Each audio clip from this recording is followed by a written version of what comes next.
For those patch notes, but we'll continue about that later on. Oh, what a perfect ult command here! Still finds a kill anyway. Zind pulls his rifle out for the old-fashioned way of dealing with things. Blurred has trigger discipline. I don't think Naru even saw him there. He's kind of looking his way. Just a second. Blurred finds the two. They double up on it. They line up for him to get the double kill with a single shot. Sen and Mid-Mathers follow up though, and NACAGE, that's the third one here for Blurred, keeping the lines undrawn.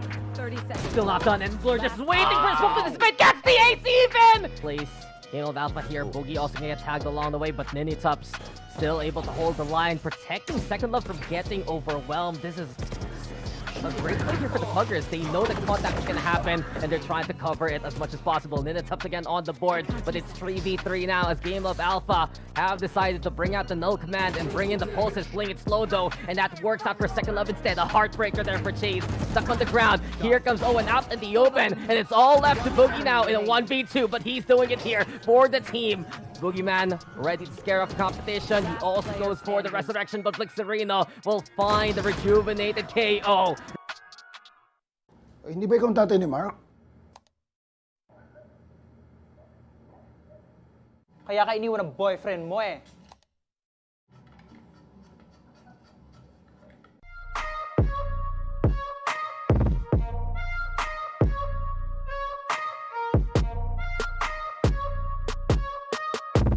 Might have spotted Georgie, but who cares, you know? This is Georgie. He's just gonna do whatever he wants to do. Unfortunately, Motor spotted him out. NDG, deserting aggression, not working out so far as Wild Oreo shuts down one, but at what cost? 3 players out, Riku. Yeah, this eco round for Oasis, wanting to see if they can damage through surprise. The Savvy AK is half HP already. That's They a get lot. a tremor down. Yeah, that's a lot. As next team sole survivor will fall quickly. So the evacuation order is there for GameLab.Alpha. Defuse duty already broken. GameLab was ready for that one. 2-for-1 trade. The rest comes online though from Ninitup, and it's still Boogie able to fight on back. There seems to be a wall in the way though, and finally Boogie gonna fall and have Shongi towards the 410 angle. It's Owen Duty though who answers back. They tried to go for the defuse, already halfway done, and Walk on Water has to do it all alone. 1v2 scenario now with the operator. The barrier still enemy in the way now with the angle, but up close and personal, he gets the takedown. Bridge on the opposite end. The high ground there, jump peaks, just psych out the opposition, but Walk on Water is running away with it. The Puggers do it again, and it's 7-4 now. Fantastic, Georgie yet again. He's already on CT. No one knows, no one cares. Georgie is here to take you all away. Georgie! Paid from Straight being down. rotated, killed people from garage. 3 remaining for him. This is still anyone's round. There you go. Georgie's Quick and probably swift. mad, like, So people got this wrong a lot for those patch notes, but we'll continue about that later on. Oh, what a perfect ult command here! Still finds a kill anyway. Zind pulls his rifle out for the old-fashioned way of dealing with things. Blurred has trigger discipline. I don't think Naru even saw him there. He's kind of looking his way. Just a second. Blurred finds the two. They double up on it. They line up for him to get the double kill with a single shot. Sen and Mid-Mathers follow up though, and NACAGE, that's the third one here for Blurred, keeping the lines undrawn.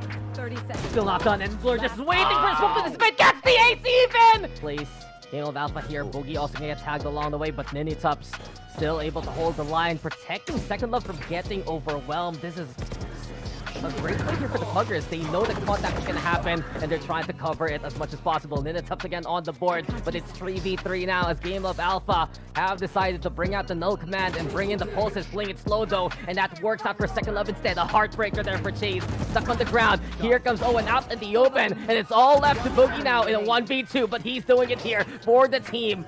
Boogeyman ready to scare off the competition. He also goes for the resurrection, but Flixerino will find the rejuvenated KO. Hindi ba ikaw ang tatay ni Mark?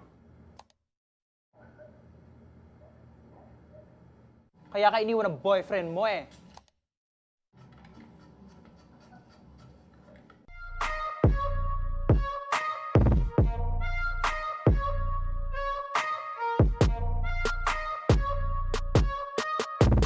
Might have spotted Georgie, but who cares, you know? This is Georgie. He's just gonna do whatever he wants to do.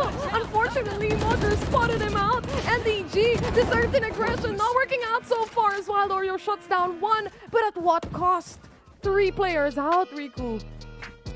Yeah, this eco round for Oasis, wanting to see if they can damage through surprise. The Xavier is half HP already. That's They a get lot. a tremor down. Yeah, that's a lot. The next team sole survivor will fall quickly. So the evacuation order is there for GameLab.Alpha. Defuse duty already broken. GameLab was ready for that one. 2-for-1 trade. The rest comes online though from Ninitup. And it's still Boogie able to fight on back. There seems to be a wall in the way though. And finally Boogie gonna fall to have Shongi towards 410 angle. It's Owen Duty though who answers back. They tried to go for the defuse already. Halfway done. And Water has to do it all alone. 1v2 scenario now with the operator. The barrier arc still in the way now with the angle. But up close and personal. He gets the takedown. Dritch on the opposite end. The high ground there. Jump peak.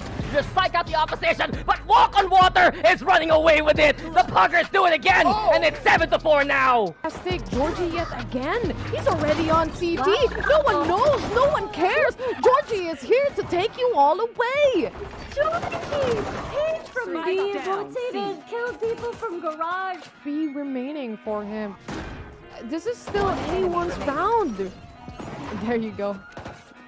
Georgie's Quick and probably swift. mad, like, So people got this wrong a lot for those patch notes, but we'll continue about that later on. Oh, what a perfect ult command here! Still finds a kill anyways. Zind pulls his rifle out for the old-fashioned way of dealing with things. Blurred has trigger discipline. I don't think Naru even saw him there. He's kind of looking his way just a second. Blurred finds the 2. They double up on it. They line up for him to get the double kill with a single shot. Sen and Mid-Mathers follow up though, and NACAGE. That's the 3rd one here for Blurred, keeping the lines undrawn.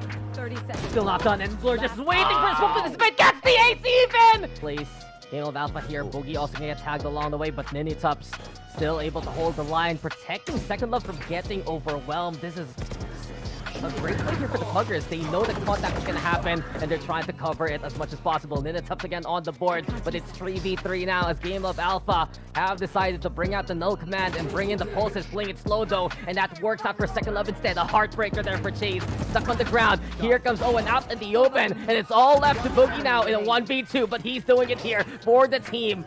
Boogeyman ready to scare off the competition. He also goes for the resurrection, but Blixerino will find the rejuvenated KO. Hindi ba ikaw ang tatay ni Mark? Kaya ka iniwan ng boyfriend mo eh.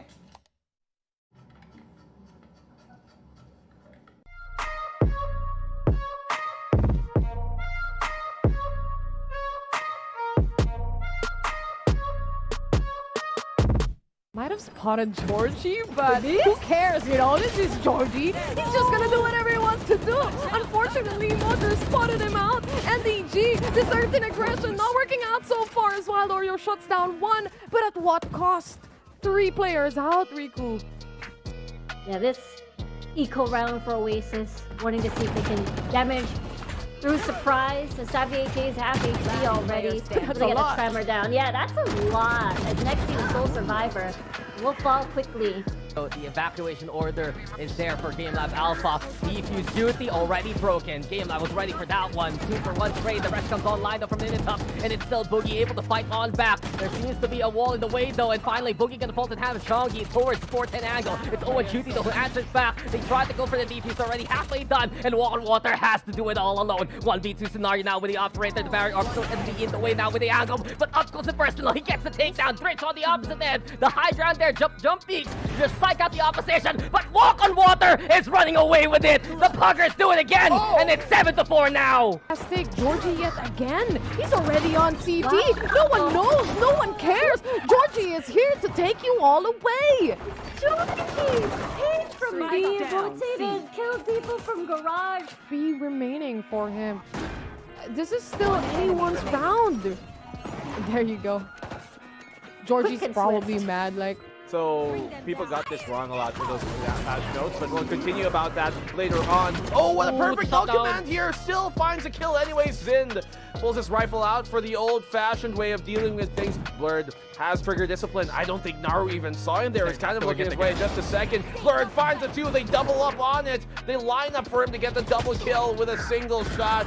Sen and Mid-Mathers follow up though, and NACAGE. That's the 3rd one here for Blurred, keeping the lines undrawn. 30 seconds. Still not done, and Blur just waiting for his swoop to this bit. Gets the ace even! Place GameLab.Alpha here. Boogie also gonna get tagged along the way, but Ninitups still able to hold the line, protecting Second Love from getting overwhelmed. This is A great play here for the Puggers. They know the contact is going to happen, and they're trying to cover it as much as possible. Ninitups again on the board, but it's 3v3 now as GameLab.Alpha have decided to bring out the null command and bring in the pulses, playing it slow though, and that works out for Second Love instead. A heartbreaker there for Chase, stuck on the ground. Here comes Owen out in the open, and it's all left to Boogie now in a 1v2, but he's doing it here for the team. Boogeyman ready to scare off the competition. He also goes for the resurrection, but Blixerino will find the rejuvenated KO. Hindi ba ikaw ang tatay ni Mark? Kaya ka iniwan ng boyfriend mo eh.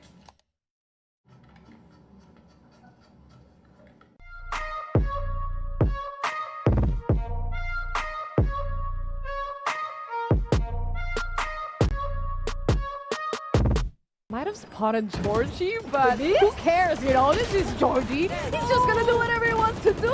Unfortunately, Motor spotted him out, and the G, the certain aggression, not working out so far as Wild Oreo shuts down one, but at what cost? 3 players out, Riku. Yeah, this eco round for Oasis, wanting to see if they can damage through surprise. The Xavier K's half HP already. That's They a get lot. a tremor down. Yeah, that's a lot. And next team sole survivor will fall quickly. So the evacuation order is there for GameLab.Alpha. Defuse duty already broken. GameLab was ready for that one. 2-for-1 trade. The rest comes online though from Ninitup, and it's still Boogie able to fight on back. There seems to be a wall in the way though, and finally Boogie gonna fall and have Chongi towards the 410 angle. It's Owen Chuti though who answers back. They tried to go for the defuse, already halfway done, and Walk Water has to do it all alone. 1v2 scenario now with the operator. The barrier still enemy in the way now with the angle, but up goes the personal. He gets the takedown. Bridge on the opposite end. The high ground there. Jump beats. Just psych out the opposition, but Walk on Water is running away with it. The Puggers do it again, and it's 7-4 now. Fantastic, Georgie yet again. He's already on CT. No one knows, no one cares. Georgie is here to take you all away. Georgie! Paid from being rotated, killed people from garage. 3 remaining for him. This is still anyone's round. There you go. Georgie's Quick and probably swift. mad, like, So people got this wrong a lot for those patch notes, but we'll continue about that later on. Oh, what a perfect shut ult down. command here! Still finds a kill anyways. Zind pulls his rifle out for the old-fashioned way of dealing with things. Blurred has trigger discipline. I don't think Naru even saw him there. He's kind of looking his way just a second. Blurred finds the 2. They double up on it. They line up for him to get the double kill with a single shot. Sen and Mid-Mathers follow up though, and PH. That's the 3rd one here for Blurred, keeping the lines undrawn. 30 seconds. Still not done, and Blur just waiting for his smoke to this mid. Gets the ace even! Place GameLab.Alpha here. Boogie also gonna get tagged along the way, but Ninitups still able to hold the line, protecting Second Love from getting overwhelmed. This is a great play here for the Puggers. They know the contact is going to happen, and they're trying to cover it as much as possible. Ninitups again on the board, but it's 3v3 now as GameLab.Alpha have decided to bring out the null command and bring in the pulses, playing it slow though, and that works out for Second Love instead. A heartbreaker there for Chase, stuck on the ground. Here comes Owen out in the open, and it's all left to Boogie now in a 1v2, but he's doing it here for the team. Boogeyman ready to scare off the competition. He also goes for the resurrection, but Blixerino will find the rejuvenated KO. Hindi ba ikaw ang tatay ni Mark? Kaya ka iniwan ng boyfriend mo eh.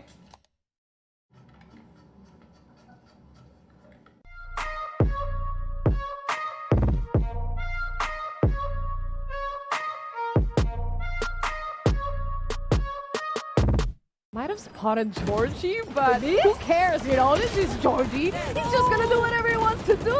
Unfortunately, Motor spotted him out, and the G, the certain aggression, not working out so far as Wild Oreo shuts down one, but at what cost?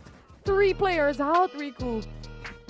Yeah, this eco round for Oasis, wanting to see if they can damage through surprise. The Xavier K's half HP already. That's They a get lot. a tremor down. Yeah, that's a lot. And next team sole survivor will fall quickly. So the evacuation order is there for GameLab.Alpha. Defuse duty already broken. GameLab was ready for that one. 2-for-1 trade. The rest comes online though from Ninitup, and it's still Boogie able to fight on back. There seems to be a wall in the way though, and finally Boogie gonna fall and have Chongi towards the 410 angle. It's Owen Chuti though who answers back. They tried to go for the defuse, already halfway done, and Walk Water has to do it all alone. 1v2 scenario now with the operator. The barrier arc still going to be in the way now with the angle. But up close and personal, he gets the takedown. Dritch on the opposite end. The high ground there, jump peaks. Just psych out the opposition. But Walk on Water is running away with it. The Puggers do it again. And it's 7-4 now. Fantastic. Georgie yet again. He's already on CT.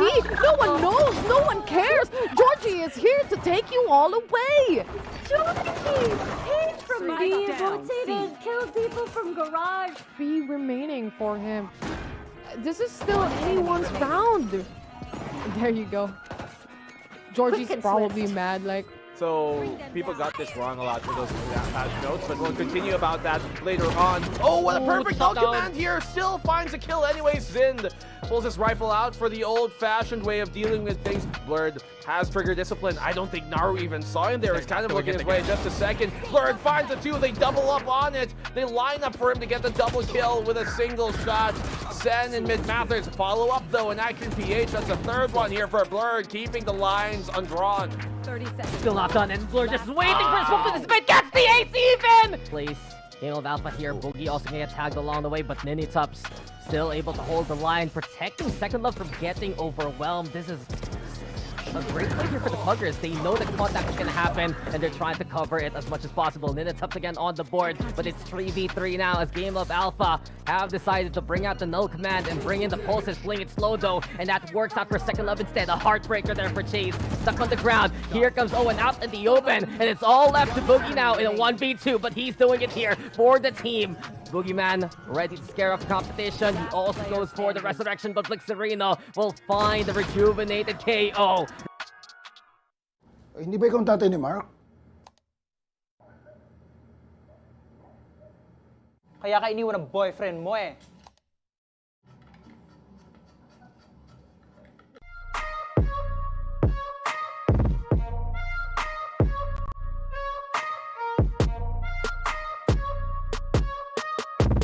Might have spotted Georgie, but who cares, you know? This is Georgie. He's just gonna do whatever he wants to do. Unfortunately, Motor spotted him out, and the G, the certain aggression, not working out so far as Wild Oreo shuts down one, but at what cost? 3 players out, Riku. Yeah, this eco round for Oasis, wanting to see if they can damage through surprise. The Savvy AK is half HP already. That's They a get lot. a tremor down. Yeah, that's a lot. And next team, sole survivor, will fall quickly.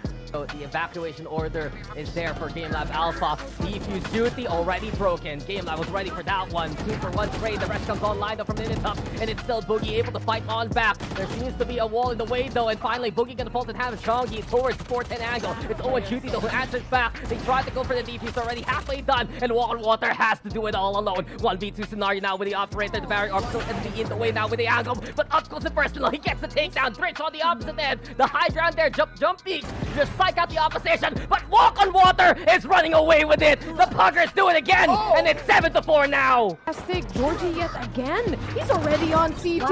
No one knows. No one cares. Georgie is here to take you all away. Georgie!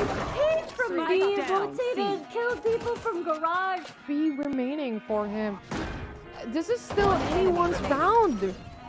There you go. Georgie's Quick and probably swift. mad, like, So people got this wrong a lot for those patch notes, but we'll continue about that later on. Oh, what a perfect ult command here! Still finds a kill anyways. Zind pulls his rifle out for the old-fashioned way of dealing with things. Blurred has trigger discipline. I don't think Naru even saw him there. He's kind of looking a second. Blurred finds the two. They double up on it. They line up for him to get the double kill with a single shot. Sen and Mid-Mathers follow up though, and VCTPH. That's the third one here for Blurred, keeping the lines undrawn. 30 seconds. Still not done, and Blur just waiting for the swoop to this bit. Gets the ace even! Place GameLab.Alpha here. Boogie also gonna get tagged along the way, but Ninitups still able to hold the line, protecting Second Love from getting overwhelmed. This is a great play here for the Puggers. They know that contact is going to happen, and they're trying to cover it as much as possible. Ninitups again on the board, but it's 3v3 now as GameLab.Alpha have decided to bring out the null command and bring in the pulses, playing it slow though, and that works out for Second Love instead. A heartbreaker there for Chase, stuck on the ground. Here comes Owen out in the open, and it's all left to Boogie now in a 1v2, but he's doing it here for the team. Boogeyman ready to scare off the competition. He also goes for the resurrection, but Blixerino will find the rejuvenated KO. Hindi ba ikaw ang tatay ni Mark? Kaya ka iniwan ng boyfriend mo eh.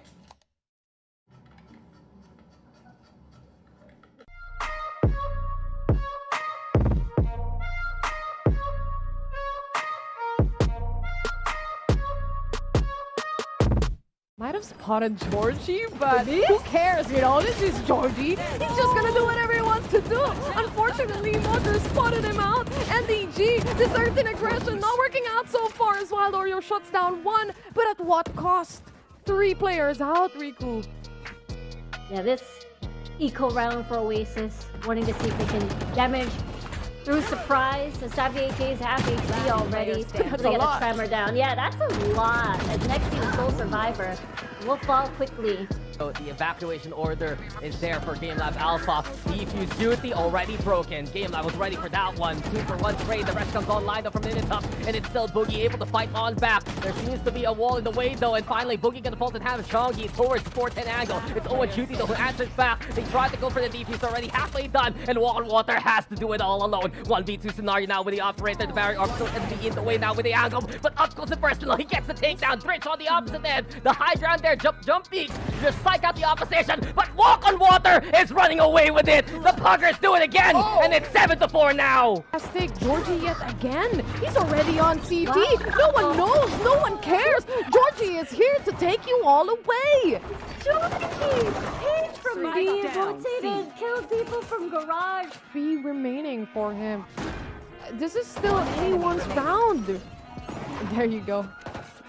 Georgie's Quick and probably swift. mad, like, So people got this wrong a lot for those patch notes, but we'll continue about that later on. Oh, what a perfect ult shutdown. command here! Still finds a kill anyway. Zind pulls his rifle out for the old-fashioned way of dealing with things. Blurred has trigger discipline. I don't think Naru even saw him there. He's kind of looking his way in just a second. Blurred finds the 2. They double up on it. They line up for him to get the double kill with a single shot. Sen and Mid-Mathers follow up though, and VCTPH, that's the 3rd one here for Blurred, keeping the lines undrawn. 30 seconds. Still not done, and Blur just waiting for his smoke to dissipate. Gets the ace even! Place GameLab.Alpha here. Boogie also gonna get tagged along the way, but Ninitop's still able to hold the line, protecting Second Love from getting overwhelmed. This is a great play here for the Puggers. They know that contact is going to happen, and they're trying to cover it as much as possible. Ninitop's again on the board, but it's 3v3 now as GameLab.Alpha have decided to bring out the null command and bring in the pulses, playing it slow though, and that works out for Second Love instead. A heartbreaker there for Chase, stuck on the ground. Here comes Owen out in the open, and it's all left to Boogie now in a 1v2, but he's doing it here for the team. Boogeyman ready to scare off the competition. He also goes for the resurrection, but Blixerino will find the rejuvenated KO. Hindi ba ikaw ang tatay ni Mark? Kaya ka iniwan ng boyfriend mo eh.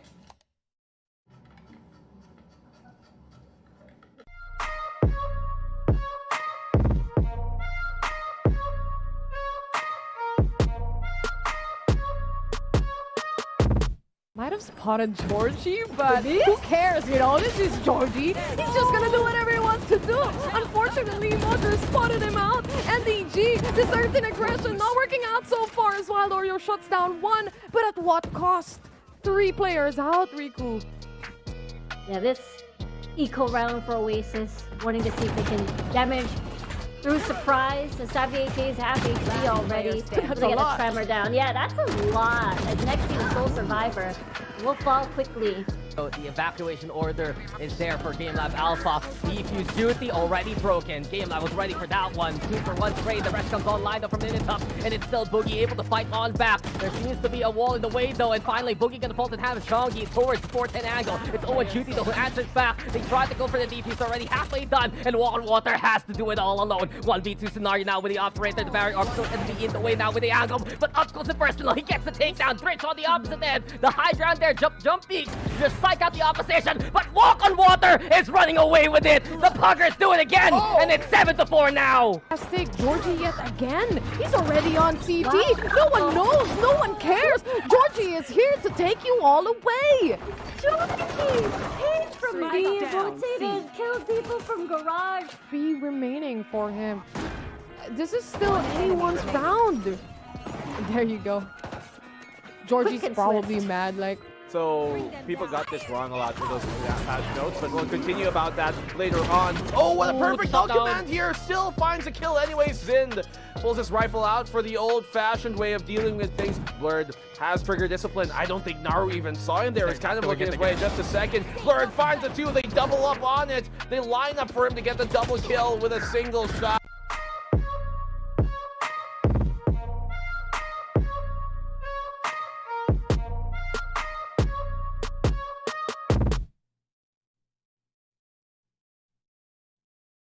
Things are getting really spicy over here. The ones that were formerly undefeated have had a taste of defeat, and the ones at the bottom are starting to rise. It just goes to show that it's always anyone's game here. So prepare yourself, because you're in for a ride. This is VALORANT Challengers Philippines.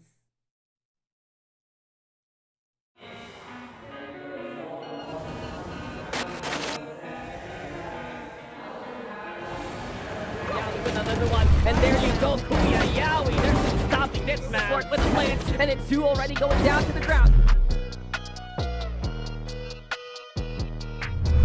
Great! Look at this reflection, Reno! Thinking it, he's just gonna go for it, and Nacelink crawls his way to the clutch.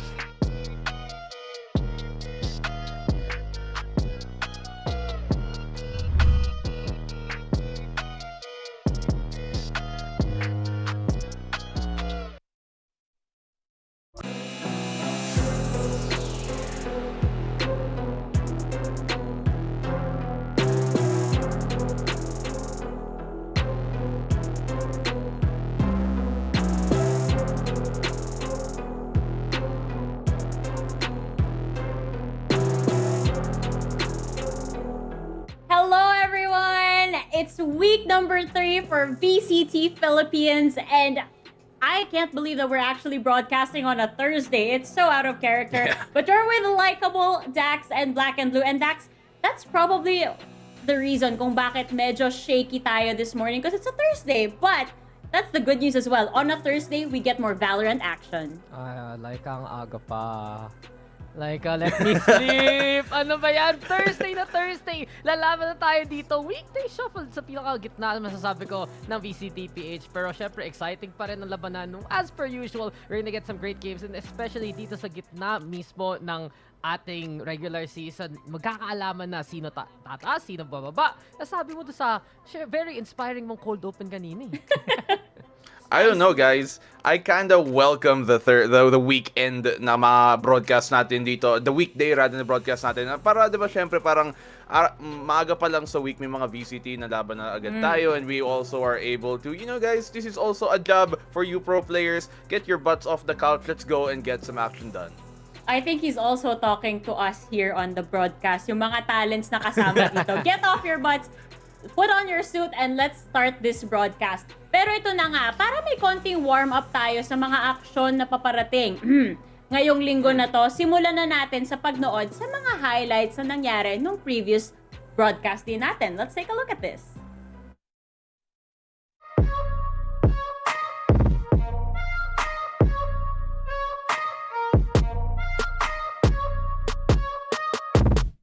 Although Poppy's hitting some shots here, they're out in the open, and NAOS is just perfectly defending this with the crossfires on the pistols, on that wall. Maybe pick up a Spectre, which he does. 30 bullets, 14 seconds. There's a shotgun right in front of his face, and Mojo's gonna hit it for the 3K. 3 versus 3 though. Naru's already incredibly low, but Zind, cheeky little angle, cheeky little positioning, equalizes. Near Carl, spotted out. They know he's somewhere on the mid box.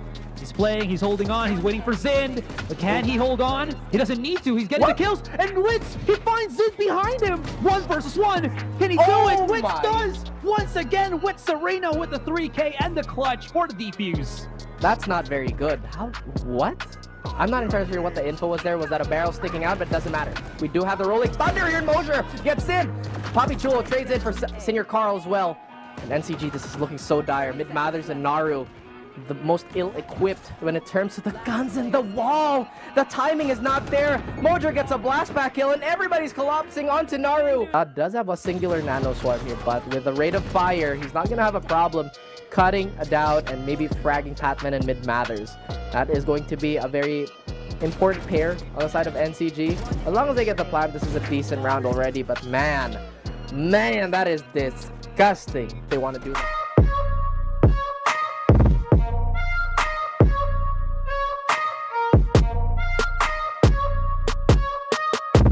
Might have spotted Georgie, but who cares, you know? This is Georgie. He's just gonna do whatever he wants to do. Unfortunately, Motor spotted him out, and the G, the certain aggression, not working out so far as Wild Oreo shuts down one, but at what cost? 3 players out, Riku.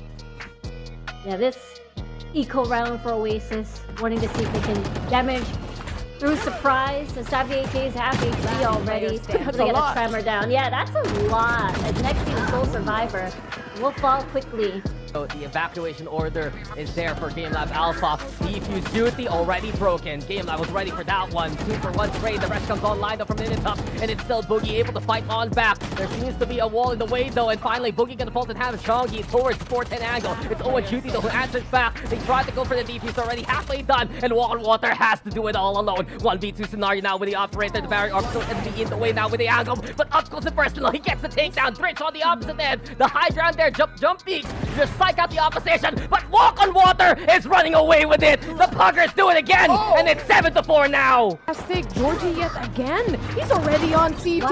No one knows. No one cares. Georgie is here to take you all away. Georgie! Paid from being rotated, killed people from garage. 3 remaining for him. This is still anyone's round. There you go. Georgie's Quick and probably swift. mad, like, So people got this wrong a lot for those patch notes, but we'll continue about that later on. Oh, what a perfect dog command here! Still finds a kill anyways. Zind pulls his rifle out for the old-fashioned way of dealing with things. Blurred has trigger discipline. I don't think Naru even saw him there. He's kind of looking his way just a second. Blurred finds the 2. They double up on it. They line up for him to get the double kill with a single shot. Sen and Mid-Mathers follow up though, and Action PH. That's the 3rd one here for Blurred, keeping the lines undrawn. 30 seconds. Still not done, and Blur just waiting for his smoke to dissipate. Gets the ace even! Place GameLab.Alpha here. Boogie also getting tagged along the way, but Ninitups still able to hold the line, protecting Second Love from getting overwhelmed. This is a great play here for the Puggers. They know that contact is going to happen, and they're trying to cover it as much as possible. Ninitups again on the board, but it's 3v3 now as GameLab.Alpha have decided to bring out the null command and bring in the pulses, playing it slow though, and that works out for Second Love instead. A heartbreaker there for Chase, stuck on the ground. Here comes Owen out in the open, and it's all left to Boogie now in a 1v2, but he's doing it here for the team. Boogeyman ready to scare off competition. He also goes for the resurrection, but Blixerino will find the rejuvenated KO.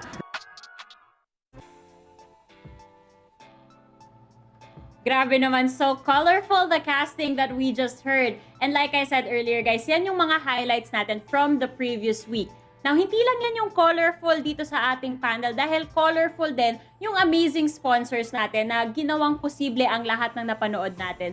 So maraming salamat sa Riot Games pati sa Mineski Philippines for making this event possible. Yeah, we got good one, guys. Thanks to our official sponsor, Grab Unlimited. Celebrate great wins with great food and enjoy free delivery every day. Subscribe to Grab Unlimited for only 9 pesos on your first month. Last but not the least, this tournament is officially sanctioned by the Games and Amusement Board.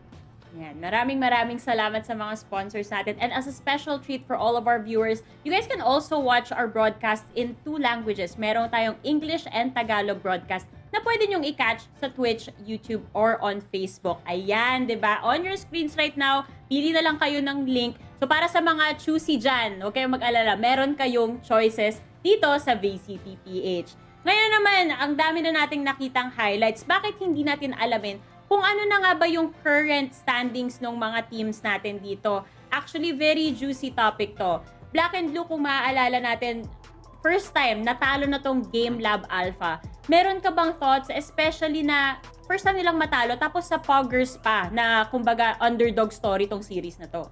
Oo nga, in fairness, di ba, yung GameLab.Alpha, nakita nga natin na talo lang isang team katulad ng Sky Empire, which is very opposite of what we thought was gonna happen ng mga unang laban nila. We thought Sky Empire would be the team on top, but it's proving to be na GameLab.Alpha ang open qualifier team to watch out for. But then, sumagot naman dito ang Poggers at talagang natuo pa nga nila. At mas talatat ng map number 2 na yun, talagang nakikita mo that the Poggers na tipong kahit yung pangalan nga nila, di ba, it gives you an idea kung ano yung playstyle nila. Medyo mas pug, medyo mas mabilis ang style, pero napaka-effective, especially against a team dito kalaban ng GameLab.Alpha. Does that mean Poggers are the better team? Maybe not so far yet sa standings, pero yung matchup nila versus a team like GameLab.Alpha, talagang saktong-sakto doon ang matchup at ang playstyle nila in comparison. Yes, so sabi mo, di ba, yung pag may palag, and it really just goes to show na may laban talaga lahat ng teams natin. I do want to point out at the very top ng ating standings, Oasis Gaming 3-0, and this is a big 3-0 courtesy of Oasis Gaming. Kasi maalala natin, first win nila versus SR Nacague. Tapos last week, tong panalo nila doon, NAOS Esports at Action PH. Oasis Gaming, natalo na nila lahat ng invited teams so far. Matitira na lang yung mga open qualifier team. And it really just looks like to us na sila yung team to beat moving forward. They really are the team to beat. And sa schedule natin today, who would you say, Dax, is gonna be the team to beat naman? Baka nga, masasabi ko dito, ang SR Nacague yung pwede natin pansinin doon sa second matchup eh. Ako, iniisip ko sige, first matchup, may pagkamalupit siya. Battle for second place, bare minimum, big bearing, especially para sa Action PH. Pero nakita natin last time around, SR Nacague, naka-recover sila against Abaddon Abyss nung pinasok na si Maxi. Feels like mas maraming stability. And moving forward, kaya ba kaya matuntunan ng SR Nacague doon? Can they build on that kind of momentum versus GameLab.Alpha? Pansinin na lang natin by then. I agree dito kay Dax. Pag tinignan mo ang mga susunod na laban dito, kalaban ng GameLab.Alpha, napaka-importante sana na makuha nila yung at manalo sa dun sa laban nila kalaban ang Poggers. Kasi you look at their next matchups, SR Nacague today. In a few days, they're gonna be going up against NAOS and Oasis as well. So napakahirap na mga follow-up matches nila. And that can sink them down further in the rankings kahit mangganda ang starting GameLab.Alpha. To be able to take one of these favorite teams down playing underdog, napakalaking bagay yun. But I mean, we look at the first match of the day, that's NAOS and Action PH. Two teams sa kilala naman natin na talagang veterano ang kung sino nandun sa roster na yun. And either team can really be one of those teams to beat at the end of the day. Itong unang matchup natin can decide who can be touted as number 2 at number 3 dito sa ating overall standings and also as power levels for teams. Wala makikita mo talaga na every single game is gonna count. Kasi konting shift lang sa momentum, di ba? Nag-a-adjust na kaagad yung leaderboards natin dito. And yun nga, maganda yung pagka-point out mo na later on sa mga schedules natin as we proceed with the tournament, pahirapan ng pahirap yung mga hurdles na kailangan nilang talunin. So, especially on the side of GameLab.Alpha, kailangan talaga mag-ingat sila. Pero balik muna tayo dito sa upcoming series natin. First series of the day. Masasabi ko talaga na now's the time for some action. Diba? Konting witty lang para sa Thursday morning galing na natin. Ipakilala na natin yung first team of the day natin, guys. Di ko natatanungin ulit kung anong oras na. Alam nyo na, now's the time. Perfect.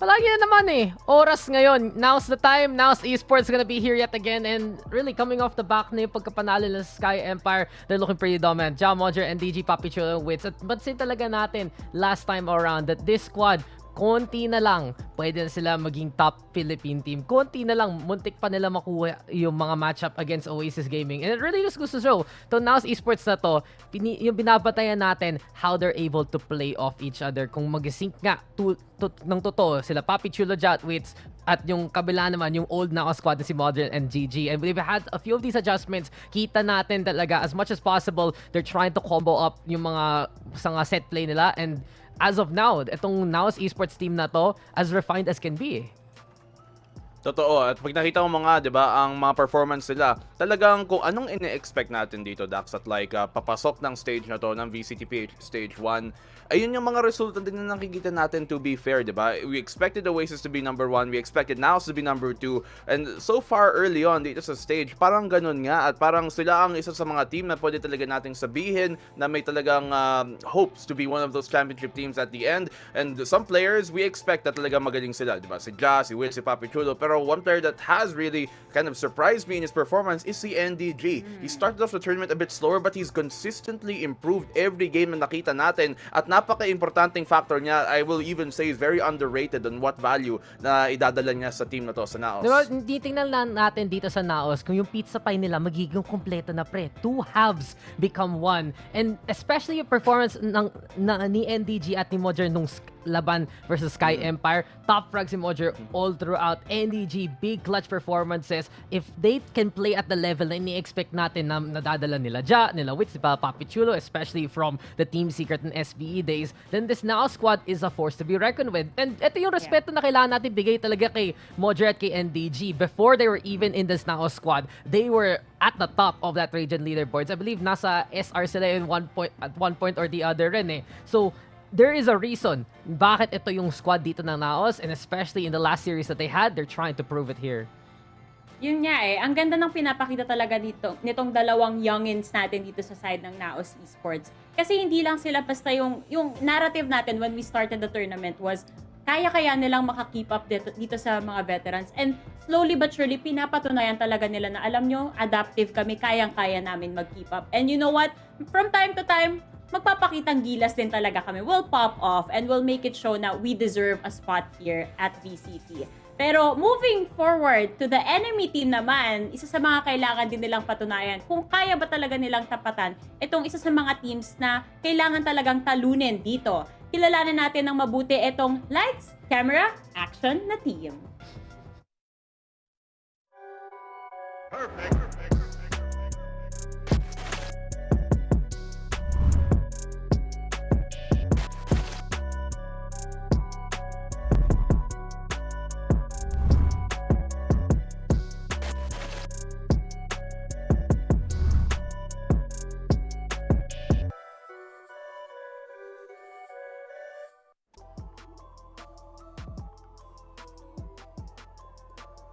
Ito na nga, Action, PH, Blur, Derek, Kebsy, Micro, Yanagi. Ang team na to, pag tignan mo, it really is, I think, more than the sum of its own parts. You have some of the players here na talagang may veteran experience. We talk about that all the time because we cannot understate ganong ka-importante yon. I remember lots of players talking about how when they're going up against yung mga player na talaga may experience dati, alam lang talaga nila anong gagawin during a clutch situation. And we see that so many times.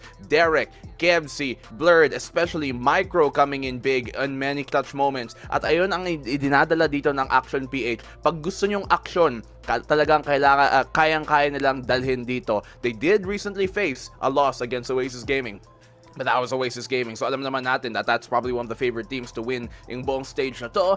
But really, their coming out performance versus SR Nacague is I think what really turned our heads to look at this team and be like, okay, magaling talaga to. This is a team to look out for. And that's the reason why, unexpectedly so, sila ang nasa third place dito sa atin sa leaderboard. And nobody expected that, I think, coming into this Yeah, stage. it was a big win versus SR Nacague for sure. Big moments galing kay Micro, especially in that matchup. We still remember doon sa dulo ng Ascent, siya na nagpanalo in a 2v5 situation. And of course, you have Derek also slotting into the initiator role. A little bit of that flexibility nung dating controller niya way back when sa Brand Esports. But I think the topic right now we can look at dito sa Action PH, yung matchup nila versus Oasis Gaming. There was the good and the bad. There was the great and the ugly. And the positive note Action PH can take, especially sa matchup na yon, yung laban nila versus Oasis dun sa Haven. I remember Blurred popping off, just trying to keep tabs with Oasis Gaming. Si Kebs, mini-mirror lang ginagawa ni Nexy. And all in all, muntik pa nilang makuha yung map pick na yon ng Oasis Gaming from them. It took overtime. Pero pagdating naman sa Pearl,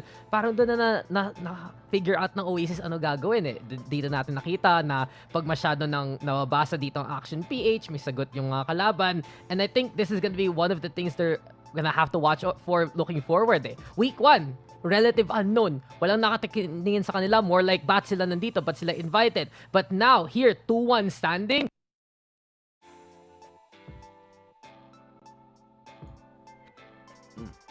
Action PH. Oasis has shown that already.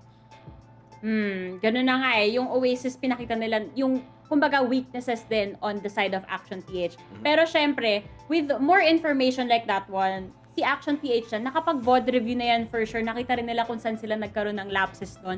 And I'm sure that going into this matchup against NAOS Esports, NAOS better watch out as well. Pero kanina na-mention mo na nga, isa sa mga spotlight natin dito na head-to-head natin as we go into that is Derek going up against Wits. And actually, meron akong question dito eh. Kasi itong dalawang players na to, alam naman natin, more on the initiator support role for the team.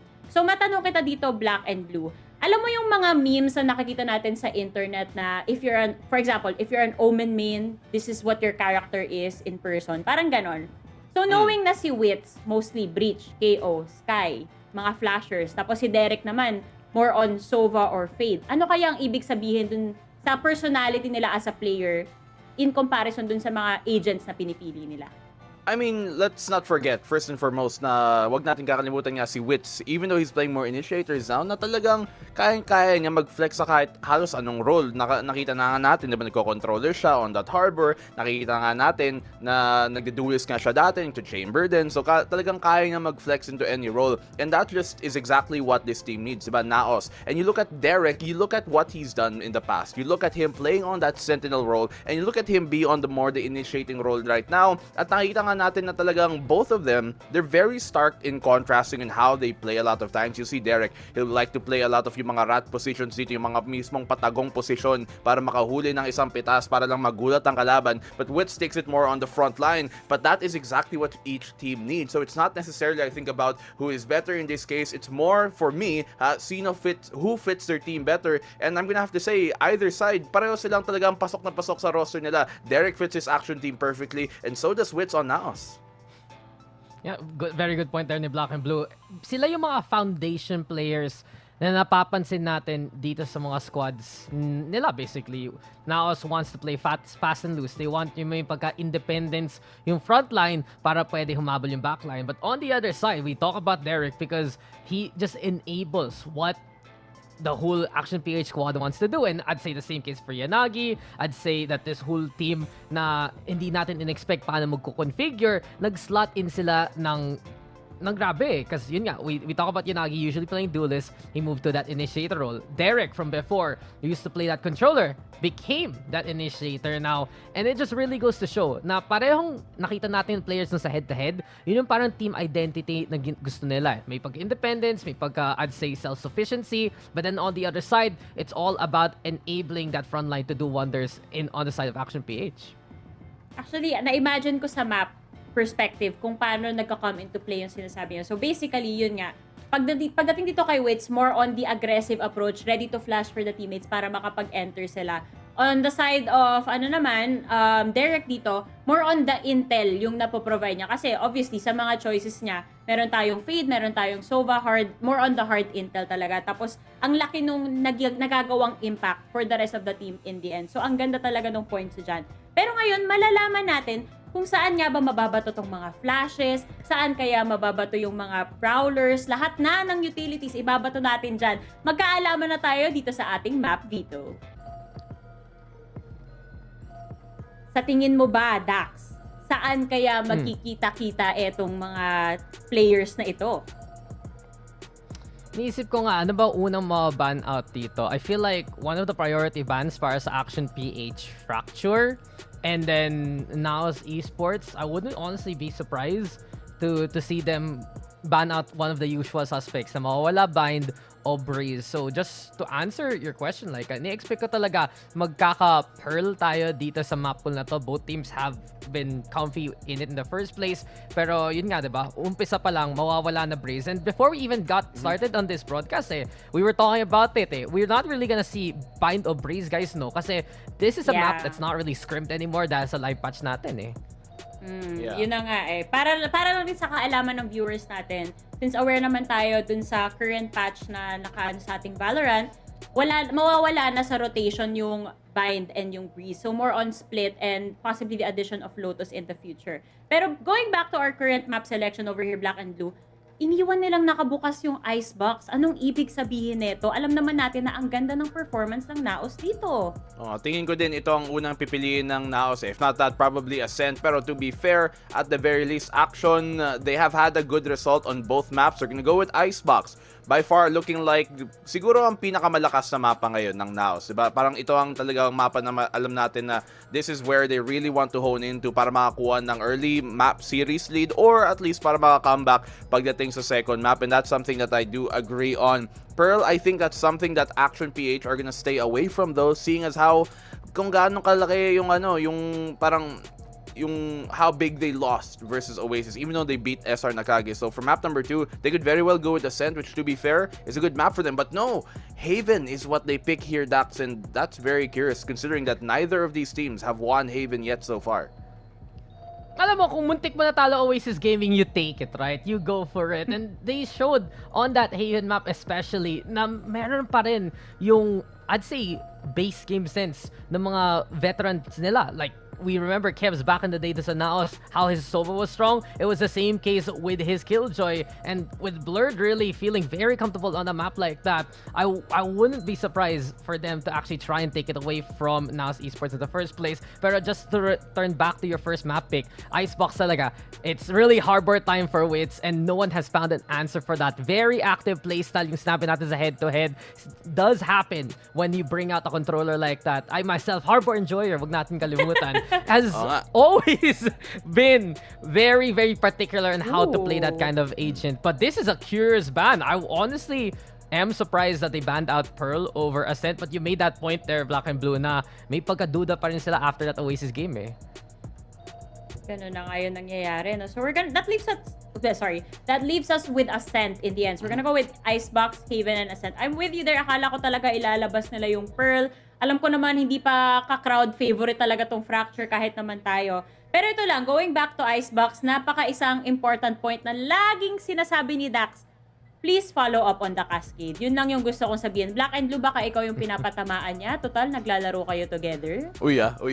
Hindi palagi yung sumusuporta dyan. If anything, I mean, I think the Harbor, napaka-laking bagay yon, but I also think having John Adulis is an even bigger fact, if anything. That's really where he, kung saan nagsimula ang game niya, we even see that during year number 1, sa Jet talaga nang nagsimula, and to be able to call back to that is a big factor. But we're going to Ascent for that map number 3, which is also a very curious map. I was kind of expecting Ascent to be in this map Vito naman, to be fair, dahil nga yung Pearl, nakita naman natin kung gaano kalaki ang lamang nung natalo sila nung huli, nung kinalaban na dito ng Oasis. Actually, both teams lost against Oasis here on Pearl. Pero Ascent, we go to Ascent, and this is a map na mas madaming impormasyon ang NAOS kumpara sa Action kung paano maglaro ang kalaban nila. They both went up against SR Nacague the last times that they played Ascent here, and to be fair, mas malaki ang lamang ng naipanalo dito ng NAOS compared to Action, and Action have also played Puggers. So now, NAOS, they have more information kung anong gagawin ng Action PH at anong gagawin ng kalaban nila.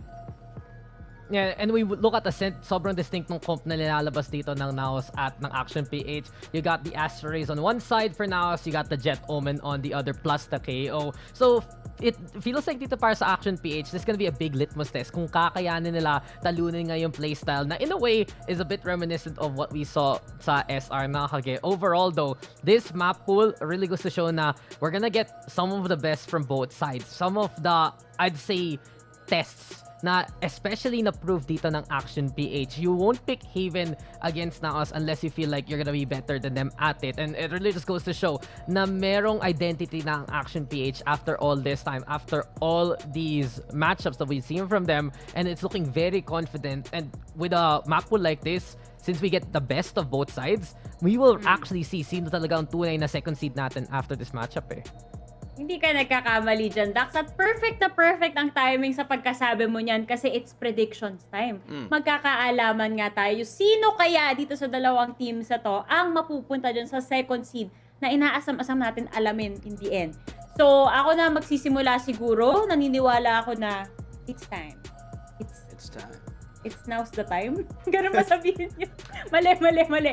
Now is the time. Ginagamit mo na naman! For this prediction, NAOS Esports ako. But what about you, Black and Blue? Simulan natin sa'yo. Paano tayo? Para sa gitna, si Dax yung huli. si Dax ang tiebreaker ba dapat hindi. Pero I have to agree that in this case, NAOS Esports talaga ang pabor sa matchup na to. And even though I'd want to say Action kasi they're one of my dark horses to win this tournament, NAOS are the favorites. And that is a very, very hard thing to overcome. Especially seeing at how parang slowly and surely nahahanap nila ang talagang paano sila, yung mga chemistry nila, diba? Nahahanap nila paano sila mag-gel at paano talaga yung dapat playstyle nila. And so I think that this could go to map number 3. It's gonna be unlikely, but we could go to map number 3. But NAOS pa din at the end of it, it's 2-1.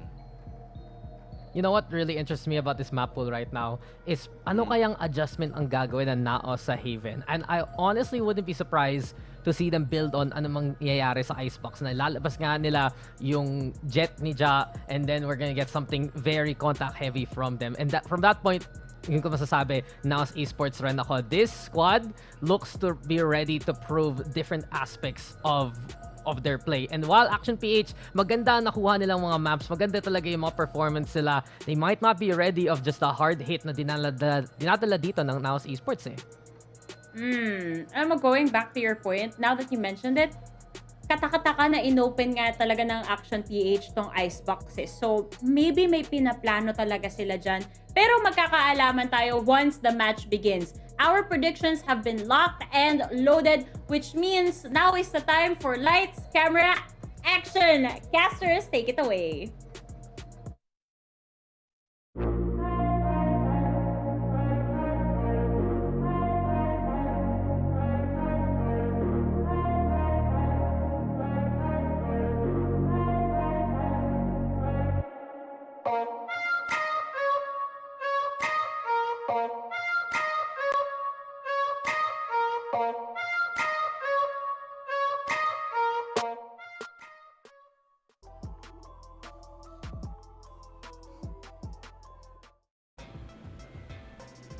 All right, ladies and gentlemen, we are here once again for more action at VCTPH 2023. My name is Asarai. With me now is Raph, looking pretty stellar with the jacket.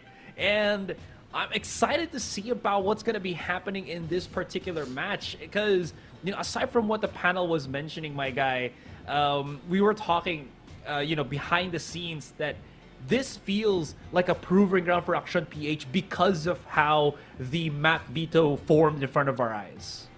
Oh yeah, speaking of eyes, I cannot see anything. I've decided to go against the grain and not wear my glasses today. But in any case, you have mentioned, and Dax has mentioned, that this is pretty much a litmus test on how that Action PH roster can go against a juggernaut like NAOS. And quite frankly, I also agree with Black and Blue, and we've talked about this many times in the past, backstage and on other platforms, that this is my dark horse team. Action PH, aside from Blurred being one of the players that we really look out for, it's just them as a unit that, despite, I guess, the surprise formation of that group, we were looking at them individually and we were asking, wow, how come we didn't see this group sooner? That's true. And I mean, it did take a while, I guess, because they came from such different groups. This is going to be interesting to see as of the moment as well, because not more than a year ago, we did see another fight between NAOS and Action PH actually, form, where Kevs was on the NAOS side. Now, again, he's going to be here on the Action PH side. Blurred. So, yeah, and Blurred as well, right? So, from former team versus the new team, this is going to be very interesting to see as well, because again, I think the trajectory of both of these teams is quite the same, where they have, I believe, 2-1, only losing to Oasis Gaming. So if you think about it from that way, right, if we look at it from like a transitive property, even though you really shouldn't, whoever wins here is slightly below Oasis Gaming. I see you are a math enjoyer. But another thing that we can add to the narrative is that ratio. I feel like Blurred and Kevs were legitimate corner pieces for that old NAOS roster. Now they are facing up against their, despite, older when it comes to just in-game experience, the new core for NAOS. This is the new cornerstones versus the, I guess, the prototype cornerstones of this team. And it is, I feel like, a chip on the shoulder of Action PH as well. It's one of those things where I know it's probably not in the back of their minds, but just to get the pot going and stir it up a little bit, it's probably at the back of their head where they're like, you know what, you should have never let go of me. This is probably like a pop-off game for some of them, but again, that's just me trying to spice things up. Yeah, I love that storyline, actually. If Action PH can take the series away from NAOS, they, at least in their heads or from our perspectives, right, always flaunt the fact that you let us go and we beat you in a series, in an official tournament. I love the spice. I love the spice. But another spice we got to sprinkle in on that, I think, is what Dax was mentioning, the harbor enjoyer that he is, as well as the harbor enjoyer of NAOS, which is Wits. I don't think there's anybody that was able to actually beat out the Oasis Gaming Icebox strat just yet. So Action PH here will definitely be put in a weird strain where they did have a good Icebox match. They did, again, showcase with Blurred what he can do as that primary duelist. You saw how good it is, but how really can it test against the metal of, this harbor, where the combo for NAOS feels very, very fluid. So what's going to be the answer here for Action, even though they are a team that have shown that they are very adaptable to certain situations? I mean, at this point, right, we've seen enough of NAOS harbor play on Icebox. So Dax also mentioned that what adjustments can they make, because at this point in time, the VODs are out there, the matches are everywhere, and again, the resources will be maximized, will be utilized by every team. This includes Action PH, of course. So that shock factor that was very prevalent in the openers for NAOS before may not be as effective now. But Black and Blue also mentioned about Ja being on that duelist, that Jet specifically, which has proven to be quite a problem. Now, Action PH, so I feel like them as a team, we haven't necessarily seen a lot of flexibility in terms of composition. It's always been a lot of the same thing if we look at their matches. But hey, if it ain't broken, don't fix it, right? They're what, 2-1 now, like you mentioned? Both these teams 2-1. And like you said also, they're going to be wrestling for that number 2 spot at the moment, because Oasis, they remain unscathed throughout the league. Yeah, Action PH, I think, is still riding on the high of being a new team. And you do see the advantages that they do have with that. Now, the question is, how long can they ride that? Or after that particular phase, what's going to be next for them? Because I think at this point on, they've already garnered such a huge amount of experience already, right? Even though they're still relatively new, they've already dipped their toes so deeply into the official circuit. I'm trying to get the natural order. Yes, I'm trying to get my background fancy, but it don't want to be no fancy. It want to be just basic as it can be. All right, so if we believe the age selection is ready. Oh my goodness! And Aserai it fell on me. All right, I'm sorry. I know. I understand, man. Once again, the unforeseen forces of the world, they're telling you something. Speaking of, if you guys haven't noticed, my background was glowing blue. So if you wanna get that support in, the knives are in the store, Aserai. I got them. Sure you have it. But then again, we move on. We're getting a little too distracted here. As I mentioned, Action PH, they love to stick with things that they have formed some sort of stability with. Reliable lineup here. Nothing surprising, as well as now. So we have Wits really enjoying that harbor role. I feel like, actually, yeah, again, if we compare these to these last outings, they haven't really changed anything from their lineups, or at least agent comps. Yeah. The question is, how are they going to approach this? Dax has also mentioned that he is a harbor enjoyer, and having a harbor on the team means that your play has to be dynamic. Otherwise, his utility will result him being a dead agent in the default. Yeah. In any case, Aserai, wow, what a way to start the week, right? Or the weekend, rather. I like how you point out the harbor pickup from Wits, right? I mean, he's done it before. He'll probably do it again in the future. But again, what people might already know but not realize right now, just looking into it, if you look at it, Action PH actually has, I think, the Viper and the Sage pickup, which I think Harbor kind of does not excel at, but does okay enough. A bit of both. A bit of both, exactly. He's kind of like not the best of both worlds, but he's a jack of all trades for those two particular agents. It's kind of nice because you leave yourself open to more translations of what you want to play. And that's why you see the double duelist come out, because I don't think they do lack that utility usage, right? The only problem is, like you mentioned, they have to be dynamic with how they use their utility, but NAOS has proven that they can do that. And again, you do not lose you do not lose anything when you go double duelist when Ja is one of those duelists. So that's a win-win for NAOS here. So what's going to be the answer of Action PH? That's always the question that we have to ask, because I think right now, even though both of them have the same standings in this tournament, I think NAOS still have proven to be one up against Action PH. I do kind of want to agree with you there, but to move back on the agent composition, what Action PH does have that NAOS lack is the self-sustain. Again, if Yanagi can get hot, and we've seen him do that before, they're gonna have a bit of a problem here, because once again, the NAOS composition does look like it is a pretty aggressive one, a very committal one. Once again, when you jump with the raise, when you dash with a jet, it's pretty much a one-way ticket. But with NAOS being one of the most top-heavy teams and one of the most, I guess, potent when it comes to dueling power, this is pretty much, yet again, another way of saying you'll have to handle it before you're gonna get creative. You know what I mean? Yes. I agree. I'm like thinking, what is Asterai thinking about? No, is he thinking I was about looking at my light because I don't want to have a fire in my room, alright?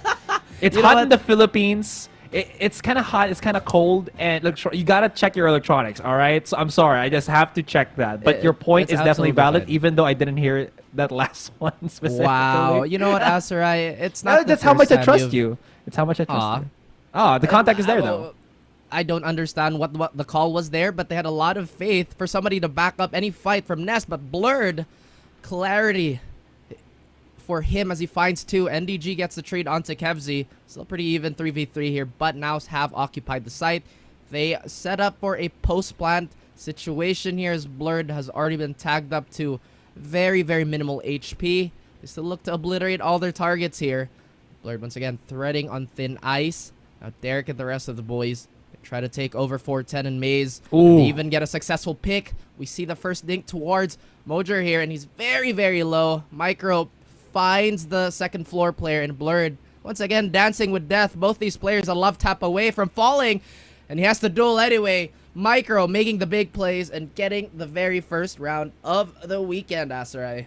Yeah, that was a lovely, lovely hold between Blurred and Micro just to keep Mojer on his toes. So what would have happened there if Mojer, again, if he got the kill sooner on Blurred there, he might have had the intuition to just not peek Micro first, because Micro would have feared that. But in any case, right, that was a good 2v1 approach for him. What was kind of interesting was Action, they just slowly walked up, caught Yanagi checking belt, and nobody was holding his A main. He just got gobsmacked, but Action PH doing a fantastic job at just holding the fort here. Blurred, all right, got smoked off, but I mean, he can use this as cover if he wants to. Yanagi, though, not going to give him the chance to do so. Bulldog in hand, but he's about to field the top right push of NAOS here if he's not careful. NAOS, all right, he's going to back away, but they are working to just break this wall and try to go at it once again. Although the purchases slightly better on the APH side, but they are getting pushed back. Wow, enjoy the stinger while you can, ladies and gents, as this is going to be proved to be quite a problem if they can get into range. But Kevzi and Blurred have set up a firing line for the rest of NAOS to suffer. Poppy crawls up and gets one, but Blurred yet again finds a pick. It's Mojer to fall. 2v4 as two players suffer the same fate. Wits trying to be the last man standing here, but unfortunately for him, will get swept from his legs, and Action PH taking that round fairly convincingly. Again, pretty usual stuff, but now it's actually investing in that round, I guess, a decent amount, right? Not a lot of armor. They did have stingers. Doesn't seem to hurt their chances here with the Vandals still available for them, albeit half armor, so those Bulldogs are going to be a little more lethal than usual. Yanagi opts to go for that Sheriff, and we can honestly see, Asterai, that they want to set up Yanagi to have the res as often as he can.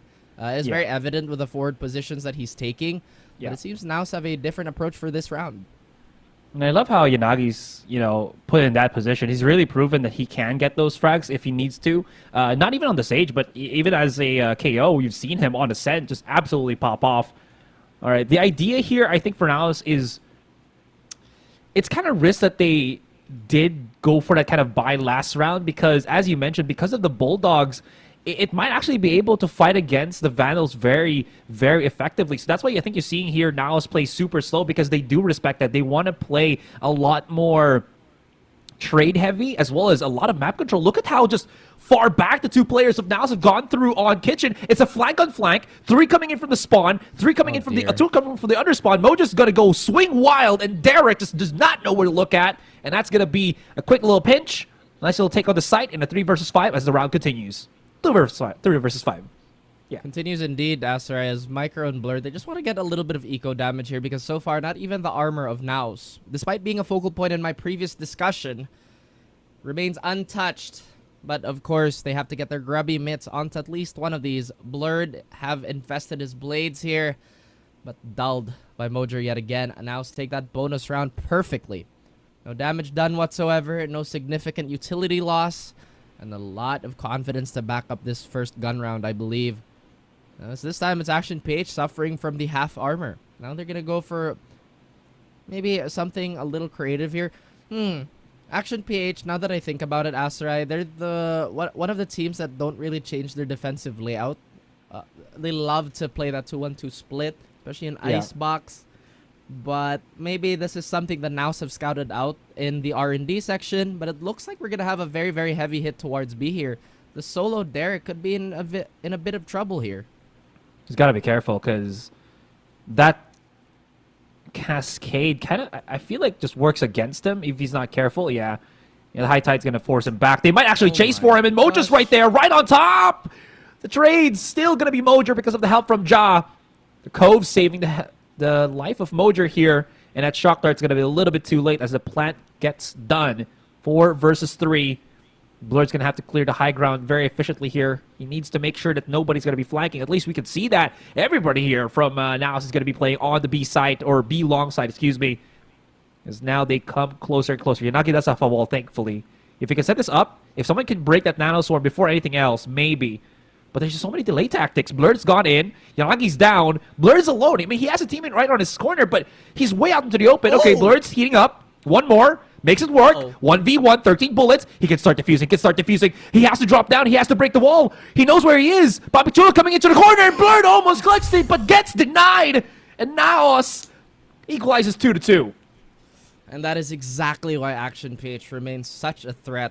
Blurred displaying his ability to just farm those multi-kills, and it's not just him that's able to do that. Every single person on this roster has shown to clutch up without any complaints, without any prerequisites.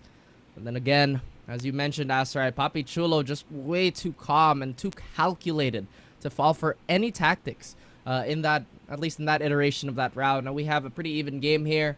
Action PH suffering once again the woes of a poor economy. Looks like they're just going to have to hold this down as much as they can, but Blurred getting tagged out by that dart is going to prove problematic. He does escape, but that is going to give NAOS an idea of how the layout is going to be as Ja finds Blurred. He even finds a second on Yanagi.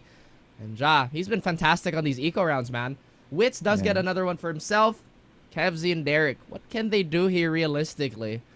Because it doesn't seem like they can do much, but there is a crossfire being set up. But Ja, the man of the hour, the nightmare on Now Streets, is picking apart Action PH. It didn't feel like there was a Sage Wall there. Like, at all. I don't think so. There was. I don't think so. Yanagi put it up. Yeah, there was. I kid you not. There was. It just went over. Because Ja and Mojer, surprise, surprise, they can fly. Yeah. Yeah, well, it's very apt since they have wings on their logo. You know what I mean? Exactly. Yes. Wanna fly. Can you take me higher? I will add this. I feel like there's another dynamic that the Cascade actually does for the Sova specifically as Harbor assists him. Because if you saw, there was that one tag. I'm not sure if that's the Recon Dart or the Sova drone, but the Cascade provides enough cover that I don't think you can break the... Yeah. I mean, like, you can't see it as a defender. So you get scanned. The Cascade provides some cover. Look at this. It overshot a little bit, but you kind of see where it is, right? Yeah, you can't see it. So it'll tag you on pipes. You're going to be forced back away, and you just can't really deal with it unless you just know it's going to be there. Absolutely. And once again, I love how observant you are. Those small things do kind of fly over some people's heads. Definitely not mine. My reflexes are too sharp. But now they are still trying to strong arm A. They haven't really shown any interest towards mid, towards B. But Action PH, they're still very threatened by that default, by that spread. And now Ja, wow, full confidence. And confidence has been moved away because of Blurred's operator here. A definite X factor, but that is unfortunately not going to stop this plant. The blades will come out yet again. Wow, I can't believe he already has that again. He's probably going to try and march forward here, waiting for some sort of support from his teammates, waiting for the utility to drop. Yanagi is one away from Rez, so if he could potentially find a pick here, then they're going to have an extra life that they would love to enjoy. But Blurred finds Mojer, Micro finds NDG through all that smoke, through all that utility. And now Wits has to make a mad dash towards a strong vantage point here. As Papi Chulo, it's all up to him to get a flank, maybe potentially the flank of his career. But Wits, he gets two out of nowhere. And before his work can be finished, Derek is a stalwart companion to this team. And Kevzi makes a dicey situation a very, very manageable one. I have to say though, As, right, a 2v5 action like that, picking off as many as they did, you can never count NAOS out. It's always never by the numbers for them. There's always so much clutching potential on their end as well. They're so quick to make do of a bad situation. I don't think that was ever like denied us, that fact, right? They are just absolutely blazing, lightning fast with how they approach those fights. Wits had no right to be able to do those 2 kills and just back away. But he was able to make that happen so quickly. And what's the cherry on top is they still have the operator in Blurred's hands. Yanagi's going to give him a quick little bit of support, but Blurred didn't know, man, that Cascade, it is a nightmare if you hold certain angles, and he got cleared out so quickly. Micro showing his little boots on B main. And this is going to be the pushback of NAOS Esports as they push it onto the B side. It's only going to be Derek there. Stop them dead in the tracks. Mojer just, satcheling back. 2 versus 1. He's really holding on to this, but that Nano Swarm is just sizzling at his feet. Can't really do too much, but maybe if he can delay long enough. Yep, Blurred is here. He's got to find an angle. He's got to redeem himself. There it is. 1. Overcommits to the wide swing. Not entirely sure what the thinking process was there for Blurred, but it doesn't really matter here as Yanagi's going to have a bit of a time with that Bulldog finding NDG, but with the way that this map spread is, or rather the player spread is for NAOS, they're going to stonewall action from the site. They even find Kevzi, and Yanagi, despite putting in so much effort for that gunfight, will get absolutely trampled by Mojer here. It was a little bit of a broken buy though, Asar, so I guess not much to note of in that round. Micro suffering once again the consequences of said economy, not having the greatest of times. One thing that I did want to add is that despite the recency of Action PH and with everything that they've showed us so far, they're probably one of the most fundamentally strong teams, right? Absolutely. Again, this is just relative to how recent they are, but I feel like if the score stays intact for a longer time, they're going to be a serious problem. They're already a serious problem right now. They are pretty much trading blows evenly with NAOS. So NAOS, I don't think this is a matchup where they can just, I guess, bulldoze their way through Action PH, because so far any attempts of that have been stuffed effectively. It is 3-4. NAOS, though, they have a definite advantage here. We will have to see if Action PH go for a semi-broken buy again or just upgrade the pistols. The one thing that's really popping into my head with what's been happening in the start of this first game, right, is I feel like APH, like you mentioned, their fundamentals are hella strong, but do they have the fundamentals of how to deal with a proper harbor? Like, not just any harbor, but a harbor that knows what he's doing, right? The setups and everything, the timings. And it's costed them, like, map control once or twice now. And my best example is the one with Blurred being picked off, not knowing what's underneath him. He's going to charge this. All right, so we got the setup first. Hold on. They're just going to go at it, but yeah, now we're so aware of that. Even if he doesn't win the fight, yeah, Jock can just back away. Mojer can go for the explosive play with the showstopper, but they don't really have to. They know it's already a weak buy. Papi Chula's at least gotten, or hasn't given any map control away from B long. And again, they're just going to abandon this. Or, well, they have time. Just play slow once again and just do whatever the hell they want. You know what I've noticed? There's very little interaction in mid We haven't really seen any of the teams show interest, and as we see Blurred getting cut down again, it's always been pretty much, hey, yeah, we'll make you guess. Maybe this is the conditioning rounds for now. Derek does get a freebie there on Mojer. Maybe potentially getting a free gun. But wow, Kevzi so sharp on that Sheriff. Gets one for himself. If he can land a body shot on Ja, and that is not meant to be, as Ja will cut him from the neck. Like I mentioned, right, there was very little interaction towards the middle part of the map here. We haven't really seen any threats towards Kitchen. No plays that, I guess, pressure under Tube as well. Which begs the question, why hasn't Action Page taken that gamble to pretty much put all their eggs in one basket? Or, again, the proverbial basket, which is A. I just don't think they can, to be honest. Like, 'cause, I mean, there still is the threat of the mid push. We saw that, I think, round 2, round 3, where both, who was it? I think it was Papichula and Mojer just got through that. So somehow they still have to make sure, right? I mean, it's just they don't know. They have to at least play cautiously, but it has turned into a dynamic where NAOS can always just play against it. Yeah, lovely. Mojer saving that showstopper for this round, gets the quick little pick onto the side. And again, every single time, how many times has it been where it's been forced 3 versus 5 after the side take? I think almost every round here, Raf. Yeah, there hasn't really been, I guess, any sort of super obvious finesse, at least in the immediate moment, for these side takes for NAOS, because so far what it looks like is that, yes, let's set up the smokes and let's just spearhead with our double duelist, which is effective as all hell. And sometimes you don't need to overcomplicate things. I think this is one of the trademarks for a lot of our good teams too.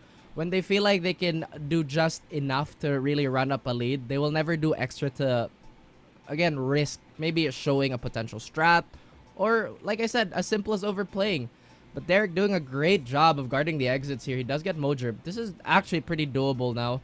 But as I say that, we do have NAOS getting that detonation without any problem, without any hitches. My question is, are they actually going to pressure mid at any, or in the future rounds, right? Because, as you mentioned, and as I've pointed out, it has been site take per site take. Again, they don't really have to. They have this formula again where they can just bank off of Witz's utility. Witz hasn't even used his reckoning. How many rounds has he had that already? I think about 2 rounds now. So they can always threaten it, but they don't really need to use it. They're just defaulting. Yeah, exactly. And you know what? That's perfect because they don't really have, as you mentioned, have to show the strats or anything. And what's even worse here for APH is, look at this. APH, each and every round, their mental has been just grinded down. Yeah, just chipped away, because now they're playing so far back. Before, they were holding mid-side, everything. Now it's just push it back, push it back. Maybe we'll try to go for the 5v5 retake. We'll see how it goes. Reckoning used just for some safety. And guess that's about it. You know what's kind of dirty here as well is you got to break that cove just so that you can start hitting Wits. But because of the positioning and the wall, how can you really do it? I mean, okay, never mind. Kemsey has the answer. He has the Hunter's Fury, but you don't have that every single round. But I do like that they do get that first pick. I like that how you mentioned that, because Kevzi is probably one of the most iconic fragging Sovas we have of our region. But Yanagi and Blurred making do with what they have. And now the response, the reply by NDG. Fortunately for him, cannot find anything. Kevzi again fights Papi Chulo. NDG with 30 health. If they line up, this could be a problem. But the solution is Micro winning out the duel. And APH, they keep their mental in check. As you mentioned, Nassar, that cove does prove to be yet another obstacle that they have to get over. And with the Hunter's Fury and just piercing utility being a little bit of a rarity in the game in general, it does prove to be a headache for quite a few of our teams. So one thing that I want to talk about too is how having your ult and not using it provides so much space still if the team respects that you have ult. You know what I mean? Like you said earlier, they have the reckoning. That's why Action PH, they had to move far back because, I don't want to be caught on sight. Again, these are the type of things that make Valorant a thinking man's game, you know? It's funny I say that because I'm pretty much the insta-lock Reyna in our stack. That's true. But, alright. I do like the adjustment right now is that they're still not playing far back, but they are getting active, map control for the moment. The thing is, if they leave mid once again. You do see, look at this, it's the same play. Papichulo and Mojer going in through mid. They get a spot off. That's going to open up the mid side. Kevzy's going to need to find something here. Blurred looking to capitalize, swinging out. Jaws is playing them like a fiddle as NDG coming in from the side just to make sure Ja doesn't get overwhelmed. But he will be. Mojer, Micro. It's going to be Mojer. Derek's going to be holding the rotation. But there's so many players of NAOS all around them. Can Derek actually win this fight? There's the nade to give Mojer a little bit of space. He's fighting it, but again, NDG from the flank. There's so many avenues of opening here from NAOS and APH. Just don't know where to look. They're going crazy, Rap. Just flicking their mouse left, right, and center. It's still not working. Not at all, as this has... Oh my goodness, and to dramatic effect, Blurred also gets cut down by NDG trying to defend Snowpile. But Kevzy, we've seen many clutches of his when he was still wearing that NAOS jersey on this very map. But to be on the other side of things, I don't know how it feels for him. He does have Recon Dart very soon, but the timer is running out. He gets one. And one is about all that he can get, as Mojer is going to shut down any dreams of stealing that round away. 4-7. One more to make this at least competitive for Action PH. 4-7 or 4-8 isn't necessarily bad, Asarai, but once you get that game in, I guess, a 2-round swing range, especially for a team like NAOS, you're playing with fire. Well, any round that you can take against a team like NAOS, you will take as much as you can, right? So you can just prove it. Actually, as well, right? The attacking side of APH, I think, was also what really showcased what Blur could really do in this one. All right, I'm just gonna blade swing, swing, swing, swing, swing, miss, miss, miss. Mojer just charging in. Yes, sound effects. I couldn't tell. Was that from the game or from Asarai? Somebody hire this guy. In any case, as we talk about it, Ja is just so low in HP while the Bulldogs have been doing work here. They go for a fairly different approach to this round, but NDG makes this role for now nigh unstoppable. This A site has proven to be a tender spot for Action PH. Sorry, they haven't really been reliable, or they haven't reliably stopped it. We have seen a few sparks in some rounds, and a lot of those have required one of the players from Action PH to just go absolutely ballistic. Again, this is a fairly new core, so we might see a lot of growing pains. Kevzy gets the trade-off, but before that, Papichulo, and now Wits. Everybody's chiming in. Oh no, Blurred. What can he do now? Nearly gets that spray transfer, but almost is never enough. As Asarai makes the greatest of sound effects. Was like, wow. Yes. What a guy. Did you guys know? Nah, I don't want to bring that up right now. But anyway, that's an interesting fact for yet another time. Now, it's time for the side switch, Asarai. I feel like it's imperative for Action PH to win this. They need that confidence back. They need to basically get any advantage. Again, that's super obvious. Well, duh, they're competing. You know what I mean? Yeah. But once NAOS is in that 9-round range, oh boy. That's when it gets very dangerous. Here's also one thing. There was 2 players on mid. That was Micro and Ja. Unfortunately, because on a site, on the other side of that round, Yanagi fell first. Micro was forced to rotate faster than Ja, even though Ja was, I believe, almost like 1 bullet away from dying. And because of that, the quicker rotation actually forced him to lose to Ja, who was just there waiting for something to actually hit that, that speed button on the lurk, because they need to help out their teammates now. So those tiny bits of loss of life on the other side of the map also affect people on the other side of the map. It's the cause and effect, right? Anyways, the 2-round swing. Is Wits ready? He has the classic. He can right-click. I love the repositioning here, though. Never thought about just going out of murder here. The wall to isolate him, but he's still surviving. He's playing peekaboo. I see you. Wits running away for dear life as the Cascade just to block away at Kitchen, and nobody is chasing him. How is he still alive? Papichulo tries to capitalize, unfortunately falls down. Here's Wits. Here's Inagi heating up, and Inagi's angry, man. He's got the classic, and he's going to be just mowing every single player that he can. Ja coming in from under orange, but NDG and Ja, they're making quick work. Great map control overall. It's down to Kevzy. He has the Sheriff, but he will get demoted down to Deputy as NDG shuts it down. Like you mentioned, Yanagi the Poisoner being very close to the watering hole, but now they have their guards. Every single safeguard there. You know, Astray, one thing that I've actually noticed on that previous half before the side switch is that I don't think NAOS actually changed their approach towards the attacking side. He did talk about Action PH being a little more passive, a little more receded. And I feel like that's when they actually started to crumble when it comes to the scoreboard, right? Because it was a pretty even exchange if they just took the brawl. But the moment that they decided, yeah, let's play retake, it became so problematic. Now Action PH have to do something here. They have to do something quick. Otherwise, this bleeding is not going to stop. They go for a heavy execute towards B. The Viper Wall and the Recon have been expended to do so. In turn, NAOS, they respond by putting 3 players towards the site. And Action PH, they are ready and waiting in B main. Look to crawl up towards yellow. No resistance whatsoever just yet. But they know.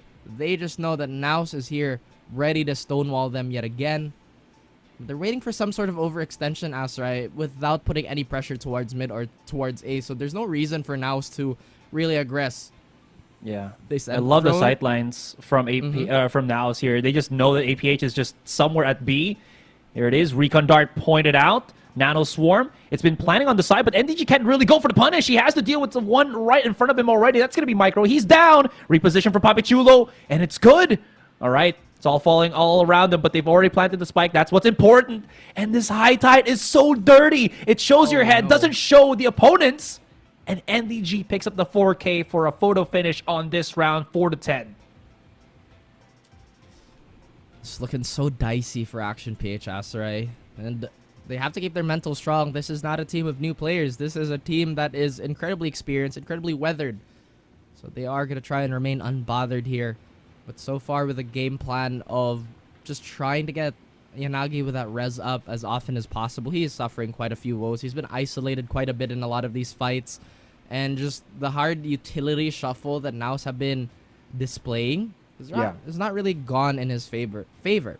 And I have to say, I wouldn't necessarily call the executes of NAOS surgical because they have been repeating this type of motion, or at least on those retakes, as much as we have. And we talked about the data.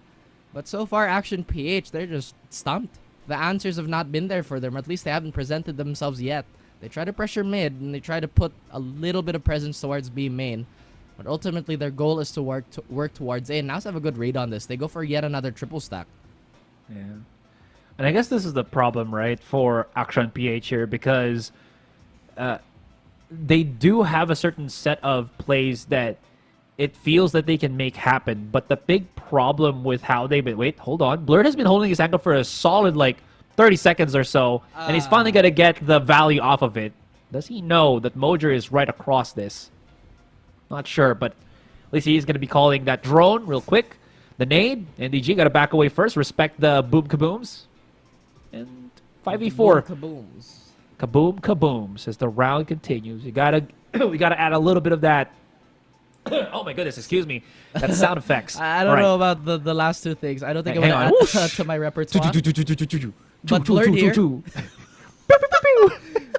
as they get diced apart yet again by the defense. Now they hold so strong, Asar. Their feet have been pretty much cemented on this defender side. But wait a minute. They get reduced to rubble.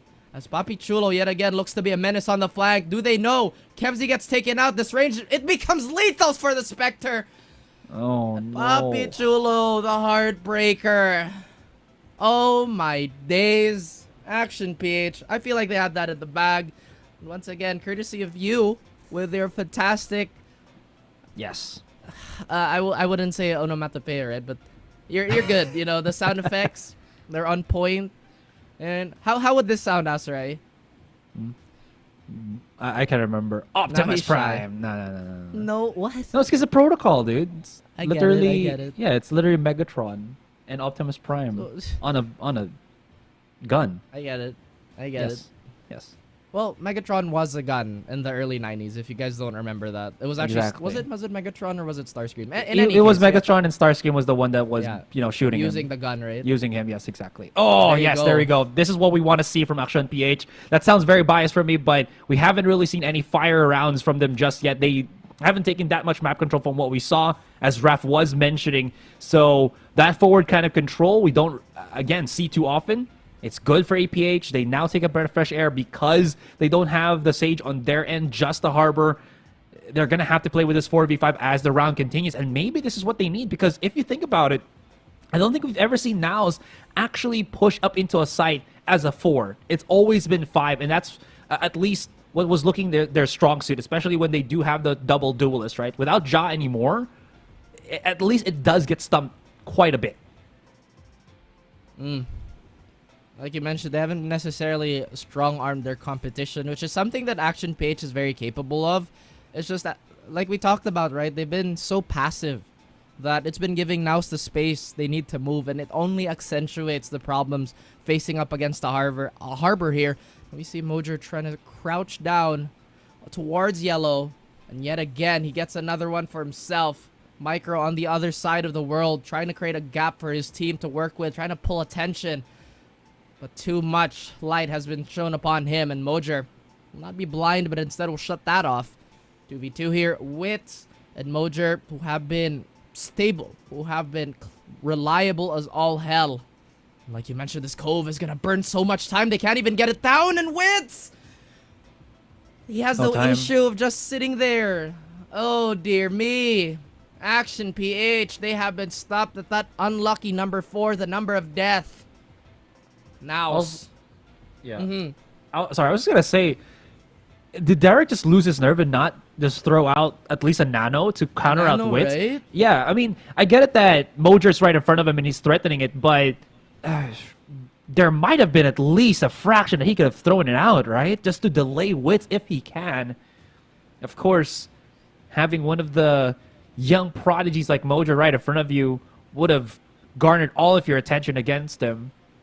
But at least the hindsight there, if that could have at least given him a chance to force Wits out, get the 2, maybe a 2 versus 1, aim duel or something. But that's what NAOS does to you. They put you in a position where you just can't. If there are any King and Ashura fans here, King and Omega fans, NAOS is basically Ryan holding everything. What is technique against overwhelming power? Because so far, NAOS, that's exactly what they're doing. And we've mentioned this as their team profile. An incredibly top-heavy team. And if all 3 of them get going, actually, if everybody on this roster gets going, it just proves to be a problem in Ja with that adjustment. And Asarai with the oh my god.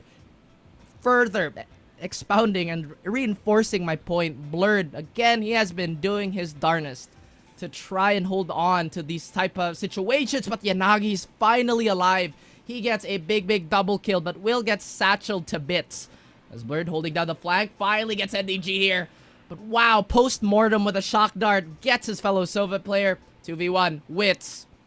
A champion, man that has been incredibly decorated, so his nerves, they are going to be as cold as the water that he will provide. Blurred, he gets the plant, but like we mentioned, Wits! And that is yet another map, another icebox win for NAOS. Oh my lord, Asarai. So cold-blooded. Oh my god, they didn't even get the chance to plant the spike. NAOS in this first game, again, we mentioned that up against Action PH, they are facing what is probably the hardest map selection best of 3 that you would want against NAOS Esports. Look at that, just absolutely cold-blooded. They're not even smiling. They know that it was Victor that they had in the bag.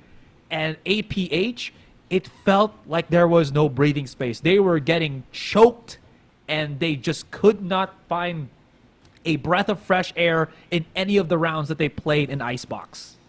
I know, man.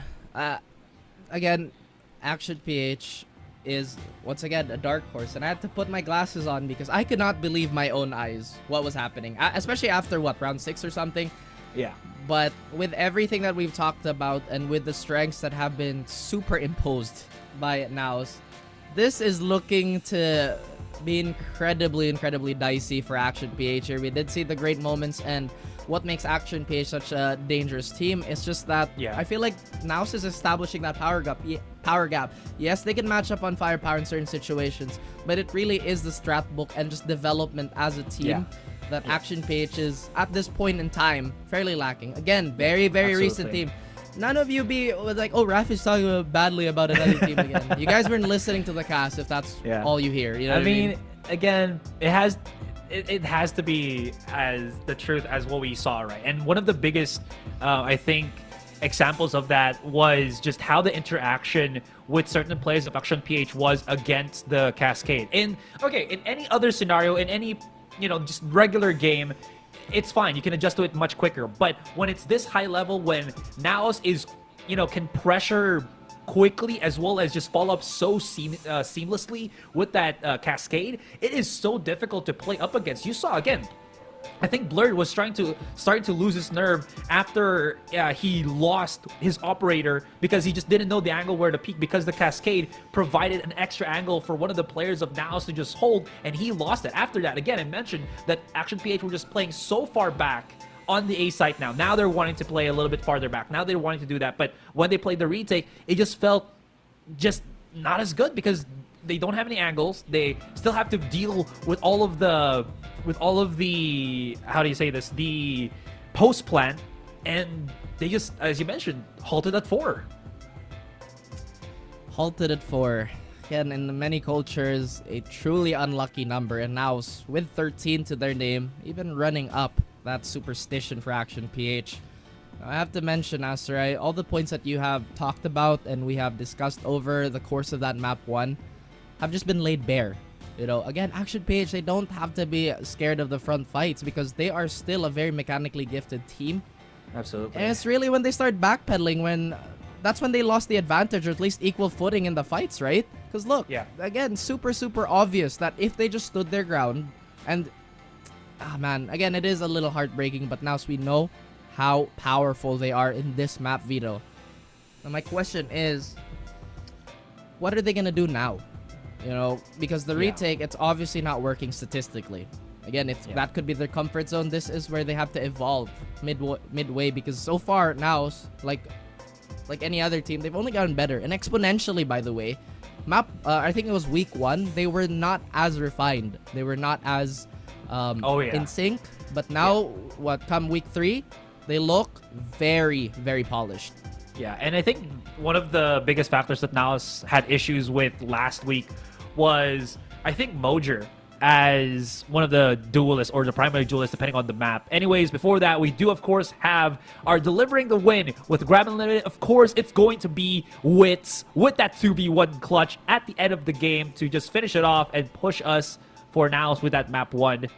Really solid stuff. And of course, throughout the entire first game, his Harbor was just, it felt like you were drowning, He's got all of that water bending goodness and stuff, so yes.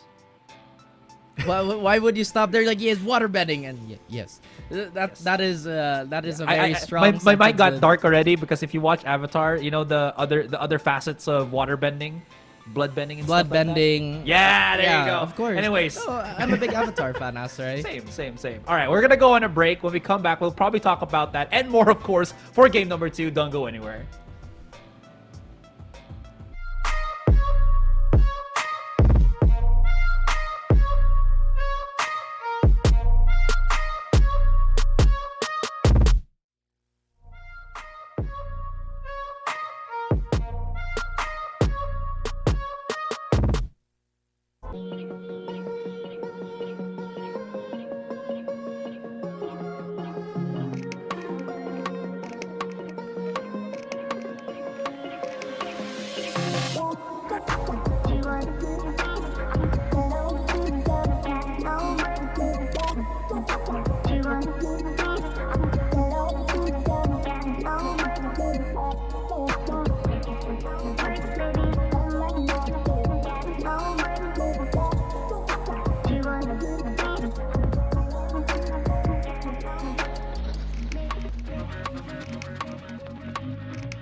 Action or inaction. Inactivity has been a burden to bear for our APH squad, and they are looking to once again refine their tactics and get back into the swing of things. Once again, my name is Raph. That is Asarai, that smiling lad that has a fire hazard behind him, is looking to hydrate. Wow, good technique.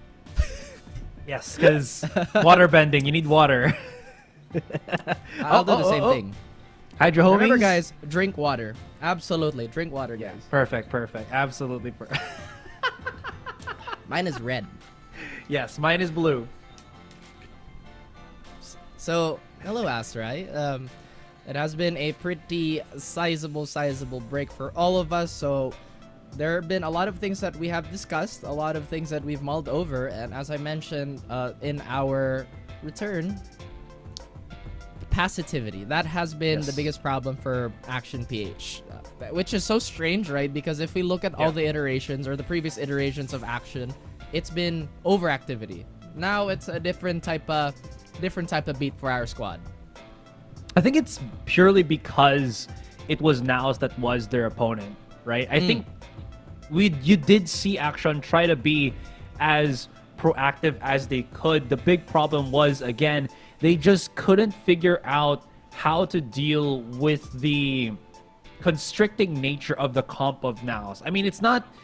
NAOS has a comp that could still be broken, and we kind of saw that with some of the Icebox matches that they played. Still, they did win that, but we did say, I believe it was against Sky Empire, where it went like 13-10. So there is a way to try to go around it, right? And teams are starting to figure stuff out, but Action PH just a tad bit not as quick on adapting as the other teams are, even though they do have really good fundamentals. Now we are looking at our Haven match here. And this is again another proving ground for Action.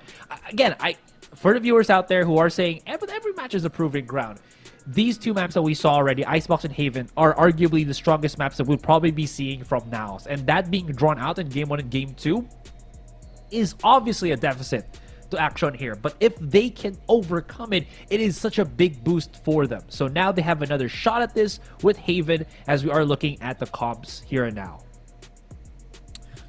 I guess this is the same sentiment as I've said before. Map 1 is that Action PH, they're very rigid still with their agent compositions. We still see a very, very similar, if not identical, picks or roles for our players here, which is not necessarily a bad thing. But now they have a big switch up. This time around, we have Wits on that initiator, a Breach specifically, and Ja on that chamber. Oh my goodness. Yes. That is... Yes, exactly. We have been exposed this chamber mains, Asarai. I enjoyed the chamber meta, guys. You can now throw your stones at me, your tomatoes, your pitchforks, raise them up. But in any case, this is looking like yet again a, I guess, test of strength for NAOS here, because when you go for a chamber, it is pretty much a sentinel that can brute force his way through a lot of things despite the nerfs. You're talking about chamber, right? Sorry, I was... Yes. Sorry, I'm getting my rhinitis attack a little bit again, so I apologize. Are you okay? Yeah, no, I'm good. I just need to take a bit of a breath. But the thing is, right, I love how you point out the chamber right now, because people are saying again that, oh, this is the worst that you've seen the chamber. But if you just look at chamber... Yeah, exactly. If you look at the chamber, rather than being the chamber of old, to maybe playing it somewhat similar to how you would play a Sage, he would make a lot more sense to you now than he did before. Well, maybe not Sage. Yeah, I mean, not like Sage, but somewhat similar to the Sage of like, Sage can't really be a sentinel that holds too many angles. She's more momentary map control, where I think Chamber does the same in a way. Right, and if you look at it from that perspective, he plays a lot more smoother if you try to then playing him from like the chamber from before. So I guess what you're trying to tell me is that the proactivity required for both these agents have to be present, as Kevzy takes the initiative to find Mojer here. That's one duelist down on the side of NAOS, but they do set up the smoke. Not entirely sure why the smoke was delayed, but maybe it was like a full contact play call, perhaps. Kevzy still has one shock dart and a recon dart waiting in his arsenal. But look at this, a double flank on the side of Action Page to get the action going. He is very wary and very aware of what could potentially happen. But look at all that utility. My goodness, that is going to be a headache to deal with as Blurred finds NDG in his own duel. Now everybody is pouring out from all the lanes of the map. But look at NAOS. They are not letting go of this site. It looks so good. And then the blink of an eye, NAOS puts some dirt in the face of Action PH. Yet nobody's on it. Oh wait, it's because it's NAOS attacking. All right. Oh, you know what? In that confusion, we had a knife kill. We had everything going. Oh, great. Now I'm pretty sure someone said, "Oh wow, the casters weren't paying attention. they missed attack." It's okay, guys. Sassy Raf is back. Oh. No. If they really want to bring it that route, if they really want to take it to that route, both of us have been very close to Radiant already. So I'm just gonna throw that out there. You better size up. You better put your money where your mouth is. Yo, calm yourself, man. Calm yourself. Like Action PH gotta calm themselves right now, because that looked actually pretty good, especially with the Kevzi start on that pick. But NAOS again just overwhelms. They do have a comp that loves to go for that bulldoze, especially as you mentioned with the breacher. Oh, the double up micro.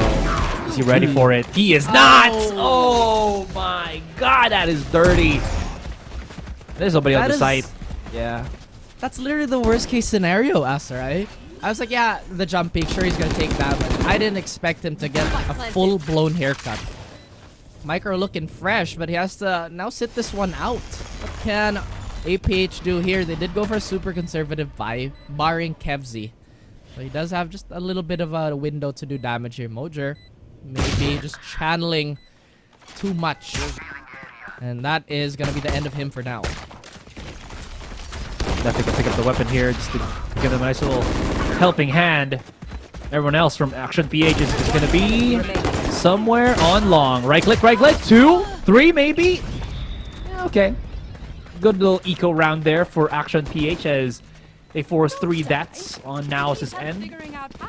And Kev's getting a pick off as well. That at least gives him more money to purchase up. Yeah, so he has a shock dart. He has basically everything that he needs. Just a half shield. Make it a little bit more difficult, but anything else, that was nice. And the sweet sound of Valorant. Boy, have I missed it. Big thank you to the prod for doing everything in their power to ensure how smooth, for a very smooth broadcast. As I mentioned that, we cannot get any better classic action there, Acer. We've seen so much, I guess, value out of the classic in the more recent months of the game. And it's interesting because I feel like it's such a difficult weapon to balance. In any case, we put our eyes and our focus towards what is in front of us. As Ja, feeling confident, will get put in his place apparently in that duel by Derek. Level composure here. Mojer still trying to get some value out of this space that he's taken. Is in the works. Derek gets discovered and he's gonna get swung on. Nearly kills Mojer there. Once again, NAOS, they keep themselves very neatly tucked onto the site. Spike planted. And I have a question for you. How common is it actually for us to see B hits like this on bonus rounds? Because it feels like we see it almost every other game, especially in the bonus. Yeah, I think if it's just on pro play, it's more of a thing, right? Because instinctively, you'd think that it's actually worse to go for a B because close range, they might have shotguns, their pistols are going to be a bit more lethal, but Haven itself, you see how there's a certain location there where, who was it? I think Mojer had to go so that Derek wouldn't have been able to spot him. If they try to go slowly into it, there's so much push play here. So again, you do allow yourself a lot of crossfire situations or refrag situations that make it good for any bonus round player. So I do like the idea there from NAOS. Unfortunately, Derek was just, locking all of his utility on B in the garage. Yeah, and as I was saying, right, when it comes to B, you do nullify that range advantage that the main rifles have. Although it does become quite dangerous here. Yeah, Action PH still going for a similar trend from the earlier map. They are replying very well to all these early sets and to all these early, I guess, skirmishes in the action. Now Blurred looking to be a bit more active here towards short. Wit is gonna be just behind that smoke, and luckily for him, He's gonna have a little more safety. I don't think they've heard the cross or the sound cue from Papi Chulo here, but that's definitely gonna churn out some aggression on the side of NAOS. I think they did, just the shoulder, but wow. Blurred. He's double dipping Aserai. He could potentially find himself in a dangerous situation, but he assesses correctly and now goes back to site. See now they gear up for a big, heavy hit towards A here. No rotations have been coming in from Action PH so far, but they have to be wary of Ja. Look at him, already going for the anti-rotation. How is Wit still alive? Or excuse me, how is Skepsy still alive in that? Oh, that's the own defensive smoke there. I love this. It forces the rest to either peek the smoke or go around it. Gives a bit of breathing space for Blurred. Unfortunately, NAOS, they don't flinch. They just back away. Cav C. All right, forced back. That's going to give them a bit of breathing space. Plant the spike, maybe on God spot. Yeah, it is. Yeah, just going to have to play peekaboo. And he knows exactly where it's up. Ja. Oh, he couldn't see Derek through the Hunter's Fury, unfortunately. 2-2 in Action PH. Make it work. I like the idea there from the smoke of Micro. I was going to say NAOS did a good job at just waiting a little bit, but at the same time, they were very much pressed for the clock. So that too, at least plant the spike and force the post, but no dice. That's a good spot. I'm trying to figure out what's the biggest difference of having the Harbor on Icebox, because I feel like I want to make a comparison point, right? Between that comp and this one. So far, NAOS have been pretty standard in what they've been doing. Again, the Breach Fade combo, something that I was never really a big fan of initially, has become, in the words of a lot of players, wow, this combo is so toxic. It just becomes so uninteractive once you get tagged by all that utility. Once again, they go for the B side here, and Mojer, the range deficit gets immediately harassed by our said duelist. Now Micro trying to hold on to Garage, but I don't think he's heard the cross. And Papi Chulo, an incredibly lethal 6-shooter player, gets the tag, gets the headshot on his counterpart. Now, despite having a weaker set of weapons, have been doing fantastic. And as I say that, Kevzy gets the reply kill onto NDG. But the damage has been done, Aserai. Now, honestly, have no reason to keep fighting here now. Oh, they're also low. I don't understand what's happening! But Yanagi nearly levels the playing field. Expensive still. But how on earth did NAOS out of the way? I mean, you could change Yanagi's name to Yayummy because of those shots, man. But not enough. Flavorful. Yes. But I was just about to point out what you mentioned before, right? Why a lot more teams are starting to go for B. And that's exactly why. You compress yourself and be able to swing out on locations where you can get that closer distance. And because they're playing on a different patch than what is on live, the Stinger don't got nerfed yet. So enjoy it now. Enjoy it at Sean PH. Enjoy it 8 teams in VCTPH, because we cannot enjoy it in the regular servers for us mere mortals. We'll have to pay 1,100 creds and just worse damage at farther distance. Yes. I can already feel it. Alsar is incredibly upset with the Stinger nerf. I get it. But go get him, killer. You know what I mean? At the same time, we have NAOS still lurking around the map, trying to get as much value as they can, anticipating some sort of push on the side of Action PH.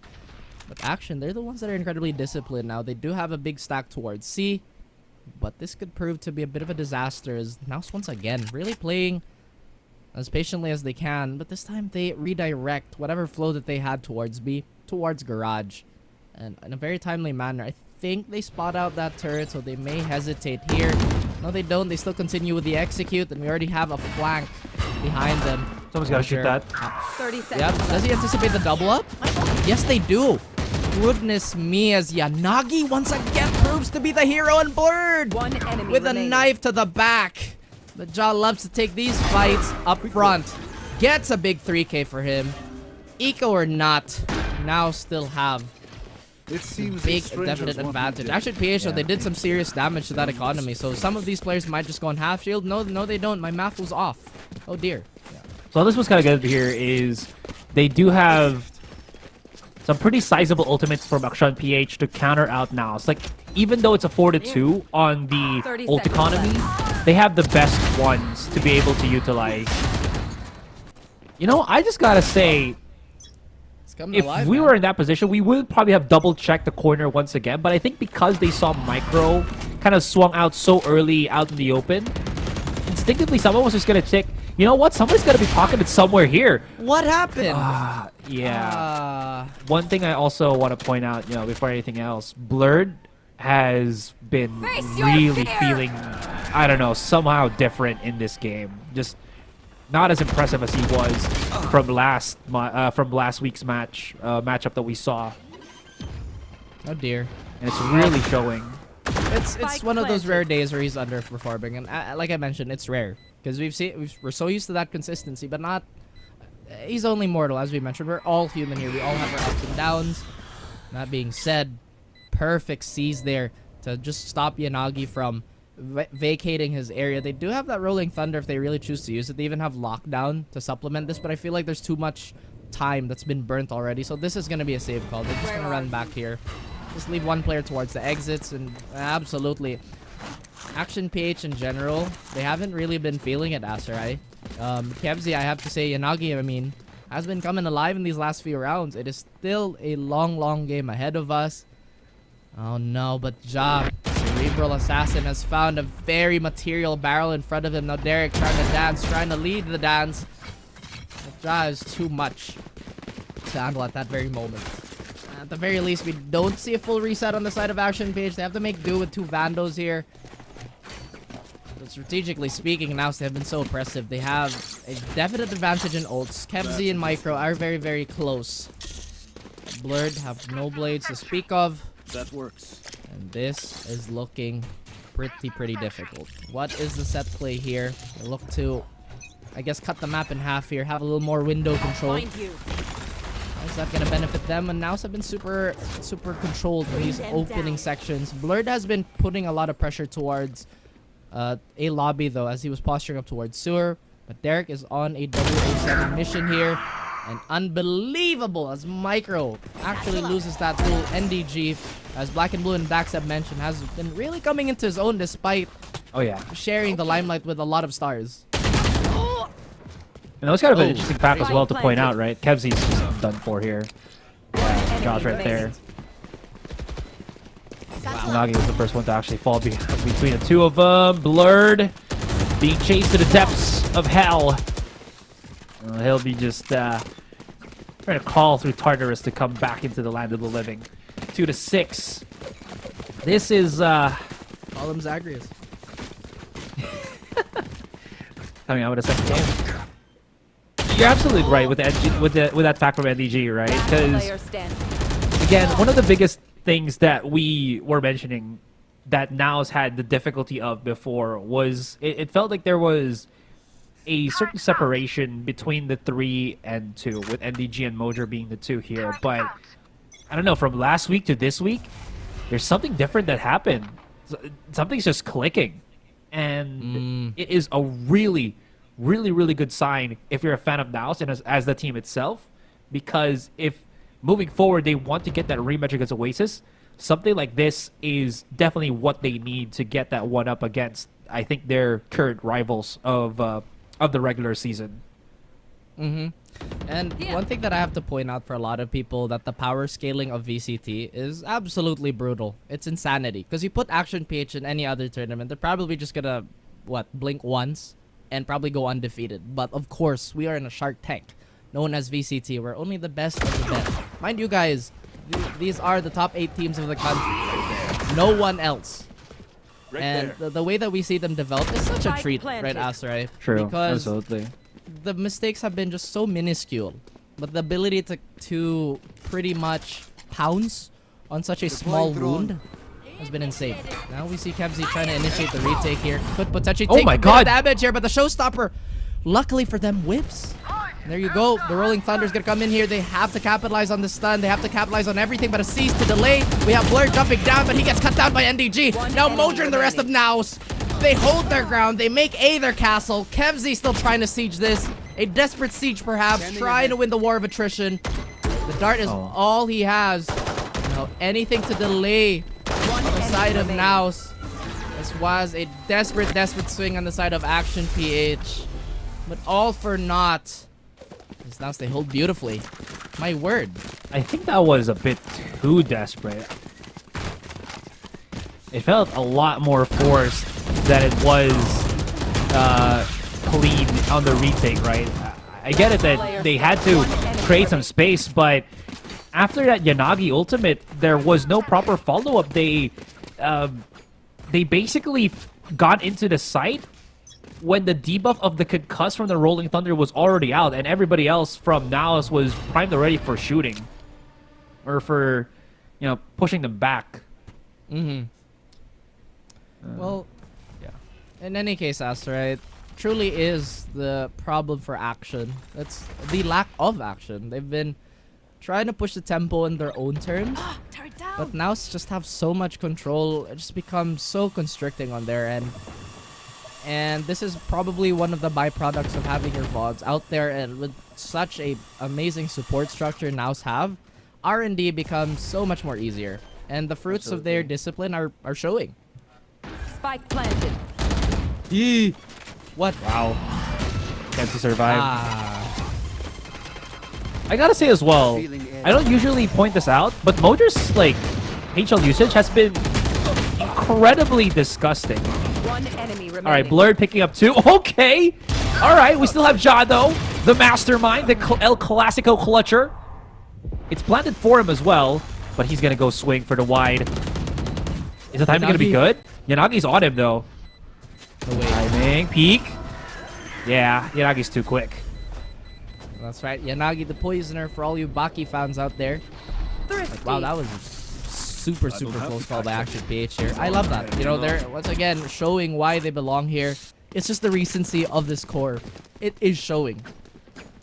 But everything else aside from the, I guess, fundamentals, or rather the more advanced set of plays that they could employ, have been pretty sharp on the side of Action PH. You see the trades are very intentional. The way they move around the map is, once again, with intention and very, very deliberate. It's just NAOS, man. They're really establishing a power gap between number 1 and 2, or with them and everybody else, right? It's like now, again, they're still in clear contention for that top spot. It's just everybody who's trying to break through that has been gate-kept, to try to put it nicely. Okay, Mojo's still close to throw out his boom bot. There's the perfect angle. Double swing, maybe. Oh, that Rolling Thunder is going to screw them over. The Nanoswarm needs to be perfectly placed, but it's not. It's at the lip of the opening. He's going to be swarmed in. Hold on. KFC and Derek holding on. And DG's here. Does get the refrag. Yanagi will get overwhelmed the back of site. Too many players of NAOS have already occupied onto site A. As Micro, if he tries to go in, he will be spotted. He tried to check right above him just in case that Papichulo was there. Thankfully enough that his reaction time was quick. Blurred has to rely on the blades. Great paranoia, but gets stuck on the window! It's not Windows 11, it's Windows 98. A little bit too slow on the update. 3-8.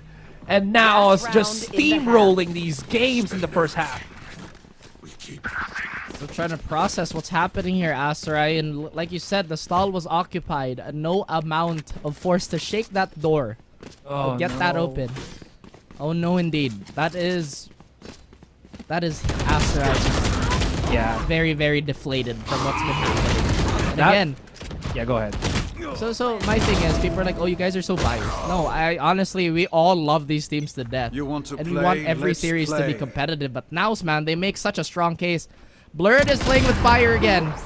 And my goodness, Blurred absolutely fearless. He gets 2 on that dash, and sometimes that's all you need. You gotta have the confidence to take that swing. What are smokes and utility anyway when you can point and click?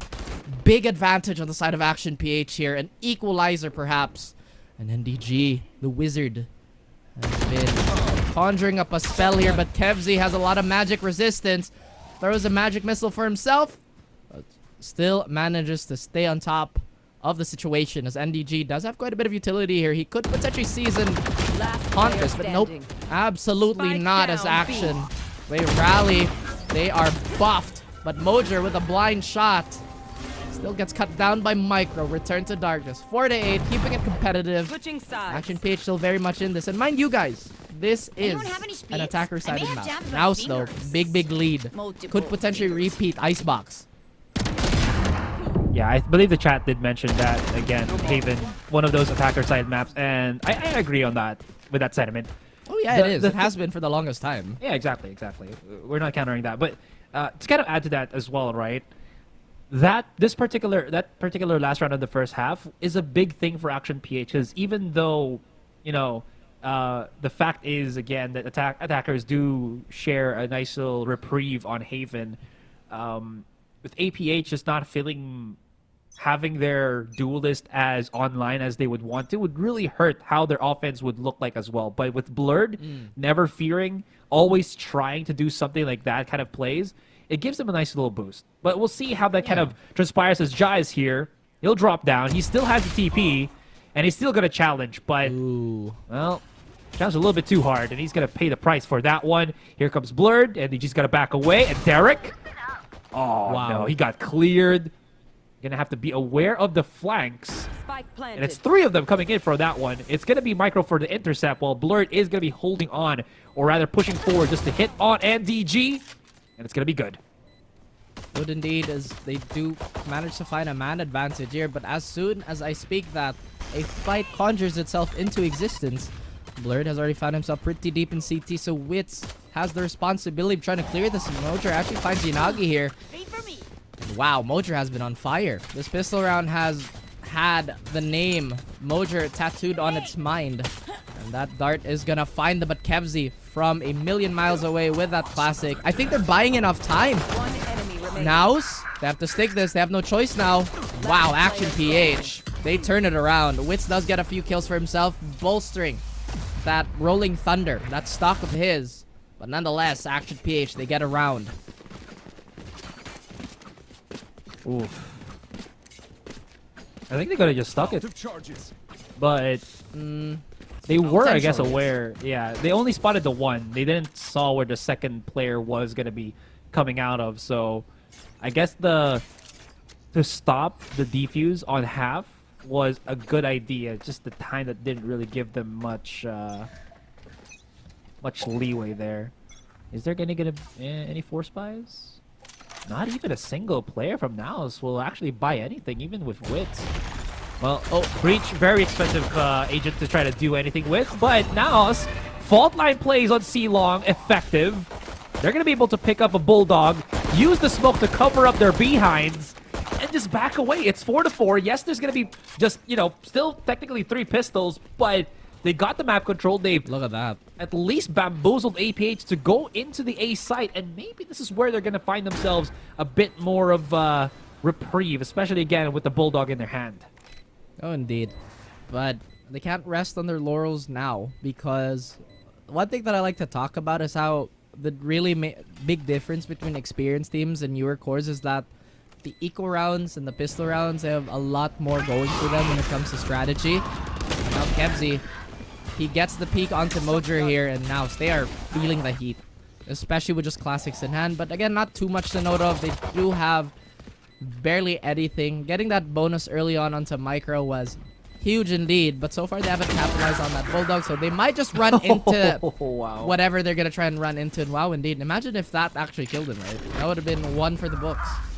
And there you go. 6-8. Very, very competitive now. But gun round abound, Asarai. Gun rounds aplenty. They got so much value off of that fault line play. And you tend to forget, you know, how effective the fault line is for just getting these catch-offs, knowing as long as you can hit that one fraction of the map and your opponents can't back away, you're almost guaranteed a free kill. It's kind of crazy to think about it that way. Anyways, Action gonna be looking to charge in on this one. Ja is so close. He has the TP angle too. And he can still TP from Cubby. That's insane. I don't know if they're gonna check this though. Slowly but surely they creep up, and Micro just got... I got shot. I'm stealing that. I am gonna be using that too. That is dirty. It's a dirty setup. And he's on high ground too. I'm not sure if they're gonna be able to check this. They do have Nacague with the flashes, but look at the setup that he has alongside Poppy. This is going to be incredibly difficult if they don't get, I feel like, garage control. So Derek's point of push here is going to be incredibly crucial if APH wants to commit on C. That is if he can get some sort of leverage towards garage here, but it looks like it's going to be a battle of timing as Ja. I don't think he saw the barrel just yet, but Derek, his spider senses were tingling, and now he's trying to slow down time, trying to get himself the hell out of there, but Ja actually gets cut down by Kevzi with that Bulldog. Too much of a bite, and not very much anti-rabies there. As Yanagi, he backs out of that position from A, looking to focus their attention towards C now. 30 seconds left. Still biding their time here. There is 28 seconds left on the clock as Papi Chulo's gonna try and anchor this, and that he does, but he is gonna literally explode. Yanagi has been a player of note for this map. Sure, Icebox was a little rough, but sometimes people are like diesel engines, and they do get cut down, rather get stopped. But wow, what a massive flank here. And now they handily take that bonus round away from Action PH. The damage has been done though, so fairly acceptable still. However, that cushion has to be deflated one way or another for Action PH to get back into this. Yeah. Yo, Mojer had like nerves of steel there. I'm not sure if we're going to see it on the replay, but you see how he was already on C long? He actually double satcheled from the attacker spawn, just not fearing that there was anybody holding the flank. And he got a faster flank than what APH was probably expecting because of the double satchel. That was kind of nuts. Just goes to show how good the reads of NAOS are. Indeed. That's where it gets more difficult if you're in APH's shoes. That's right. And you did mention that is a lot of nuts. Take flight. It's a whole bag of it. $4, baby. And Action PH, they inch their way towards C. And look at this. They still have not let go of the pressure that they have been exuding towards C long, Aserai. Somehow, Micro has been caught out 3 of the last 4 rounds in that specific action. Variations may be slight, but NDG holding the Vandal of Champions and holding it like a king. The kingdom shall not be disturbed. As the Royal Guard and potentially the ruler himself shuts it down. And now Derek, this offensive has been reduced to a resistance, as now they are on the hunt. They want to get rid of that last Vandal. And someone taught NDG how to press left control for crouch, man. 30 seconds left. What? He was just crouching. Crouching the whole time. Everybody was just going at him little by little. I'm not making fun of him. I'm just like, they just went on his angle. And just kept falling down. I think you start better wearing a mask, right? Because I'm actually getting hit by my allergy attacks as well. Goodness me. Hey, here, I'll pass you one. Can you reach over? Yeah. Thanks. Hey, I'll use a drone to send it to you all the way. Oh, yeah. The other nation. Yeah. The sovereignty. You must ask me for passage. 6 to 10. But yeah, Action PH. Yeah. I think they're putting up a better fight, right? It's just now activity once again. It's the proactivity that's been really separating these teams. Now they're very, very clear cut on what they want to do. But meanwhile, Action PH, they are holding their ground, which is something that we've been asking for quite a bit in that previous iteration of this matchup. And so far, NAOS also have a solution for that. So they've really scouted Action PH quite a bit. And preparation is, or I was trying to say luck favors the prepared. And we are seeing that and before our very eyes. And Action PH, at least they take the time to reassess the situation. Take a step back, maybe. Where are we going wrong? What parts of the map are NAOS really dominating? And so far, this could be, I think it's good for the Master, right? Yeah. I will say, on the flip side for NAOS, right, that previous round was also just so well handled by them in the sense that they simultaneously pressured C long, A long, and garage while not overextending. And because of how they got that, how they got micro, they forced the other anti-lurker, Derek, to basically hold 3 angles while the rest of them start pushing for B. And that's how they kind of fell to NDG's hold there from A link, right? Derek had to deal with the one activating his alarm bot, deal with the one activating his turret from C long, and then the rest of them just fell down to NDG. And you don't see too many of that kind of sequence too often. Like maybe with Team Secret way back then, but this is such a clean start for NAOS in this entirety of this series, and you can see that already happening here as APH slowly falling down. NDG is just gobbling them all up, increasing his KD ratio here. And, well, this KD shining bright like the suns, brother. Man, that is unbelievable. You know what I mean? I cannot believe Kevin Durant is on the Suns right now.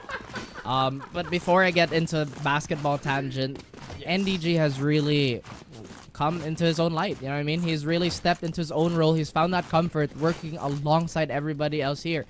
And at the start of the season, even in the preseason, or at least the sample size that we had, it did look disjointed. But now, it seems that the growing pains have really paid off.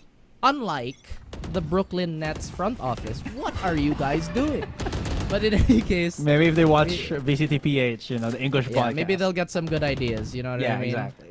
I don't get it, man. They had a good core in 2014. They had Jarrett Allen. They had D'Lo.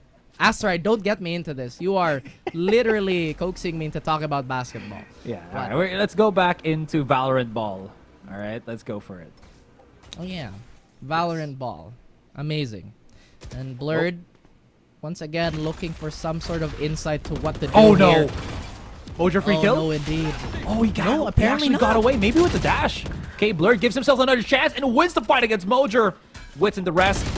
Probably being pressed to push up onto A short to get that map control back, but it's all going to fall down.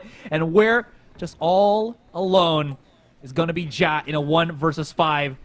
He has an operator in hand. And, of course, a couple of shots on his Headhunter. He can try to go for this, because even if he loses this, he'll have his Sword of Force for next round. Indeed. And Ja with that operator is probably going to be pressed to save here. Honestly, don't really have the strongest economy. However, he is going to have Tour de Force, so he might just risk the biscuit. If he can just find 1 kill, it's actually still very acceptable here, as they just want to cripple any momentum that Action PH are looking to build. And even small pieces like 1 player that's struggling to buy is enough to cause a butterfly effect. Ja lining up the shot. Had he just been a tad bit to the left, that could have been one of the craziest collats that he could have pulled off. And we love those collats from him. In any case, absolutely. I do want to say, I don't think it was a 2014 core that had, I think it was D'Lo and Jarrett Allen. I think it was later 17, 18. I just want to correct myself for all you, you know. I will believe you. I'm not too much of a... I don't want to spread misinformation, you know what I mean? Not on the internet. Not on the internet, yes. Where all information is true. Yeah. Did you know if you drink gasoline, you turn into a jet plane? Oh, I thought... Okay. What, you think I thought you were going to say... steel beams? I thought you were going to say farts are a very venerable source of fuel. Oh my goodness. Guys, we're being sarcastic, okay? Please. Yes, absolute sarcasm. All right, hold on. It's APH. No sarcasm here. It's all honesty as they push up onto the B side. Blurred. He could get caught out here. He is gonna... No way he gets away with the dash. All right, they're gonna be chasing him. No walls here. Try to defuse it. There's gonna be a whole chunk of post plant to try to deal with. Lockdown is there. Hunter's Fury is there. Big flank coming in from Ja there as well. But they can't hit any of their shots. APH, they got their second wind. There's going to be the Rolling Thunder. And that's just going to be delaying them even further. The push out, and they're going to get gobsmacked by the Aftershock. And Ja all alone once again, saving the operator if he can. Gets stunned. But before that, Derek is down. 3 versus 1. No time to win. All the time to survive. One more. No way! No way! Ja! What? You are an absolute demon, but Blurred has wrapped all the way around to welcome you with open arms as he shoots him down. 8-11, APH, as I mentioned, getting their second win. Like you said, the walls of Jericho prove not to be in the favor of NAOS. And this could be a biblical comeback for Action PH. But we still have quite a few games to play here. Interestingly enough, Asteroid, we have champion, and a lot of us have talked about Ja being one of the best operator players in the region. And we see, I think this is going to be Yanagi, who has proven to have bounced back from that fairly pedestrian game he had on Icebox. Now he's been contributing in bunches and has honestly been the X factor for Action Page most of the time here. Everybody really contributing and firing on all cylinders. And this is the Action Page we want to see, where they make challenges so incredibly, I guess, noticeable for our top teams. It was a risk, though, for what they did there. I didn't even know how it actually worked out. I just saw Kevs throwing out the recon dart, the smokes by Micro, and then I honestly thought that Blurred dashed in to plant at default on B. But he didn't. He just straight up walked in, ran in, and then dashed out. So that was a beautiful play.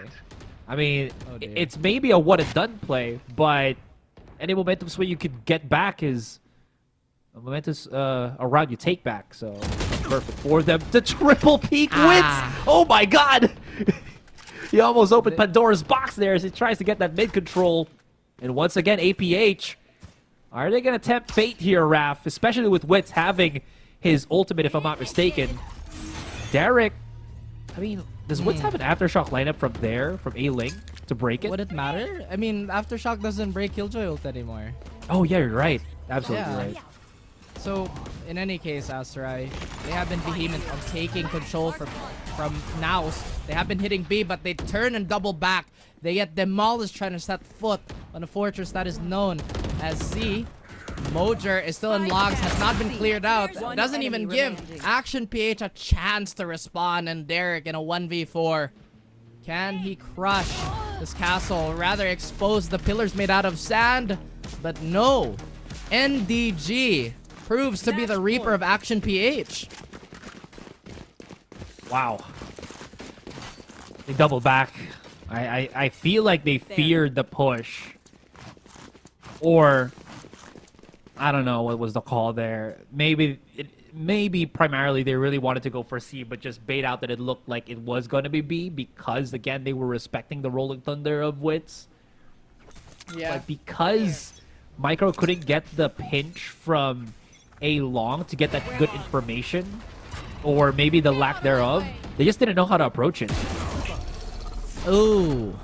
Maybe just walk up to them and kill you while you're at it. Ja, brimming with confidence. Mojer follows suit. Ja gets a trade. Derek, yet again, battling for dear life. And match point to the firing squad is too much. As NAOS, the juggernaut, crushes Action PH in that final stretch. Oh my lord, Aserai. Oh my lord, indeed. 2-0. And NAOS Esports again. The time to rise for NAOS is now. Now's the time. They're looking unstoppable. They're checking out names.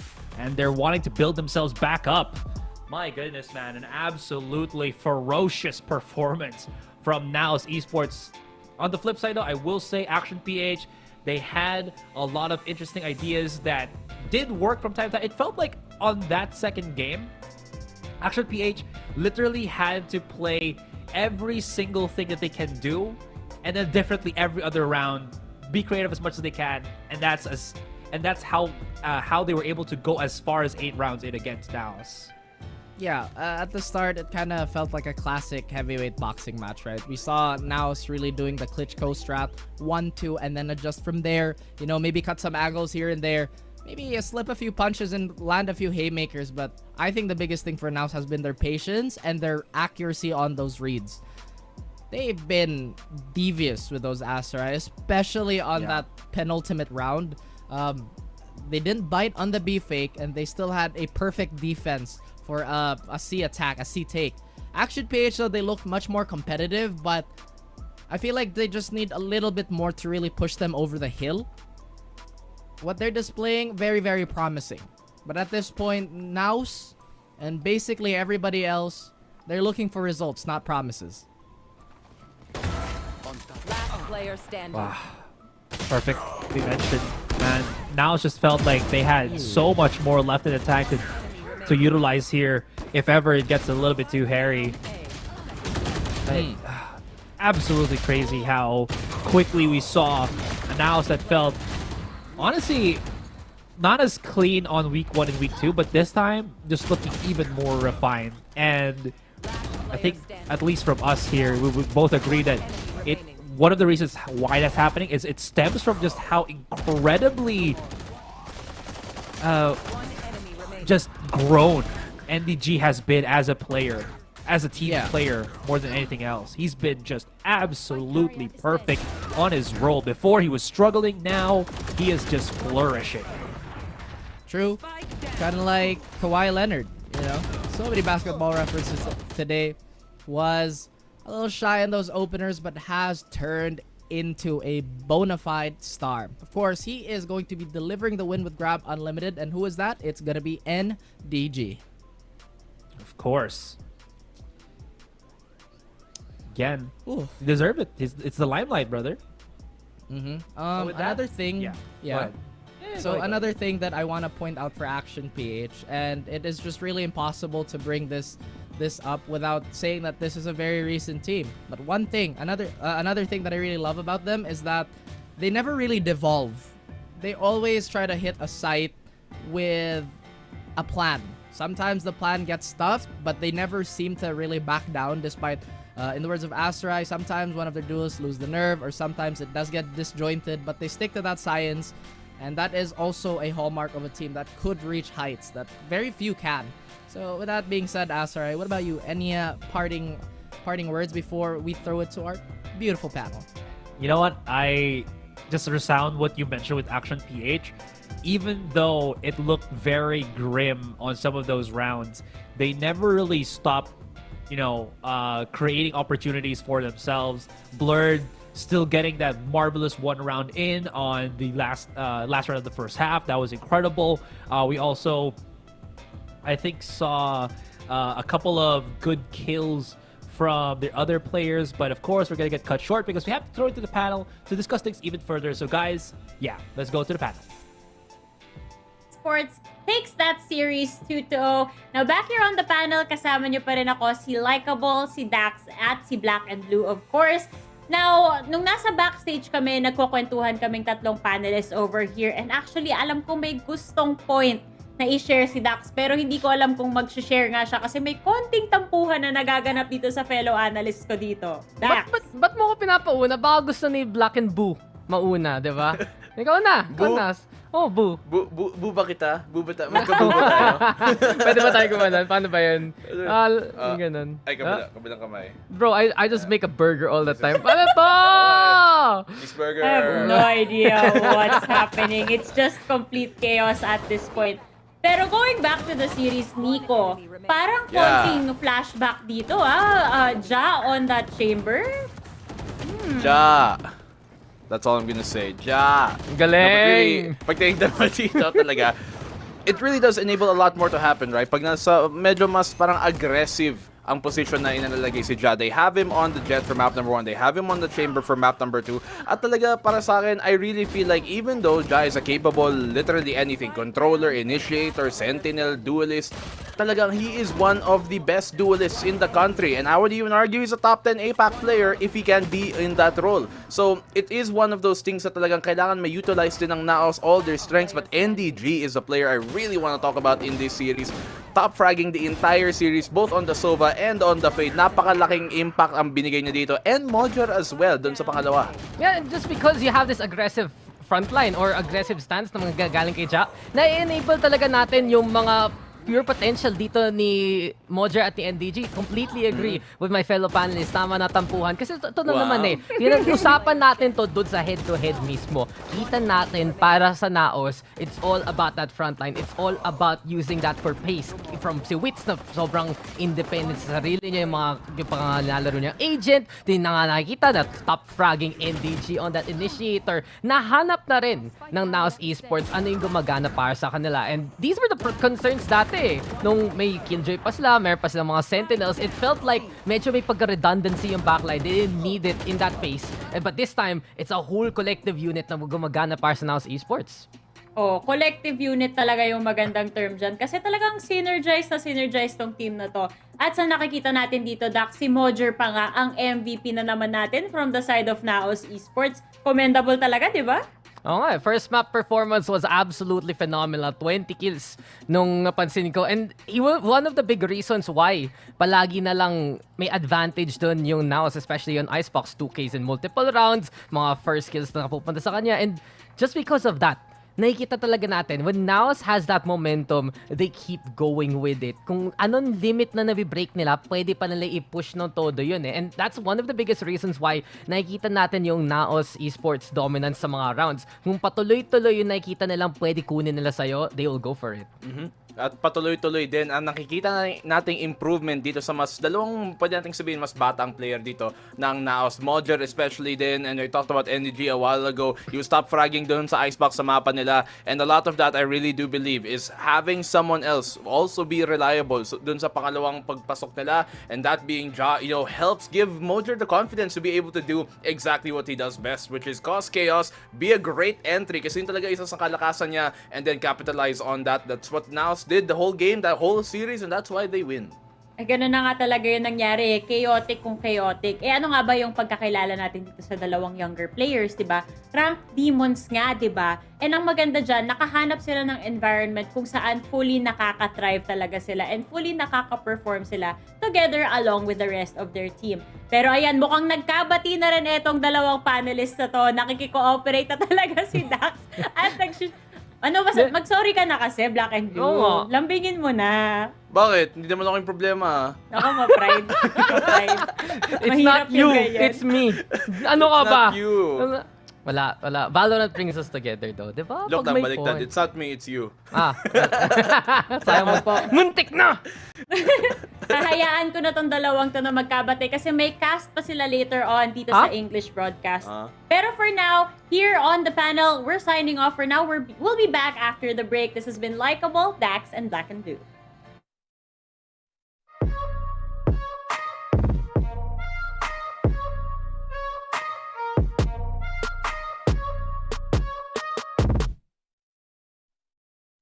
Kaya ka iniwan ng boyfriend mo eh.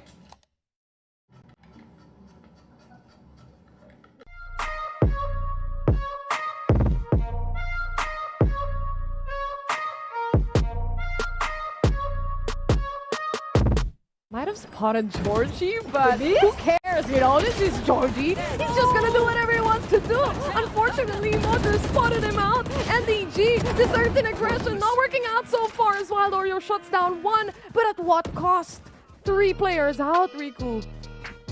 Yeah, this eco round for Oasis, wanting to see if they can damage through surprise. The Xavier is half HP already. That's They a get lot. a tremor down. Yeah, that's a lot. And next team sole survivor will fall quickly. So the evacuation order is there for GameLab.Alpha. Defuse duty already broken. GameLab was ready for that one. 2-for-1 trade. The rest comes online though from Ninitop. And it's still Boogie able to fight on back. There seems to be a wall in the way though. And finally Boogie gonna fall and have Shongi towards the 410 angle. It's Owen Duty though who answers back. They tried to go for the defuse, already halfway done. And Walk on Water has to do it all alone. 1v2 scenario now with the operator. The barrier still be in the way now with the angle. But up close and personal. He gets the takedown. Bridge on the opposite end. The high ground there. Jump peaks. Just psych out the opposition. But Walk on Water is running away with it. The Puggers do it again. And it's 7-4 now. Fantastic, Georgie yet again. He's already on CT.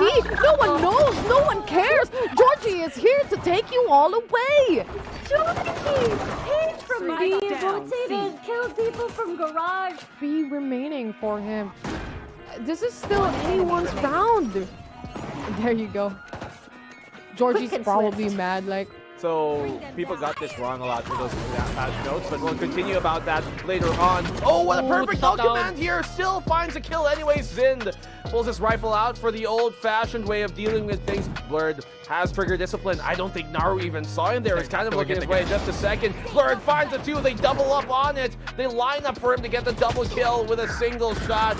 Sen and Mid-Mathers follow up though in Action PH. That's the 3rd one here for Blurred, keeping the lines undrawn. 30 seconds. Still not done, and Blur just waiting for his smoke to dissipate. Gets the ace even! Place GameLab.Alpha here. Boogie also gonna get tagged along the way, but Ninitups still able to hold the line, protecting Second Love from getting overwhelmed. This is a great play here for the Puggers. They know the contact is going to happen, and they're trying to cover it as much as possible. Ninitups again on the board, but it's 3v3 now as GameLab.Alpha have decided to bring out the null command and bring in the pulses, playing it slow though, and that works out for Second Love instead. A heartbreaker there for Chase, stuck on the ground. Here comes Owen out in the open, and it's all left to Boogie now in a 1v2, but he's doing it here for the team. Boogeyman ready to scare off the competition. He also goes for the resurrection, but Blixerino will find the rejuvenated KO. Hindi ba ikaw ang tatay ni Mark? Kaya ka iniwan ng boyfriend mo eh.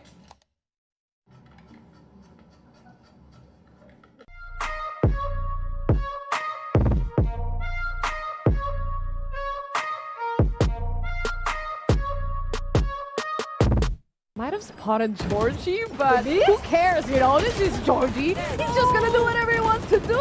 Unfortunately, Motor spotted him out, and the G, the certain aggression, not working out so far as Wild Oreo shuts down one, but at what cost?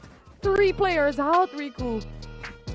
Yeah, this eco round for Oasis, wanting to see if they can damage through surprise. The Savvy AK is half HP already. That's They a get a lot. tremor down. Yeah, that's a lot. And next team sole survivor will fall quickly. So the evacuation order is there for GameLab.Alpha. Defuse duty already broken. GameLab was ready for that one. 2-for-1 trade. The rest comes online though from Ninitup, and it's still Boogie able to fight on back. There seems to be a wall in the way though, and finally Boogie gonna fall and have Chongi towards the 410 angle. It's Owen Duty though who answers back. They tried to go for the defuse, already halfway done, and Walk on Water has to do it all alone. 1v2 scenario now with the operator. The barrier option is in the way now with the angle, but up close and personal, he gets the takedown. Bridge on the opposite end. The high ground there, jump peaks, just psych out the opposition, but Walk on Water is running away with it. The Puggers do it again, and it's 7-4 now. Fantastic, Georgie yet again. He's already on CT. No one knows, no one cares. Georgie is here to take you all away. Georgie! Page from Strike being down, rotated, killed people from garage. 3 remaining for him. This is still anyone's round. There you go.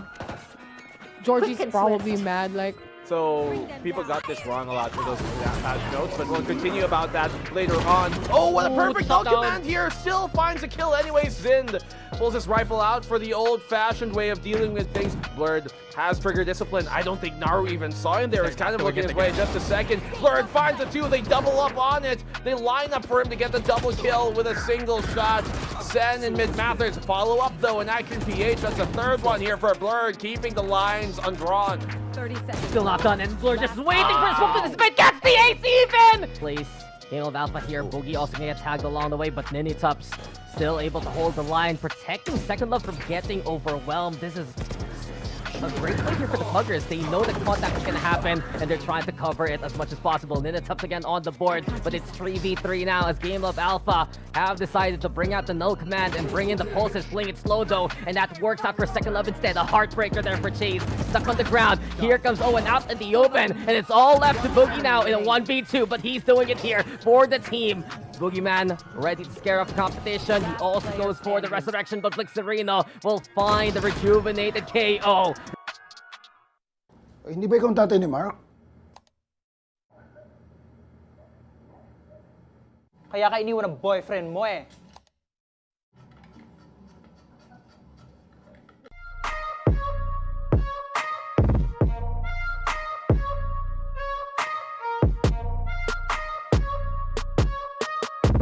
might have spotted Georgie, but who cares, you know? This is Georgie. He's just gonna do whatever he wants to do. Unfortunately, Motor spotted him out, and the G, the certain aggression, not working out so far as Wild Oreo shuts down one, but at what cost? 3 players out, Riku. Yeah, this eco round for Oasis, wanting to see if they can damage through surprise. The Savvy AK is half HP already. That's They a get lot. a tremor down. Yeah, that's a lot. And next team sole survivor will fall quickly. So the evacuation order is there for GameLab.Alpha. Defuse duty already broken. GameLab was ready for that one. 2-for-1 trade. The rest comes online though from Ninitup. And it's still Boogie able to fight on back. There seems to be a wall in the way though. And finally Boogie gonna fall and have Chongi towards 410 angle. It's Owen Duty though who answers back. They tried to go for the defuse already halfway done. And Walk on Water has to do it all alone. 1v2 scenario now with the operator. The barrier still going to be in the way now with the angle. But up close and personal. He gets the takedown. Bridge on the opposite end. The high ground there. Jump peaks. Just psych out the opposition. But Walk on Water is running away with it. The Puggers do it again. And it's 7-4 now. Fantastic. Georgie yet again. He's already on CT. No one knows. No one cares. Georgie is here to take you all away. Georgie! He's from Strike being down, rotated, C. kill people from garage. 3 remaining for him. This is still anyone's round. There you go. Georgie's Quick and probably swift. mad, like, So people got this wrong a lot for those patch notes, but we'll continue about that later on. Oh, what a perfect dog command here! Still finds a kill anyways. Zind pulls his rifle out for the old-fashioned way of dealing with things. Blurred has trigger discipline. I don't think Naru even saw him there. He's kind of looking his way in just a second. Blurred finds the two. They double up on it. They line up for him to get the double kill with a single shot. Sen and Mid-Mathers follow up though in Action PH. That's the third one here for Blurred, keeping the lines undrawn. 30 seconds. Still not done, and Blur just waiting for his smoke to dissipate. Gets the ace even! Place GameLab.Alpha here. Boogie also gonna get tagged along the way, but Ninitups still able to hold the line, protecting Second Love from getting overwhelmed. This is a great play here for the Puggers. They know that contact is going to happen, and they're trying to cover it as much as possible. Ninitups again on the board, but it's 3v3 now as GameLab.Alpha have decided to bring out the null command and bring in the pulses, playing it slow though, and that works out for Second Love instead. A heartbreaker there for Chase, stuck on the ground. Here comes Owen out in the open, and it's all left to Boogie now in a 1v2, but he's doing it here for the team. Boogeyman ready to scare off competition. He also goes for the resurrection, but Blixerino will find the rejuvenated KO. Hindi ba ikaw ang tatay ni Mark? Kaya ka iniwan ng boyfriend mo eh.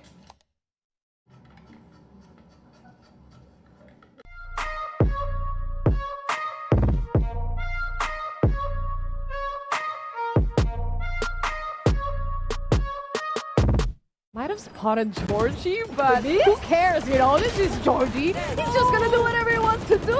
Unfortunately, Motor spotted him out, and the G, the certain aggression, not working out so far as Wild Oreo shuts down one, but at what cost? 3 players out, Riku. Yeah, this eco round for Oasis, wanting to see if they can damage through surprise. The Savvy AK is half HP already. That's a lot.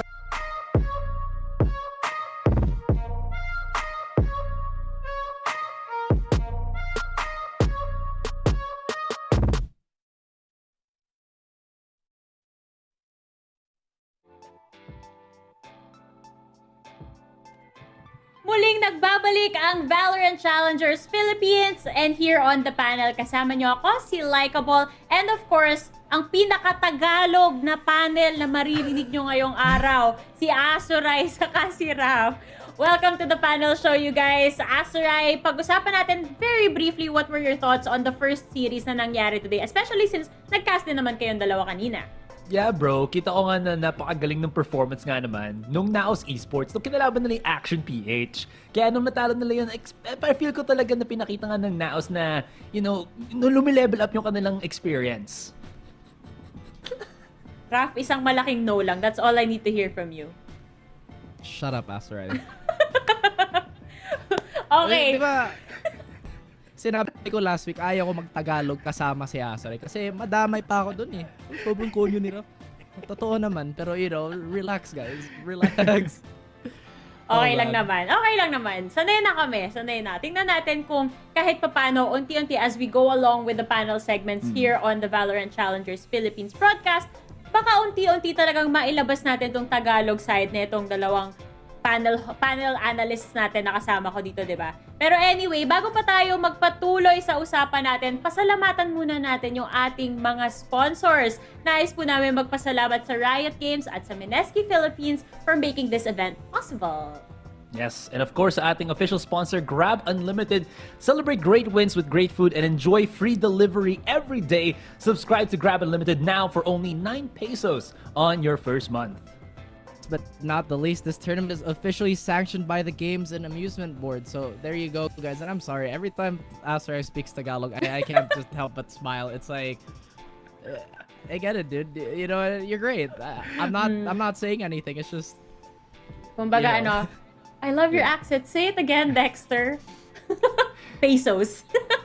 Pesos. Oh my goodness. Okay. Truly is the greatest. Bago pa tayo maging carried away, masyado tayong nakahype dito. Alam niyo naman, pag narinig natin ang Tagalog-English connection netong mga casters natin dito, medyo naka-carry away tayo. So, pabalik lang tayo dito sa topic natin. Second series of the day na tayo dito, bro.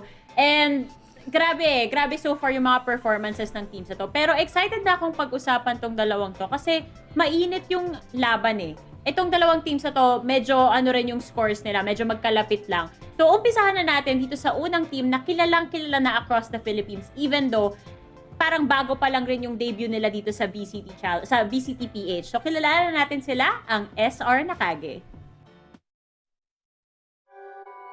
Perfect.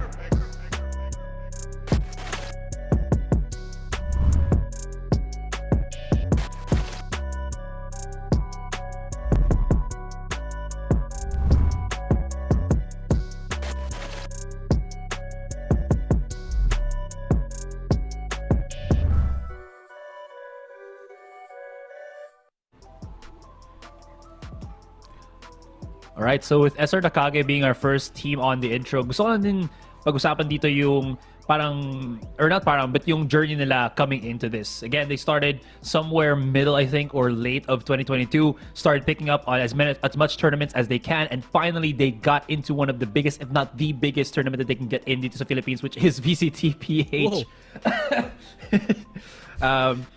But other than that, then, I think one factor na we have to also point out, specifically for SR Nacague, is yung fact that they are hitting a certain plateau with the matches that we saw with them. They've already lost to NAOS. I believe they also lost to Oasis na din.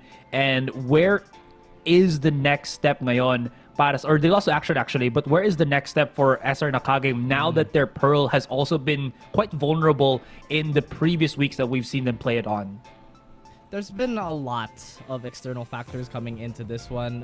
That being said, it's because we've seen SR Nacague compete in the majority of the latter two, and they're one of the most inspected teams. But like I said last week, is that I'm honestly not entirely sure about the decision to concede Pearl in the map veto, considering that should have been their signature map. That's where they should make their stand and really make a name for themselves. But to shy away from it is a curious decision. They are in a bit of a recovery streak, I would like to say. Against a team like GameLab, they might just have to extend their patience a little bit more. At dahil na-mention mo na nga kung sino yung magiging kalaban nila, syempre wala naman tayong spoilers dito, napakita natin yan kanina sa ating match schedule of the day. Pakilala na natin sila agad-agad. Here we go, folks. This is GameLab.Alpha. Perfect.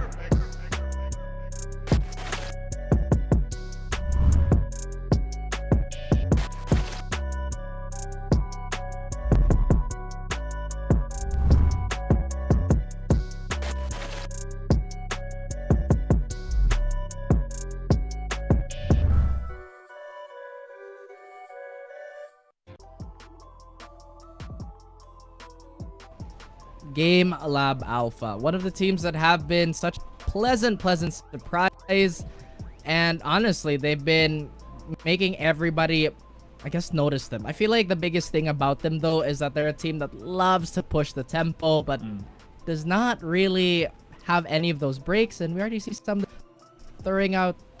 Is that a heart? I think that's a heart, right? Love scars. That's the infamous love scars. What is that? Am I You too old are for not this? on TikTok. I will send No, you. not at all. Even though I'm not on TikTok, I know what What Love is Scars Love is for some reason. I will In send any you. case, guys, before my face, or rather my brain gets distracted again, I think GameLab.Alpha is one of those teams where they are really, really hinging on their mechanical prowess, and it's been working out, right? I still don't know what that is. In any case, stop trying to distract me. GameLab.Alpha, their biggest problem is to really just to control that tempo, to turn down when they have to back out, because if you remember their last match against Puggers, a team that is also incredibly similar, the biggest difference maker was the ability for Puggers to decide that this is not a winning fight for us. We can pick our fights, we can move somewhere else in the map. Meanwhile, just GameLab.Alpha being very adamant that, hey, the X factor for today.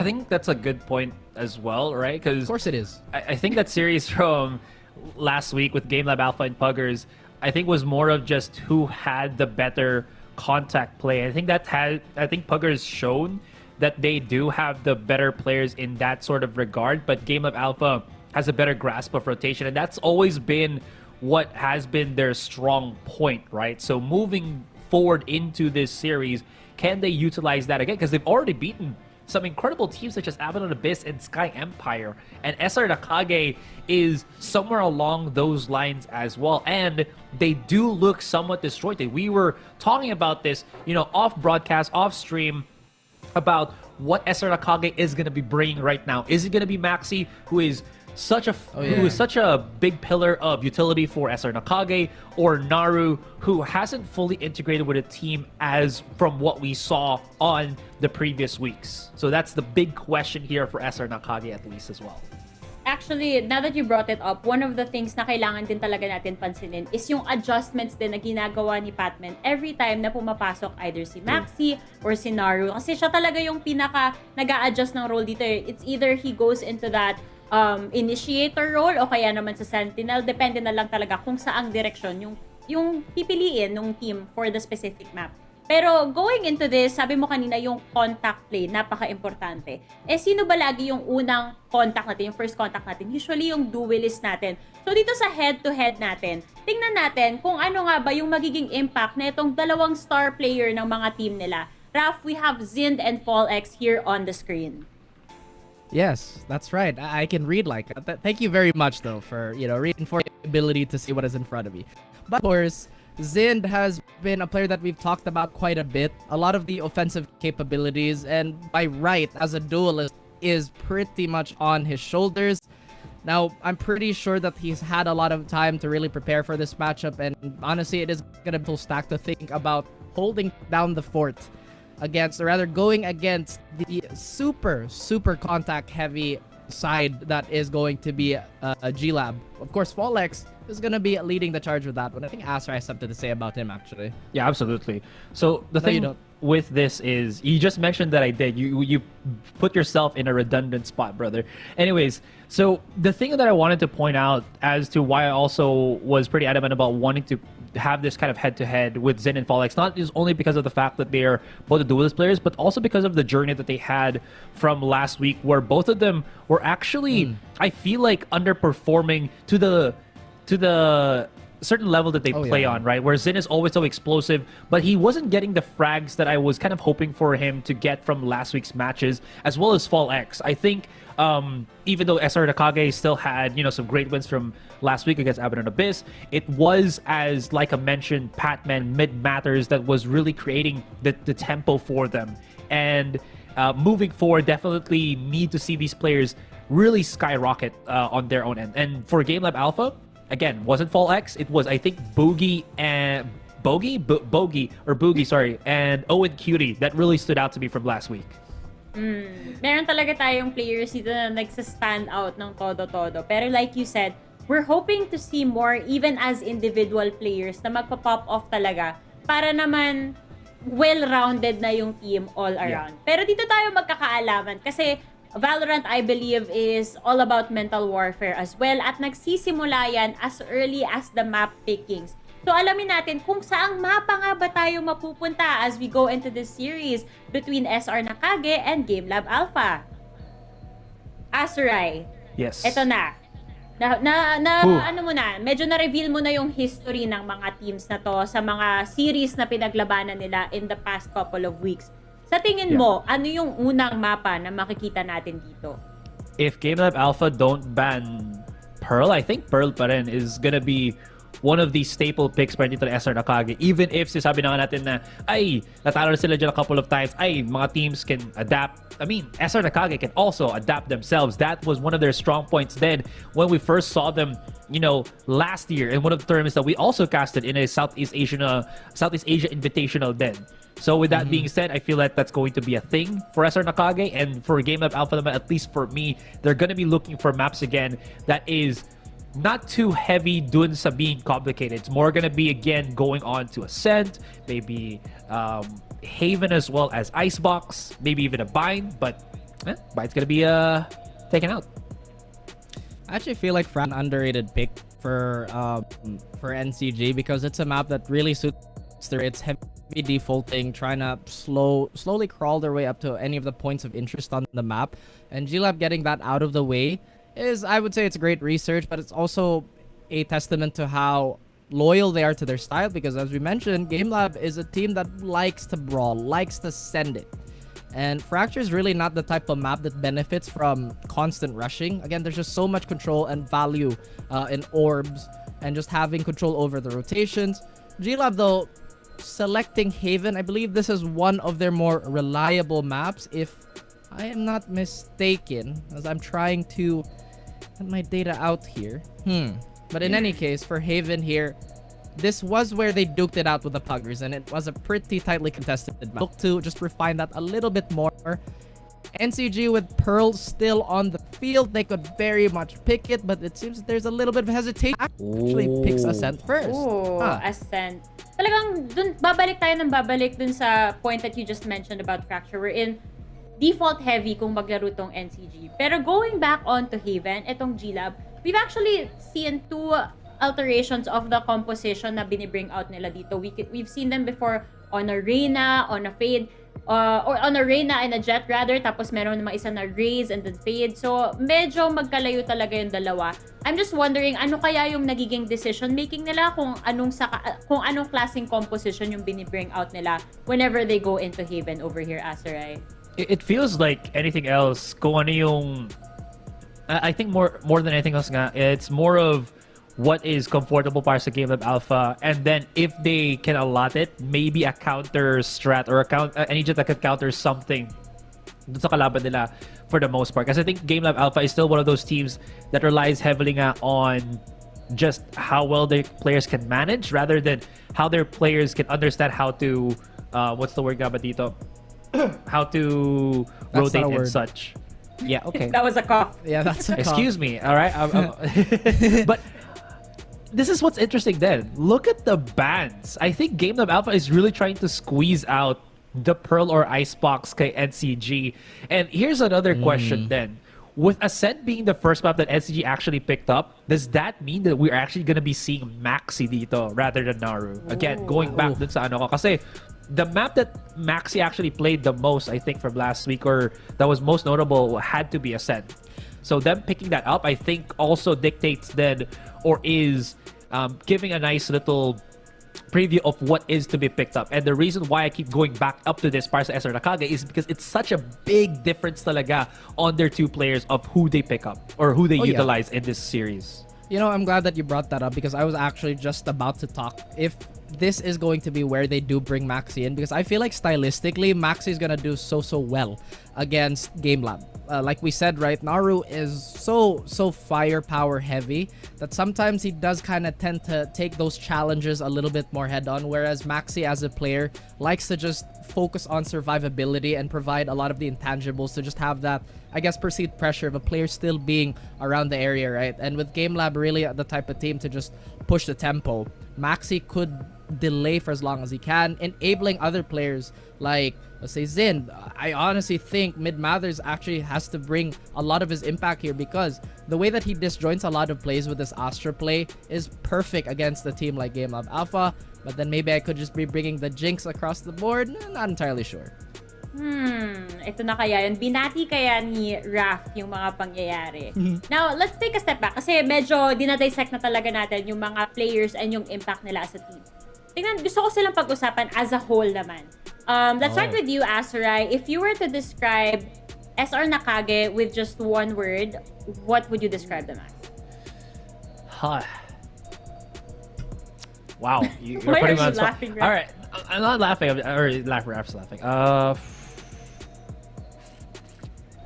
Probably Speaking of versatile. I'll give versatile. It's the one word that pops into my head. Yeah. Versatile. What about you, Raph, for GLab? Aggressive. Aggressive. Okay. So we've got versatile and aggressive. Let's do like the opposite version of both. Asarai, sa tingin mo, anong kailangan gawin ng NCG to be described as aggressive? Ooh.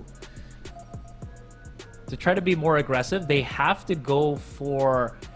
Oh my gosh. I mean, they do it na rin naman, but I think they have to go for a lot more aggressive map control. That's about the thing that just pops into my head if you're just gonna ask straight up. Yeah, kasi pop quiz to, guys. So understandable. Okay, Raph, on the other side, what do you think GLab needs to do to be even more versatile? Kasi hindi naman natin ina-exclude na they have these qualities, but you know, para yun rin yung maging identifier nila.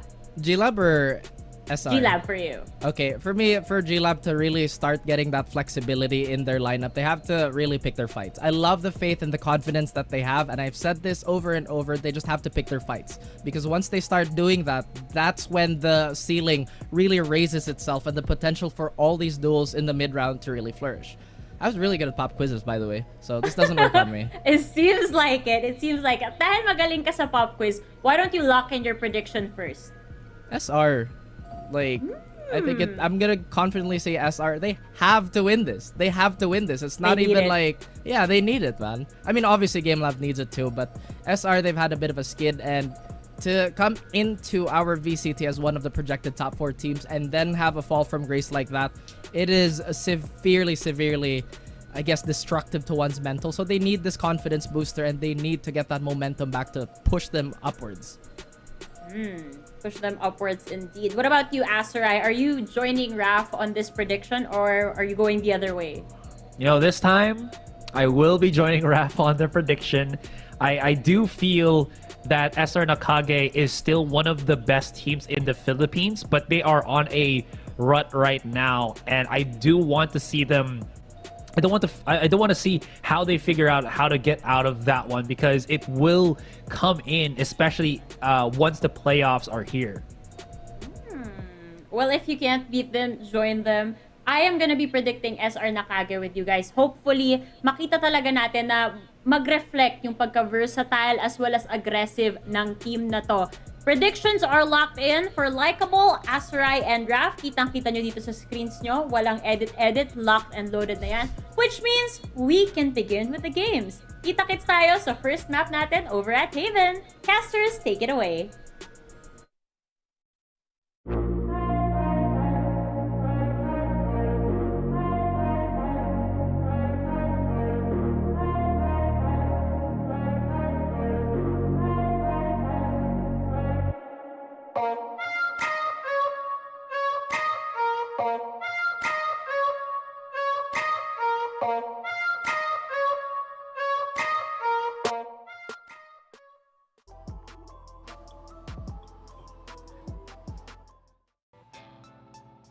There's a lot of questions right now by around the middle of the season that we're racking our brains with. Looking at the series, what are we going to get from GameLab.Alpha on Haven? Who's going to play on SR Nacague? But before anything else, my name is Dax here with Black and Blue, and I gotta ask you, my friend, a question. What is the point of this game? I mean, there's lots of questions surrounding this, as you said, right? I think the real point here is to see if SR Nacague can really prove that they're the team we expected, that off-season titan that really showed that they can represent the Philippines onto other APAC teams. And look at GameLabs as well. Their question is now, are they really the best open qualifier team? One we didn't really expect to come out that way. We thought that from Sky Empire. There's so many questions around this game. Another one being, does Asarai even play Valorant? Why is he wearing the same shirt as me? But I think he just really likes what I brought today. You can't roast the almost radiant caster like that. You can't do him dirty. Of all the people in our talent group, right? This guy is almost there. Almost is not good enough though, apparently. But, of course, we're gonna see who will be relentless in their pursuit for victory. See that? We gotta bring in the tagline along the way. Very interesting series though, in all honesty. You have SR Nacague on one side, who have finally gotten their first win on the board last week. And then on the other team, we have GameLab.Alpha, who finally took their first loss of the regular season last week as well. And coming into this one, I think really the question is, what do we expect from these teams? There's so many, I'd say, identities both SR Nacague and GameLab.Alpha have brought out in the past few series so far that right now we're trying to figure out which works best for them. Oh yeah, totally. I mean, first of all, Nacague, he's the only one who always completes, you know, that pyramid, that triangle at the end of the season act, and that's relevant here because this is really how this VCT is shaped up to be. On the pyramid, you see some teams at the very tippy top of that. You see that NAOS and Oasis roster, and we were kind of expecting Nacague to be just up there as well, but the recent performances haven't really suggested that. So if anything, they are dead sixth right now, just barely scraping by in terms of standings, and that could change here today on who really qualifies into the playoff slot. But it's GameLabs, I think, was kind of surprised us on where they ended up being here. They won 2 series already, one of that also being a pretty hyped up Sky Empire team coming in from that open qualifier, and yet now we are still here questioning where do they really stand, because they've had some good wins, but we've also seen a big loss from them versus the Puggers squad. So consistency, I think, between these two teams is the biggest question and the biggest remark we have to make. We've seen good wins, but also some really hefty losses that make us really wonder where they stand. Yeah, I think that's the biggest thing we have to watch out for now, that hefty loss against Puggers. They decided to play the same way the Puggers wanted to do, just go for that head-on contact, and in the end, they couldn't stand the test of time. They couldn't stand the firepower that the Puggers brought. So moving now into SR Nacague, I'd honestly say we talk about them as a cerebral team. Very tactical, very team-oriented. Can GameLab.Alpha technically pull off the upset yet again and just surprise one of these teams one more time? We look at this roster and we're seeing some notable names in GameLab.Alpha, especially. You gotta look at Boogie, you gotta look at Fall X. These guys have been absolutely potent all throughout that 1-2 punch that they brought from the open qualifier. But on the other side, we know for SR Nacague that they can be potent as well. There's always that lurk from mid-matters. There's always that frequency of frags from Senior Carl and Zin. But I think the panel really talked about this while we were waiting for the series to start, right? Who did they bring out? Will it be Naru, who has been more aggressive, more active, more willing to play that contact, or Maxi, who brings in a bit more of that calm and tactics as both their player and their coach? I mean, there are two notes to that, right? In SR Nacage's side, the match that they finally bring out Maxi in that previous series versus Abaddon Abyss was the only series they've won so far here in the VCT regular season, and we saw a lot of success when they had Maxi in the rotation during, you know, the end of last year during the community side. But then again, you look at those first 2 matches that they were up against, that was NAOS and Action PH, and so it was a really kind of poll that they finally found where the top of it is, and that bar has been raised. We're going now here into map number 1 on to Haven, a very curious map, but you know, to continue my point a while ago, at least now, if you look at things in a brighter light, SR Nacague have for the most part dealt with all of the more difficult competition in this tournament. They only have Oasis in that case, and now they're going up against some of the less, I guess, experienced open qualifier teams that they can start to come back into this tournament within points. Yeah, we mentioned that a while ago, the schedule strength of some of these teams. I remember in our pre-panel, all the way at the start of the day, we talked about how Oasis actually beat all the direct invite teams already, and now for teams like GameLab.Alpha, the test starts with something like SR Nacague, and this test has a different sheet of paper to look into here, Black and Blue. Look at GameLab.Alpha and their composition. They're bringing out the Neon this time. No more double duelists, but a far cry from what we've seen, even, I believe, in previous outings. I don't think we've seen Fall X on this agent before, especially on this map, and this is going to be a very interesting call. Lots of stun potential between the Astra, the Breach, and the Neon especially. Yeah, very different. They used to run something more close to, you know, having an Omen on this case. The only time we have seen them really run a Breach on this comp is when they have a Raze on it instead. And they also had the Fade in that case, but now they switch back over to the Sova. They have that Astra once more. Lots more utility to possibly play here. The Killjoy sticks, and it's the only real thing that sticks from this composition so far and by far. So they tried to go for a much different composition the last time around versus the Puggers, but I don't know if that was really the best case for them them to make on that double duelist, with the Reyna being the second along with the Jet. They try and diversify things up here more and really try and, I seem at least here, want to play a more intricate game. But that Neon, we know, as the name might suggest, on the overdrive, it's 0 or 100. Could be very effective or also fall flat.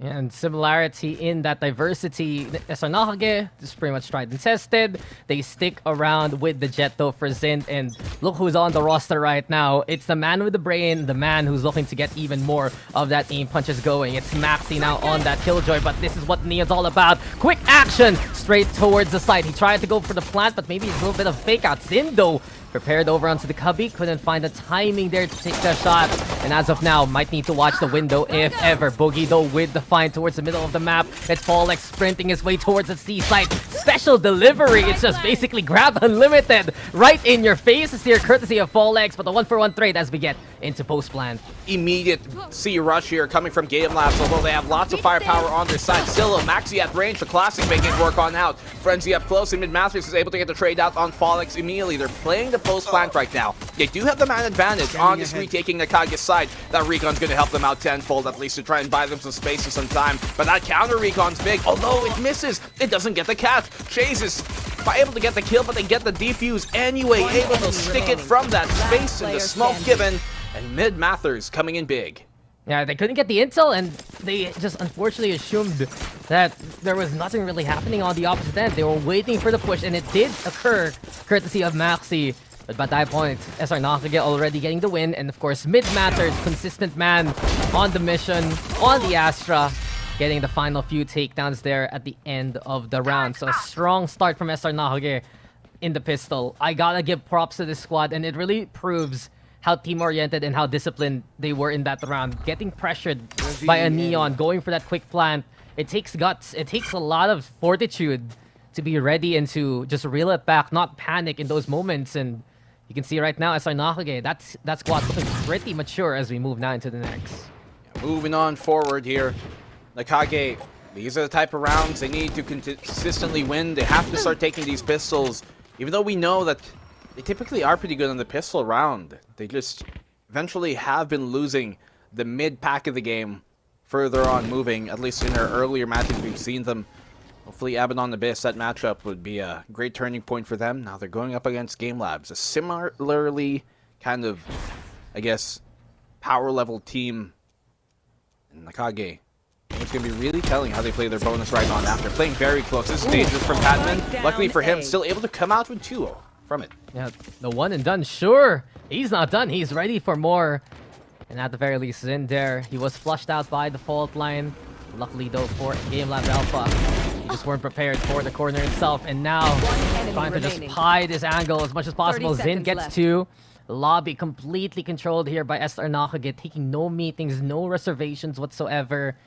Just seems to be a clean round so far here from SR Nacague. And this is what we honestly expect from this roster, bar none. Clean rounds, discipline, and all about playing for the objective as much as possible. A little bit of a spoiler there, but Maxi will spoil the surprise and get that final takedown, taking it 2-0.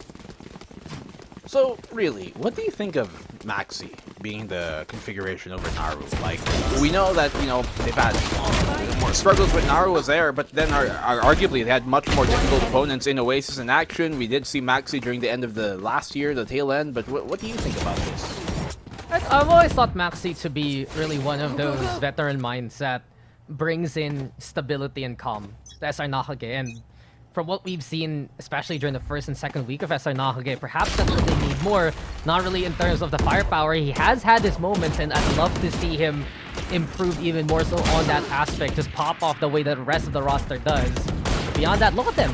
They're just so disciplined right now, and that's why you want Maxi on this squad right now. That's why he has that coach mindset, and of course, just the call for everyone to hang back and wait it out. It's 4v2 on the bonus here for SR Nacague. 1v3 already at this point. Zind gets that final kill as, well, the barracks is giving itself away. You have the spike plant here drop towards that C-long position. They're going to try and collapse on this, but I think they have a notion that Boogie's coming in through garage. You can see here Maxi on that flank. Spectre works on out. And the very decisive round by Nacague, setting the pace here.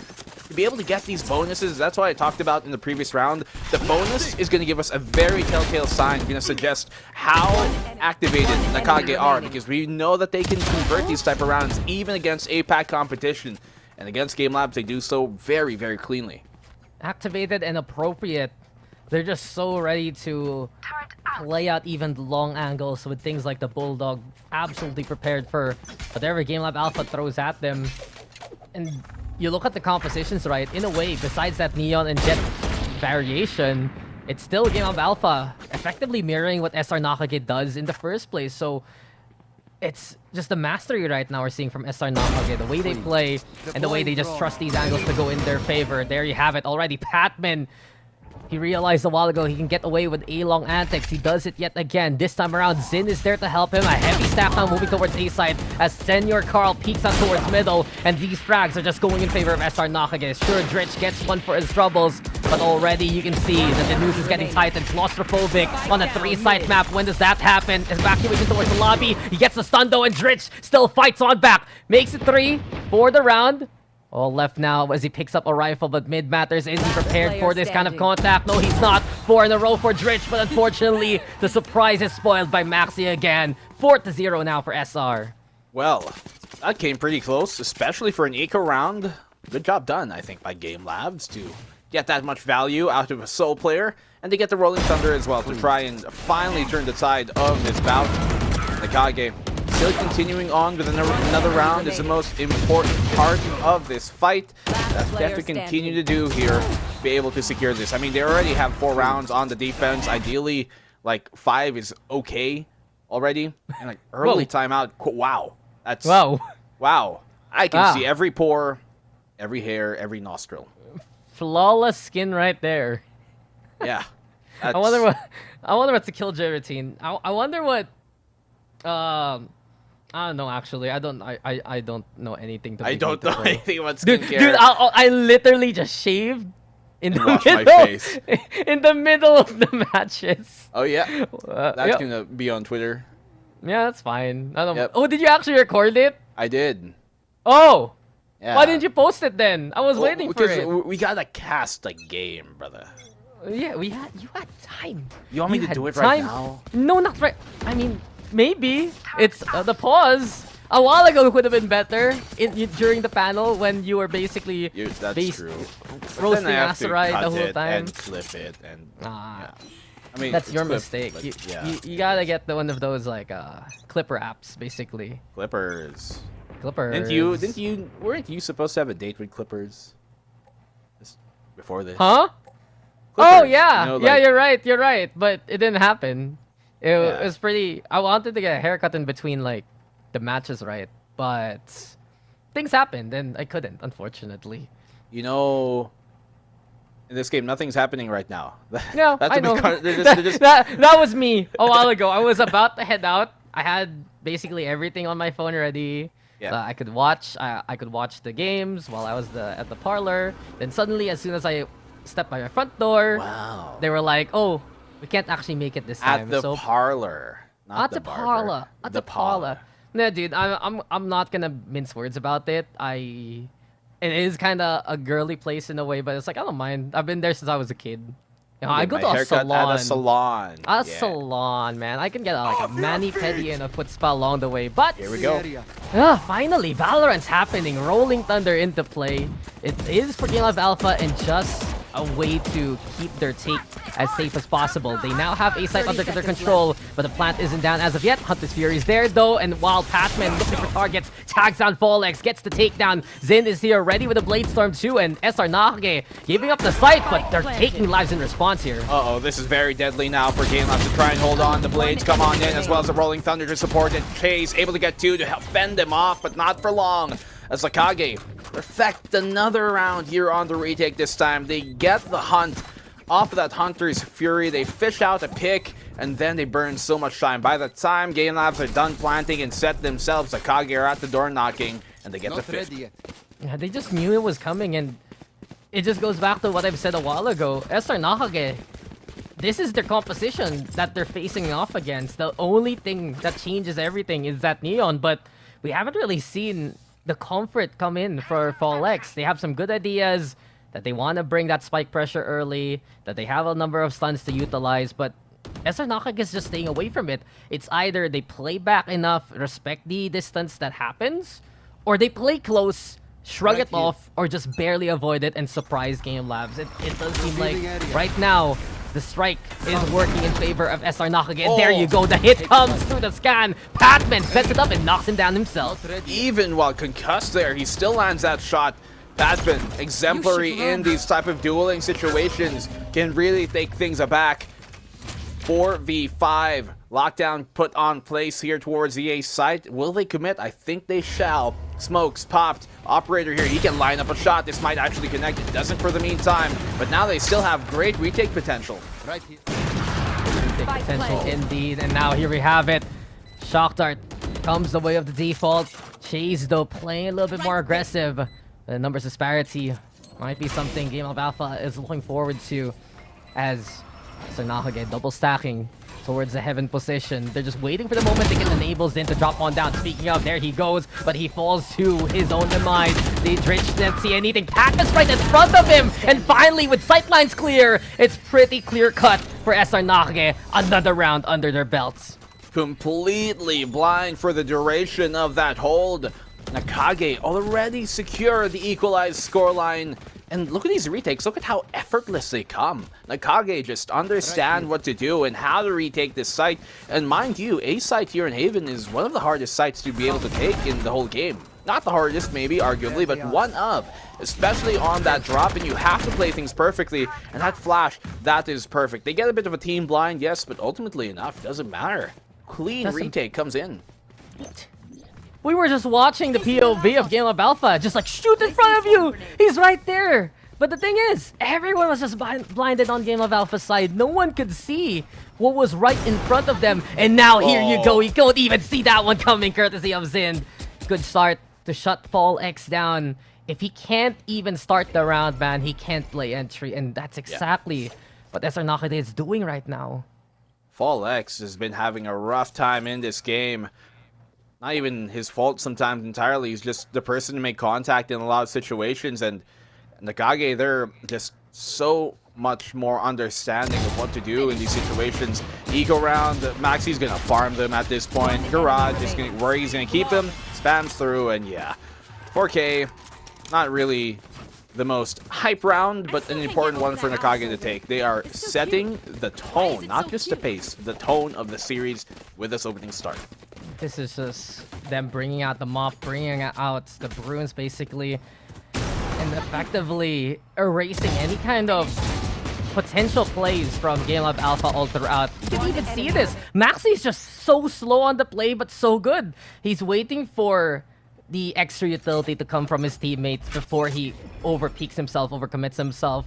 And by the tail end of that, you already saw the fault line coming his way, you already saw the gravity well, and it's just mastery of utility, courtesy of SR Nacague. GameLab.Alpha, they're trying to find that Hail Mary here with the lockdown, and Fallex finally able to play the round. Catches out Senior Carl, chases there too. Perhaps the explosives now of GameLab.Alpha gonna be into play. They plant towards A-Link as of now. And while on site, there's a bit of an expedition, but Boogie doesn't see Maxi coming. 3v2, and now the Cosmic Divide here to cut off the site.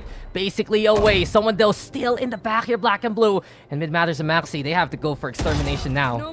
Wow, Maxi finds another kill here up close and personal. A third goes Maxi's way. 1v1. Dritch with a flash, completely blind. But Maxi's able to get back in cover. Taps a spike. He knows he's towards the gong and the bell. It finally tolls for GameLab.Alpha. They take a round after such a difficult half. And you can see the difference when Fallex is actually able to play this game. It's not even about that kill. It's about the space. It's about the speed of the Neon, and a quick plant like that combined with the lockdown there to buy them that space.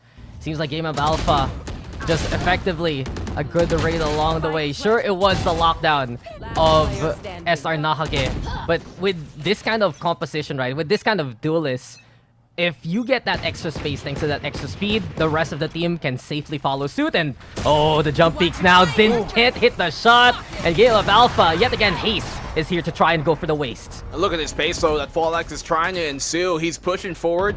It's caught out hope for the meantime, waiting within this Cosmic Divide as the rotate comes towards C, but they still can call it. They still tell. Fallex finds one, but Maxi quick on that trade immediately. We've been seeing that quite commonly for him. And now the retake once more, this time on the C side. How does Nacague differ in this case? Dritch finds a huge pick on the Maxi, and that's exactly the type of kill they need. But Mathers and Zin find two, going for Nacage's way though, and mid-Mathers. A second one, he finds Boogie. It's all up to him, but he can't dance his heart away out of this situation. Game Labs, they lose this round, and Nacague take it 8-1. Yeah, that's the mid-Mathers trademark. It's one of those old-timey treats that you can enjoy at any given time. You give him the platform, he brings you a show, and just the anchor potential of that Astra, especially in the hands of mid-Mathers, just absolutely undeniable. If GameLab.Alpha wants to play towards C-side, they need to make sure that's as clear as possible, because we've seen it so many times. This Astra utility to help him out at the moment's notice. Sure, there's a Cosmic Divide into play, but of course, the Master himself knows how to deal with that, and it really just goes to show again, the understanding here for SR Nacague is the biggest reason why they're in the lead here. I mean, Game Labs, to be fair, Dax, they're starting to find an understanding of their own as well, and a different idea. That's twice now Zin has not connected his opening op shot. They've given away information where that is. And Game Labs, they have a choice here to back off, but that doesn't seem to be the case. They want to continue on, and Zin punishes him heftily for it. Fallex being the first one to go down. Boogie on the swing, finds one, can find a second, and that he does within the smoke. Doesn't expect Hatman to be ready on the trade, but the flash connects immediately. Chase with a mere stinger connects as well, and now they have a 3v2 post-plant hold. That was saved by Boogie. I was already concerned for the round. No one was there to trade or protect Fallex whatsoever, because Owen was busy meditating along the stars. But as of now, at least GameLab.Alpha making the best out of a bad situation, giving them a chance now to try and take this round. Mid-Mathers on the flank, playing towards short. Here comes Maxi, slowly creeping, trying to isolate the angle, but the crossfire is strong. Here comes Mid-Mathers now, trigger discipline, eventually catching out Chase. Here he goes yet again! And Dyname is Mid-Mathers. You say his praises and you say your goodbyes when he's ready to find the angle against you. It's 9-1. Mid-Mathers is really one of those players that we saw impress us, during the end of last year, during the community side of things, and outside of the official circuit, and for very good reason. You see that a lot of times, maybe not the quantity of frags, but the quality of them, and when they come in, they matter super well. Player standing. Very important for this squad to keep on going. The retake here, though, by Nacague, timed perfectly by Mid-Mathers, and that's, I think, a trademark of both Mid-Mathers and Maxi here. You don't really see them be like the quickest, most insane flickers, but as a great Connor would say, precision beats power and timing beats speed, and that's what they have in spades. I always get scared when you quote anyone from MMA Black and Blue. I'll just leave it at that. I will just leave it at that. Friendliest of scenes, for sure. Yes, sir. But, well, we'll see who's going to be the one on top of this game very, very soon as we go into another round. Big props, though, to Maxi and Mid-Mathers. You mentioned it already, but Maxi top fragging. These are the moments where I'm happy to see him be there at the top of the scoreboard. I have been, of course, a little critical of what we see sometimes on the stats, but this is one of those moments why he's back on the board, why he's always been a veteran of the tactical FPS scene, and it's good to see that he is just absolutely, I'd say, motivated to continue on here with SR Nacague. Still, the op in the middle might be the big surprise Zind is waiting for to utilize. Brings out the shot. GameLab.Alpha, not really the best buy whatsoever, so they're gonna have to go for that full rush down of a site, and it seems like A might be their target. Well, at least they're aware now where that could potentially be. 30 seconds Wary of left. that B op, go towards A once more. They don't have much to try and take this with in terms of firepower. They do have a lockdown. I would suggest against using that in this round unless they get a pick off, unless maybe the post plant seems more viable. But in this case, Hunter's Fury thrown out immediately here by Nacague to try and make this round even much more difficult. They will be able to get the plant down, but hold, that remains to be seen. Both lockdowns placed at the same time, and they have the lockdown as well here on the attacking GameLab side to destroy the defender's lockdown, so at least they can have hold of this for a few more seconds. At least they have space there given by Chase. But now the Cosmic Divide is the next piece of pressure. And here we go. quick retake by SR Nacague. Immediately 3 fall. Fallex still finding Patman, but beyond that, the action's already over on site. This is just a courtesy 1v1 between Maxi and Boogie. Nice shot by Boogie, sure, and while Mid Matters just watches the duel happen, the rest of the team defuse that spike. It's 10-1, and SR Nacague are running away with this game here. Well, SR Nacague just seem to be so much more above, really, right now, the playstyle of GameLabs. And, you know, I would wager that this might be kind of more of a last week thing that they've thrown together. They play it a few times, scrim it a few times, just because, guys, it's not really working on out. What can we do? And they throw it into a very high execute heavy composition for the GameLab side with that Neon Asper Breach that it can be very difficult to make it work out. Senor Carl is able to find that kill here in a chase, and he's been quiet this game so far at least, but he's also been giving them so much value with that. Just exceptional all around here from SR Nacague. Still. Go, go, go. GameLab.Alpha. Another effort to try and make it towards that A site. Dolex already wary of everything going on, doesn't have the slide available, and immediately has to put the high gear at a lower speed. Immediately there by the entrance along. While that happens, SR Nacague already holding down the site. It's in here all alone now. Will be reinforced by Maxi and Mid Matters later on. Boogie in a 1v3 situation has to try and find any of these frags, but it's just a denial. No entry with no IDs, and unfortunately for GameLab Idea, they have no idea at all here, my friend, to actually make it to the sites, and we move on to the second half.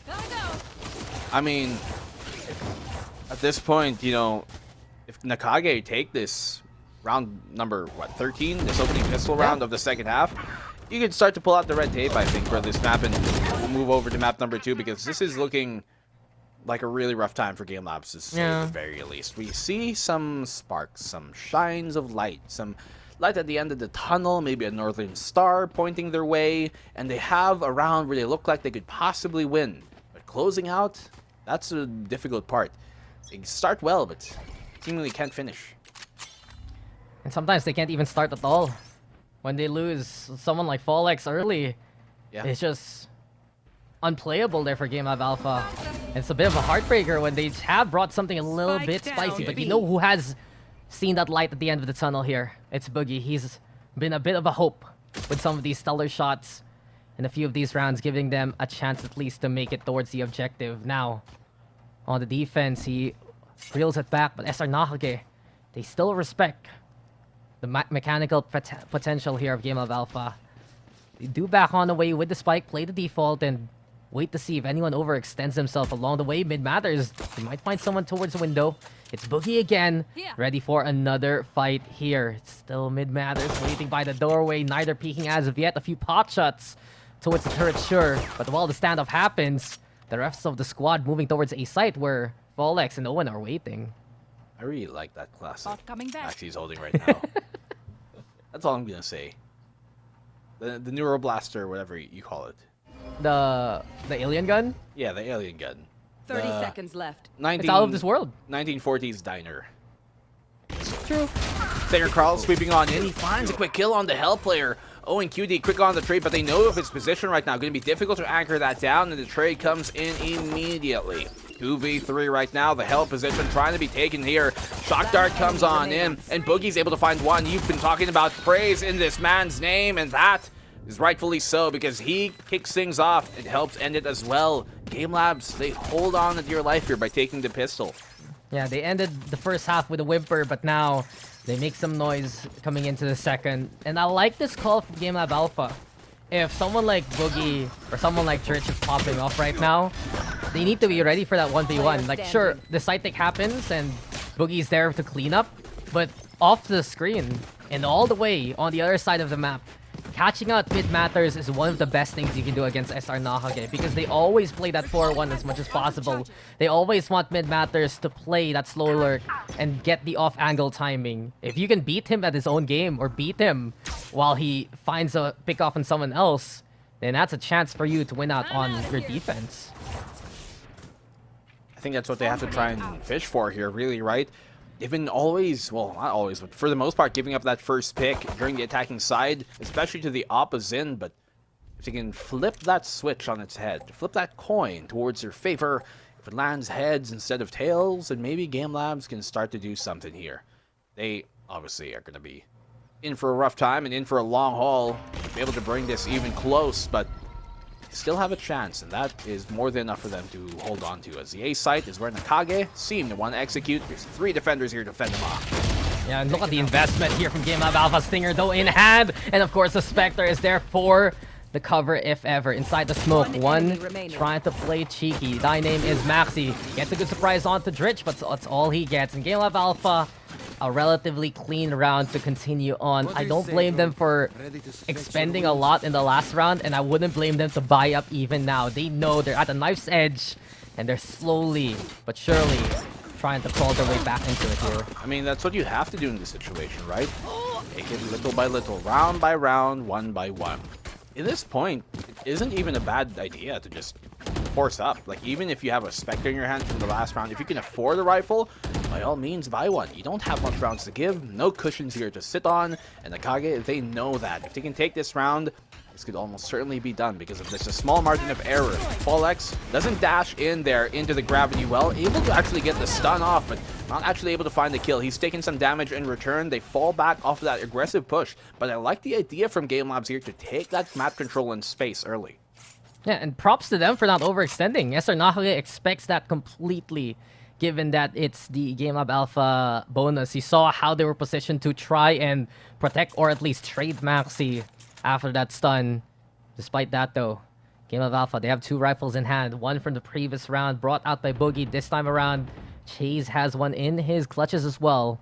And it's an interesting stack here from GameLab.Alpha to play towards short. If they give up long like that, they might be able to go for the pinch if ever, but Nacague, they want to play it safe as much as possible. Close contact going to be strong for the Spectres. And here we go with the stun now brought on out. Senor Carl, though, ready for it to get the takedown. 1-for-1, but Chase finds the opposite angle. He does get control towards the sewer. The spike is now down on the ground. And while Patman crawls his way up, Dritch will get the intel. And Patman gets away with the kill anyway! Unfortunate there for GameLab.Alpha. But still, they have the numbers advantage in hand. 2v3 as they slowly ascend their way towards the site. The Nano Swarm in the way just to prevent anyone from swinging on the defensive side. And it's Mid Matters who gets the takedown. Dritch again, back in cover. Goes for the flash into the takedown. It's 1v2 now. All left to Maxi and his hands. And he's keeping the clutch going. Time is running out. Can Boogie play this smart? Crawling his way, finds the contact, but Maxi's even better! And goes super max at the end. A clutch comes, and it's match point for SR Nacague.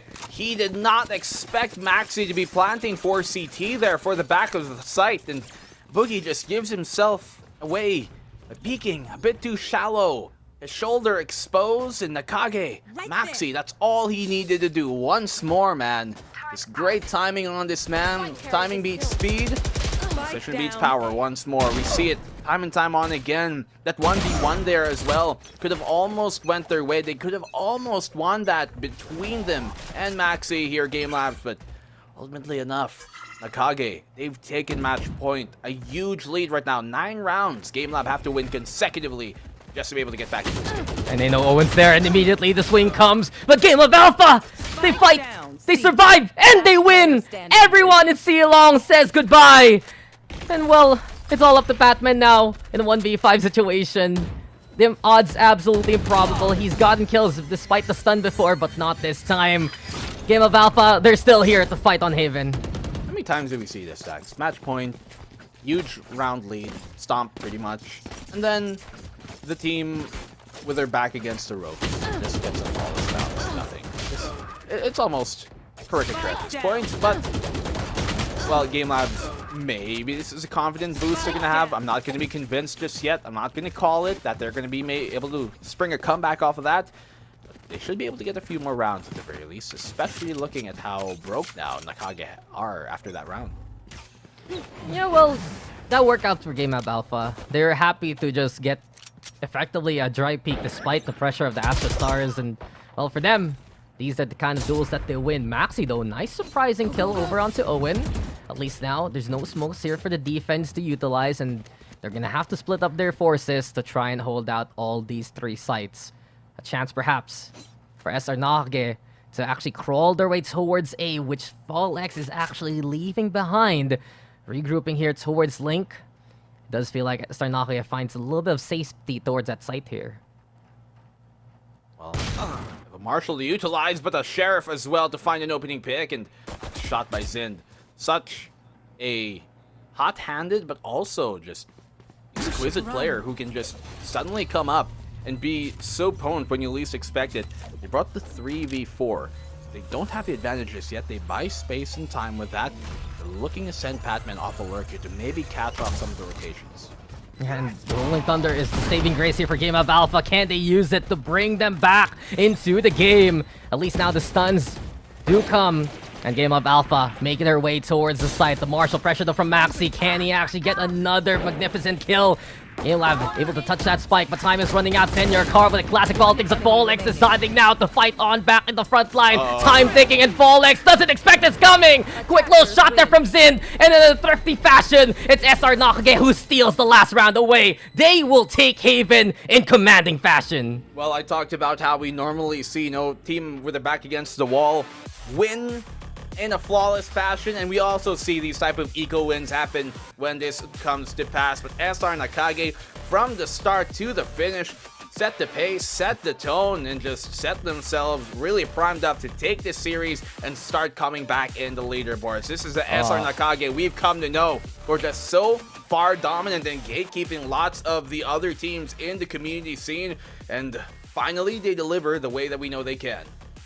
The body language says it all. Black and Blue feels a little, I'll say it feels a little basic to them at the very end. They saw the composition that they usually run right in front of them, and they say, oh, this is why we run this, and this is why we're the best at it. I think gatekeep is the best term that we saw in the offseason. Who was representing the Philippines in regional competition over and over and over again? It wasn't Oasis and NAOS. They weren't ready. It wasn't any of the open qualifier teams. They weren't there to play at that level. It was SR Nacague, and you can see why they are here in VCTPH. What a way to get that win, and let's get those stats going, because I gotta give big props to this man right there in the MVP. Maxi going super max. I said it in the clutch and I say it again. This is him honestly revitalized there, Black and Blue. It does feel like he has taken a bit of a break from the playing to the coaching, and suddenly he was like, guys, we're 0-2. Move over. I'm stepping in. I'm ready to play. And he is not disappointing whatsoever. He's certainly a gamer, for sure. Like, he comes on in, he kind of wants to, take more of a backseat, but then you slot him in, and the results cannot be denied, Dax. Ever since they've had him in this rotation, they've been playing better, and even in their off-season last year, right, during the tail end, during November and October tournaments, they were really performing well with him in that configuration. But then again, they're going up against, once more, arguably, competition that maybe aren't as experienced as their first two in action, in Oasis. So this time on around, looking here at Nacague, they have really, at least, seemed to find their footing. And these type of opponents that they can really just try and overpower does help teams get them their confidence a bit more. And that's, I think, what Nacague need, especially after, starting the tournament a lot more rough, losing 2 games, 2 series in a row, come back versus Abaddon Abyss to finally win that one. And this is really the Nacague brand of gameplay that we've come to expect. Hey, look, you say sure there's more of the inexperience this time around, but I'm gonna say this. If you're gonna have these more wildcard teams, they're more willing to throw risk after you. And ever since round 1, having that discipline here for SR Nacague was essential, and you gotta give props to the roster they're rocking right now, to having Maxi, having Mid Matters, and of course having the man who was delivering the win with Grab Unlimited. It was Zind, did exceptional as well on the Jet. He's become such a reliable force here for SR Nacague, for creating space and creating plays along the way. Overall, it's the usual SR Nacague team effort. There's combinations of utility again and again, but can I say this about them? The old dogs are here to bite back yet again, and really Maxi and Mid these have been exceptional times for these guys to bring in their brand of discipline and their brand of gameplay. Well, if they can learn some new tricks and maybe they can continue to evolve in this tournament and improve, and as well as improve their standing so far. That's what they're looking to do here right now. But this opening map win is certainly the proper path and the right step to being able to achieve that. If they win this series, they're 2-2, which much more secures their place right now, at least at the end of this week, if they do play other matches, and that is going to really help their case on out. But we're going to see how it all turns out when we go to Ascent into map number 2 right after this break. We'll see you guys in a bit.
A quick reprieve after a quick map, but now we move on to the next one, and probably something GameLab.Alpha wants to forget after what we've seen. Welcome back, ladies and gentlemen. Daxter with Black and Blue and SR Nacague. They honestly took GameLab.Alpha there to school, showed them how to run that composition, showed them how effective the utility can be. And while, of course, there were moments from GLab and some, I'd say, wily things, especially with the Neon and its speed, it just wasn't enough to outrun the stability that was SR Nacague. Wily, he's not playing Dax, he played in the last game. What are you talking about? No, but moving on forward. Okay. Yeah. You're funny. You know that. Ascent. You know Yeah, that. yeah, I honestly can't continue on with that because I feel like we'll take another turn with it. Yeah, But talk before about the game, anything, Dax. No, before we talk about the game and we talk about Ascent, let me talk about Grab Unlimited because they've always been there to help us here at VCTPH. Celebrate great wins with great food and enjoy free delivery every day. Subscribe to Grab Unlimited now for only 9 pesos on your first month. QR code down below. I'm gonna tell you right now, guys, because I know you guys love it when I tell you stories. I ordered some pizza before all of this and I used Grab Unlimited. So, you know, you want some? I can... So when are you inviting me over for a pizza party? I mean, you want to come right now? But we're casting that. I can't. Just come here. I can't and abandon then the people. You can cast the later rounds with me. Maybe I can. But- I can in the grab on the way there. How about that? Yeah, you're right. You're right. You know how this goes. You know this mysterious ways we have here at VCTPH. But okay, back on topic, right? Yeah. You were talking about Ascent. Go for it. Give me your point. Ascent. Contrast to Haven. This time, bad map for Nacague. Even worse for them compared to Haven, and this makes GameLab now at least more hopeful, I think. You go on over to that final map of ours, and Icebox, maybe not the most hopeful map, but at least Ascent can give him more confidence. But you know what I would like to see here, coming from GameLab, is them to try something more. Not in terms of intricacy, but just diversity in terms of their play. They don't have to change up their composition, I think, too far and too stark compared to like what we saw in Haven, compared to the last time we saw them on Haven, the last few times. They can, I think, really stick with the compositions that they've got, and I hope that, you know, they're not using the VCT as a way to try different things out, because that's not where you're supposed to try things out. That's where you're supposed to really play what you've learned and practiced and scrimmed and, you know, really kind of locked down, but you just try these wayward compositions which seem like they were thrown together randomly without much, I guess, practice behind it, then you get results like what you saw a while ago. So I do want to see a bit more confidence in their play. They like having a faster pace, which we saw against that Puggers squad, but you can't do that necessarily versus Nacague. So diversity in how they play instead of what they play, I think, is what they have to bring here, because Nacague, every time, they expect that fast push on the attacking side from the GameLab.Alpha squad, and they're shutting it down every time. You just basically said everything. I completely agree with that. You can go at it in one way, where GameLab.Alpha just full sends it, goes for the double duelist, and decides to try and play that heavy contact and take the site as early as possible. But on the other, this seems to be really the test here for GameLab.Alpha. Can they be flexible enough to either play the pace that SR Nacague gets and then just win out those isolated incidents, or time it right, out-rotate such a cerebral team? And it's such a big ask for them. There have been moments, though, I notice from time to time, that when they are able to catch out mid-batters, when they're able to somehow make the opening towards the site happen, and of course a bit of that discipline in how they're able to use those ultimates to keep themselves alive, those are tenets of, I'd say, building blocks for them, at least in that aspect of the game. But the problem is they're facing off, honestly, such a veteran roster who has been tried and tested in the region, especially in the way that they play. SR Nacague is no slouch, and you can see it right now why they have set the bar in the PH scene for quite a while. And moving on to, this is the important part here, Black and Blue. Their map pick, it's SR Nacague who picked up this map, and despite taking losses down the regular season, many of them, especially the last two, I believe against Abaddon Abyss and Action PH, that went the distance, that went the end of regulation. And at least to be fair, GameLabs, the last time we saw them on Ascent versus that Sky Empire squad, it was a lot closer than maybe our previous match was here, 10-13, but they were playing a double duelist composition, and a hell of one in that case, where they had the Jet and Reyna.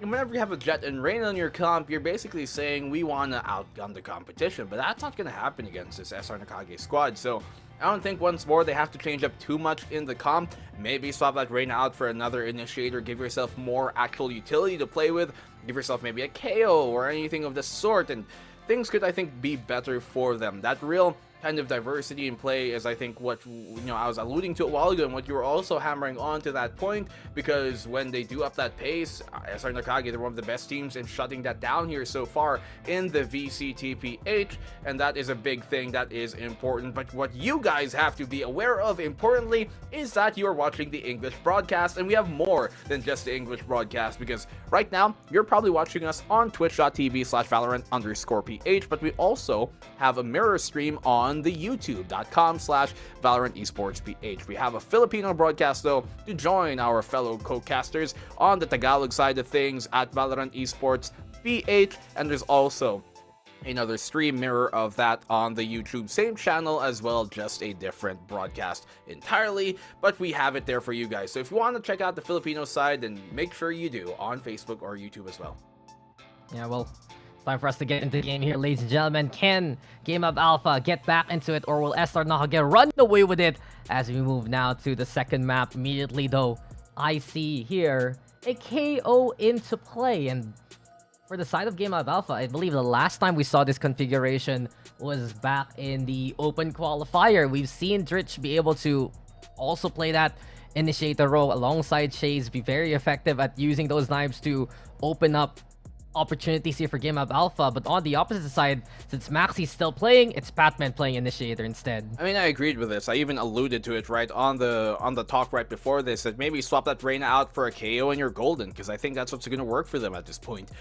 Nacague, though, they do swap out Patman, as you talked about, right, into from being, you know, a bit more on the back line. I think they want him to be a bit forward. He was playing on this configuration in the past, though. He was always kind of on this fade, but we do see him swap on out every now and then to a Sova. In this case, it won't be that. I think I like the fade here a bit more. I think it's more effective, but Patman is just shown to be that no matter what initiator he's playing, he's always going to be beneficial on that front line. Part of the retake and part of the anchor hold as well, and they get lots of value out of what he does for this team. And the thing is, I am on the camp where if you're playing the Raze, you always want that fade, just because of that C's potential, and if you're playing that Jet, you want to have that Sova for the dash and recon kind of shindig. So at the very least, they're playing into those aspects pretty well as GameLab.Alpha. Gonna start things off on the defense. Paranoia gonna be the play. There we have it. But it's just a cover for the push towards mid instead. Chase and Full X on the board. A bit of a distraction made here by GameLab.Alpha. A great read by the defense, shutting down SR Nacague. And despite the 4-1 splits, it does lead now to 1v3. It's all up to mid matters now, but this is already a more hopeful sign for the defense to start things off with. Yeah, this is basically Nacague trying to dip their hand into the cookie jar early before dinner, and yet GameLabs, they swat their hand, telling them, hey, wait afterwards. This round, too early for you guys to try and assert yourselves. Still valiant effort, but to admit Mathers, you know, peaks is pretty much dead. He gets one, taken down though, low though. Fall X found, but single bullet is going to do him on in. A double peek is going to be deadly. How can you dismantle this? You can't. No chance. Yep. You just can't. Nope. Like, without that. Even all the headshots in the world wouldn't save you in that situation. Yeah, With especially 10 with a classic. Yeah, exactly. No, exactly why. Because he only had a classic. Maybe if he had like a Vandal. But you don't get Vandals in round one. Yeah, Dax. That's how economy works. Yeah, I finally figured out how money works today. It was pretty Yeah. cool. I thought just this paper suddenly became magical goods, but I mean, there's a saying, what is money? only paper? But paper only. Yeah, pretty much. Yes. In this So- case, what is credits? Why do we... The entire economy of the game. Is only buys, exactly that. And here comes GameLab.Alpha, but Zin, come on! You can't do him like that, man! You can't just throw away all the credits in one fell swoop, and, well, he's finally shut down, but that's a good start for SR Nacague. It also gives him a chance now to move towards B side because he pulled so much of the defense. Chase, he's gonna play through the middle, perhaps peek towards Market, but the flank, as you mentioned, from Vol X, that's one to watch out for. Here we go, though. Batman yet again ready towards the corner, but Vol X finds him and flicks towards him to get that takedown. It's Boogie also on the board, 3v2 right now. They get a saving grace there with the plant and with the shots, courtesy of Zin. It's not enough to take the round. Not bad for an eco. 2 picks, you get the plant. Now, that actually gets you like an extra bit of utility moving forward into this round. Probably not full armor, but hey, they don't need it. Oh, actually, no, they have a lot. Zind, that buys him just a bit more economy for this round. And there they get it. See, he's left with 100 credits. If not for those kills, then he wouldn't have had enough. So, really good value, I think, to be found, all things considered. GameLab's on the defensive side. The side that they really want to start be winning this round, but importantly, Fall X, he's got Blades on this bonus, which does help equalize things out a bit. If he can pop off the way that we know on his most comfortable agent by far here in Jet, then GameLabs have a real chance of actually making this a series. Yeah, I'm waiting for the sound, and there you go. Volex now unleashing the blades. I'm a little bit concerned though. If they are gonna run the blades on this round, Owen only has the Sheriff there rather than picking up anything along the way. Still, it's all about that impact, courtesy of the Jet, and playing towards both house. So not much active presence here from GameLab.Alpha. They're gambling that it's gonna be a B take. But SR Nacague, they have a little bit more of their bearings towards that A site, where Boogie is the one waiting for them to come. Smoke, though, just in the way right now. A bit of the setup, courtesy of the Nano Swarm. Also there, Patton might be able to hear it, actually.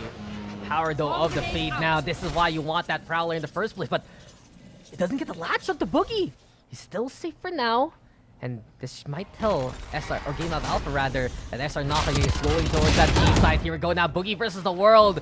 And the rotation only coming out from the defense, while SR Nacague are already in transit towards A site here. It's not connecting with the blades, but I'm curious about Boogie's setup there. Both his turret and the alarm bot were only poised to really check out A main. No short control in that case. There was a Nano Swarm, but ultimately enough, no real information he could gather to time that even better.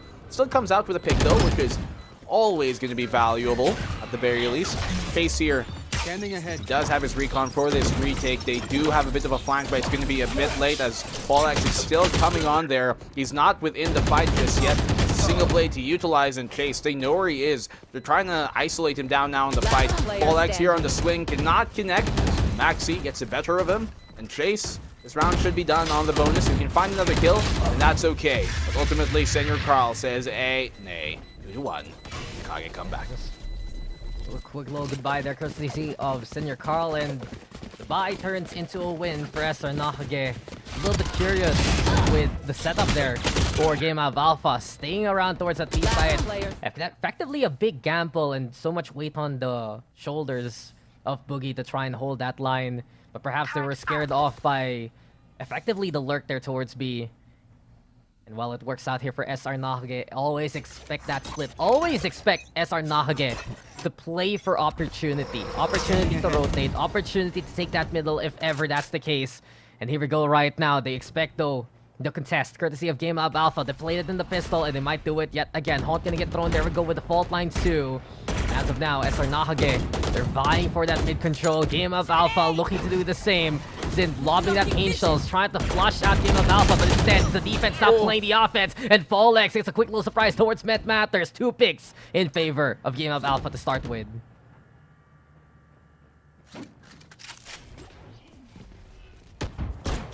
It's like Mid-Mathers was surprised on that peak there. Not anticipating it. Maybe the nerve here. This GameLab do have a lead. Starting to get to him early on. Just not being able to focus in the moment. Breach finds one, trade out immediately, and Fallx, he finds his own. So GameLab's on the pace to winning this full gun round, the first one we've had this map so far. And in pretty decisive manner, just the mid push here from Nacague entirely shut down, and GameLabs, they take that map control early and don't rescind it at all. Senior Carl, man, by far one of the most experienced players on this Nacague squad. He swings wide, but it's a bit too wide for his own sake. GameLabs, they get that 3rd round, and this is very different to what we saw a while ago on Haven, looking like a much more beneficial map and battlefield for them to be playing on. Yeah, it's looking pretty strong here for GameLab.Alpha, especially when they get that mid-control going in their favor. We watched it in the first round, and we watch it now. The timing just perfected here by GameLab.Alpha. It does seem like that they're willing to wait out a bit of that utility, courtesy of SR Nacague. They know that they're gonna try and get map control with the pain shells, try and get those corners flushed out with Prowlers and the Haunt.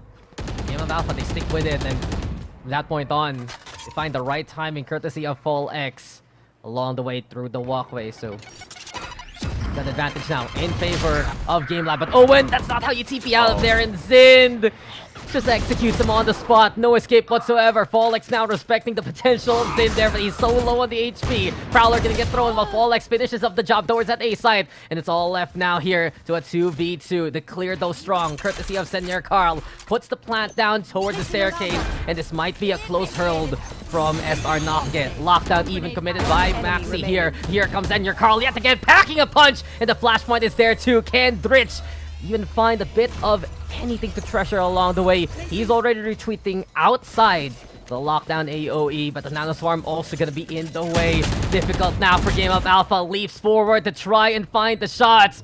But SR Nacague wisely setting up the crossfire instead. 2 to tango and none to give with.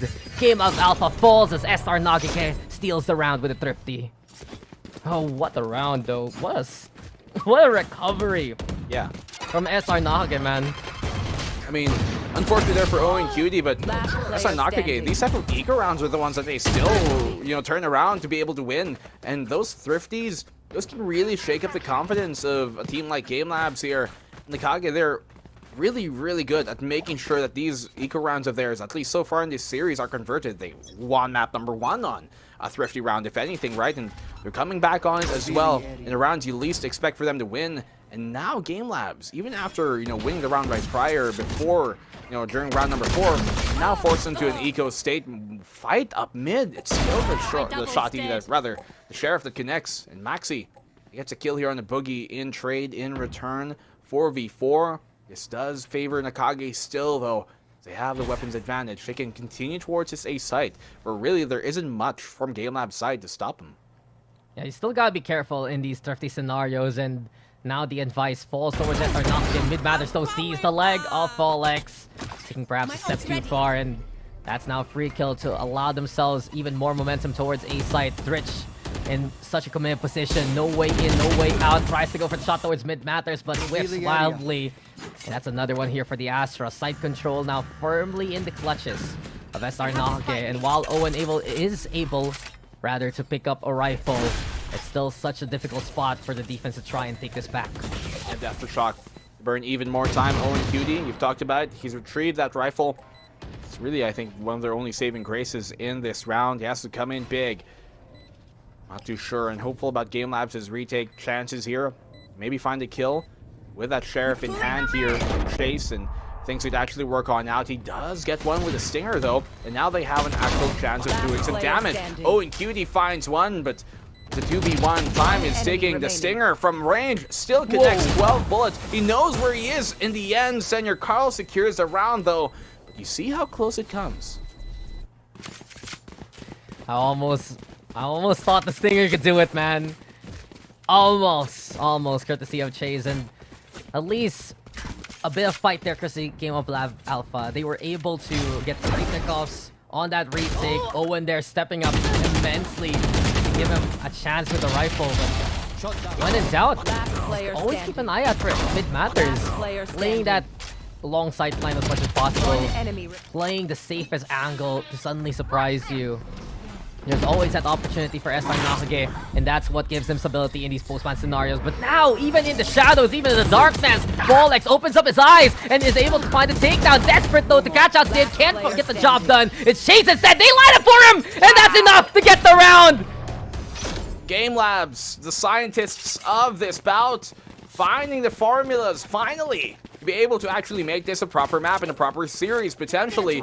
They have so many ultimates to utilize, so do Nacague, but you know, this pendulum has been swinging back and forth, Dax, a lot more heftily than that series was, the map was a while ago here. Zind, still a valiant effort to hold on, but look at that, one after the other. They all fall down like dominoes here to the hands of Chase.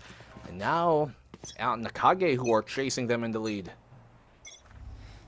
Can't ever count out GameLab.Alpha. These guys know how to hit them with the best of them, and as of now, you can feel that SR Nacague, they have to be very, very careful about buying for mid or giving up mid. It's something to watch out for, but not one to actually overcommit in. And ball opportunity here for Zid. Showstopper, danger close! And Dritch tries to just bring out the kamikaze and look to kill him along the way. Owen, though, finding 3 for his troubles, now moving towards the site back. They have caught the spike bearer also.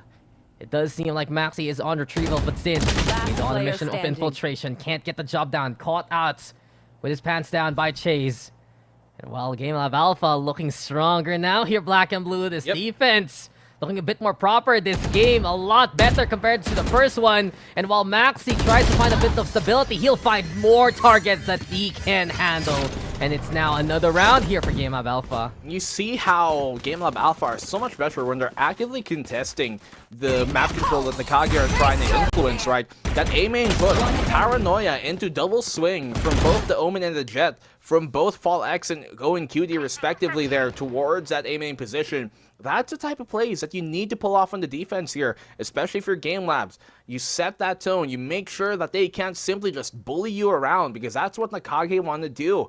But when Game Labs are able to once more actively contest that map control early on, that gives them so much more potential to close that out in the end. You even saw Dreech, you know, even though it was unsuccessful, they attempted to stop that push. He mollies a close angle, make sure nobody can cross, but doesn't realize that, you know, Zind has already made it much closer than he expected. But still, the idea of fending that off early really gains them benefits in the end.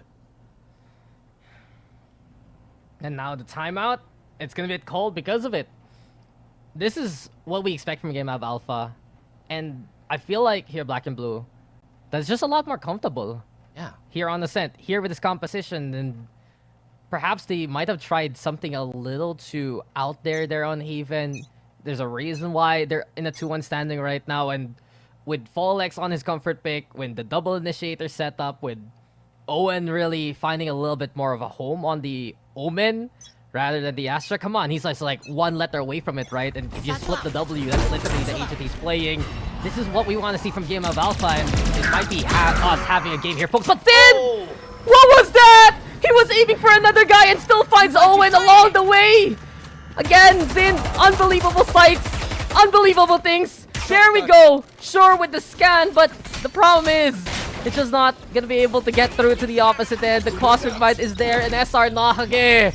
How did they get away with those kind of situations? Spikes planted, but here we go. Dritch and Brugge able to fight on back. Seems like GameLab.Alpha, they're not gonna make that just be the end of the round. They still want to fight, and they're still here to win. No detain, but the Hunter's Fury also unleashed. Flash ready, courtesy of Dritch. He's just buying space, but Maxi ready with the Nano Swarms into play. 2v2 scenario, and even the lockdown now committed. The push comes from Maxi himself, but Chase has the right idea. In cover, gets the defuse, and the takedowns. A clutch again from Chase to win out the round. It wasn't planted for them. They were so far deep in that A main because of just the retake here from Game Labs. They kind of had to be, but because it wasn't planned for them, no real thing they could do. They burned the lockdown as well. But Game Labs, that was deadly. The single rifle here from Zin could have been it.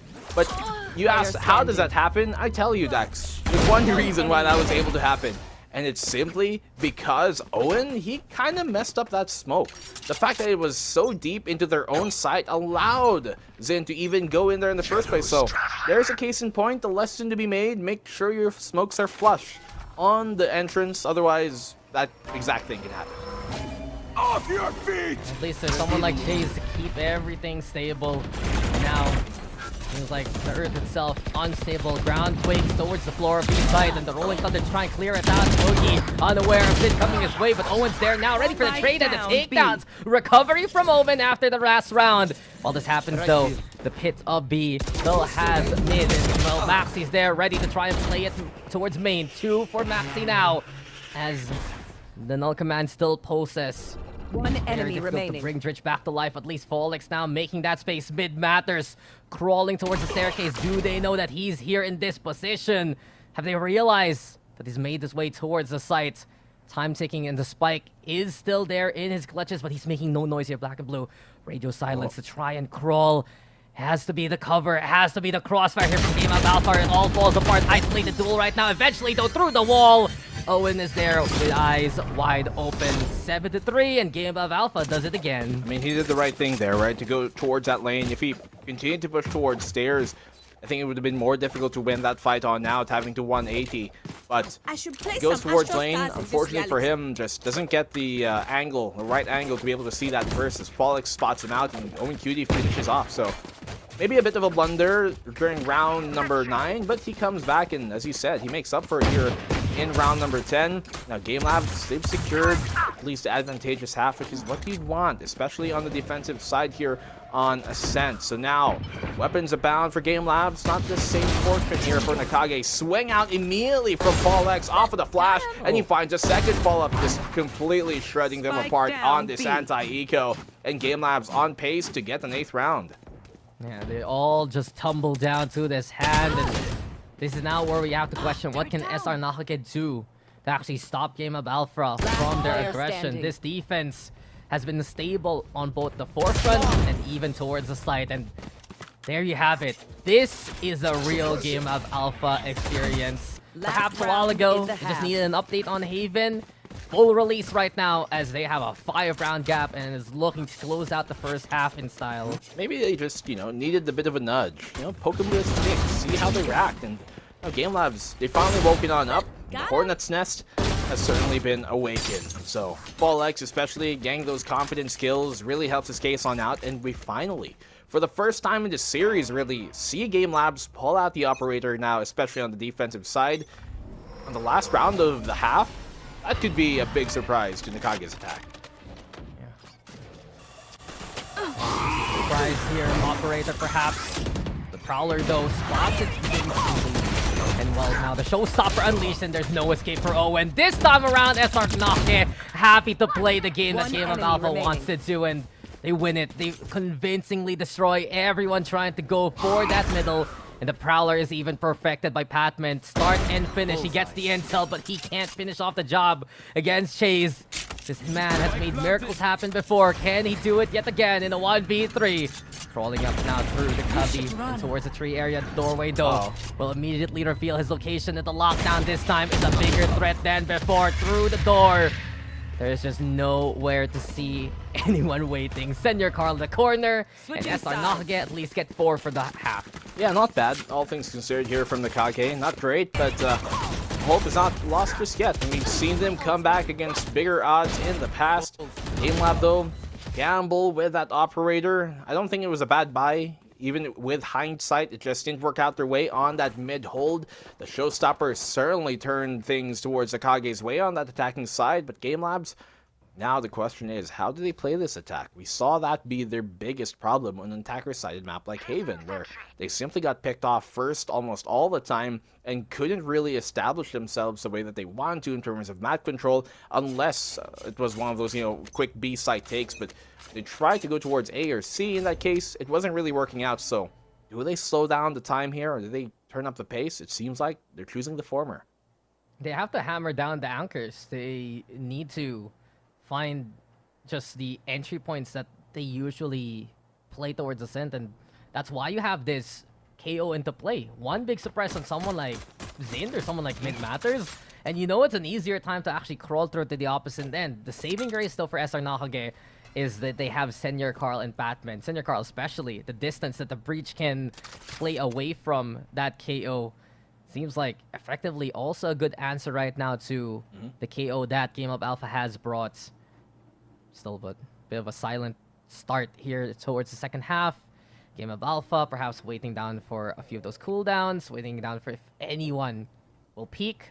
But as soon as the 0 point goes, the rest of GameLab.Alpha will follow suit. He could catch 3 players with a single 0 point if he times this right. Look at how many players are kind of congregated here towards that tree position. Nacague gambling on the A take. That's where they stack, and they're actually quite right about it. The Prowler here could potentially give him on the way. 0 point does connect. Will at least here onto the Smoker, onto that Astra. Mid-Mather is going to be suppressed for the meantime, but that's not going to last too long. So they have to commit to this side take now immediately here. Zin finds a 1. He finds a second as well, but Boogie and Chase are able to follow up. They've actually equalized the odds here. Nade out on the generator position, but Senior Carl on that tree position as well to try and hold it down as Maxi comes on in. Chase able to get the trade out immediately. It's down to a 1v1, and Maxi knows where he is. He taps the spike. He has the advantage here, and a single right click is all he needs, and that he does. Nacague, they take the opening pistol. You ever watch that movie, The Incredibles? Yeah, the first one. Yeah, you remember that quote? No capes. Edna. Oh, well, it was defense mode there from SR Nacague, that's for sure. And they weathered the storm of patience. They waited it out so well. They gave no real intel as much as possible until GameLab.Alpha decided to go in, and from that point on, they had the angles to find a way out of it, and exactly that. Just some smart play towards the generator. Job's done on the defense when the hand of the attack was forced by the timer. So a good start here for SR Nacague this time around, and This is where we really see them the strongest on the defensive, especially this man himself. Mid Matters in position. Gravity Well gets a good catch, and Zind able to just pepper the opposition with a bit of those bullets. They do know, though, that the hell position is taken by the Rays, but Zind doesn't care. Painful Slav. There we have the Nebula in the way as well.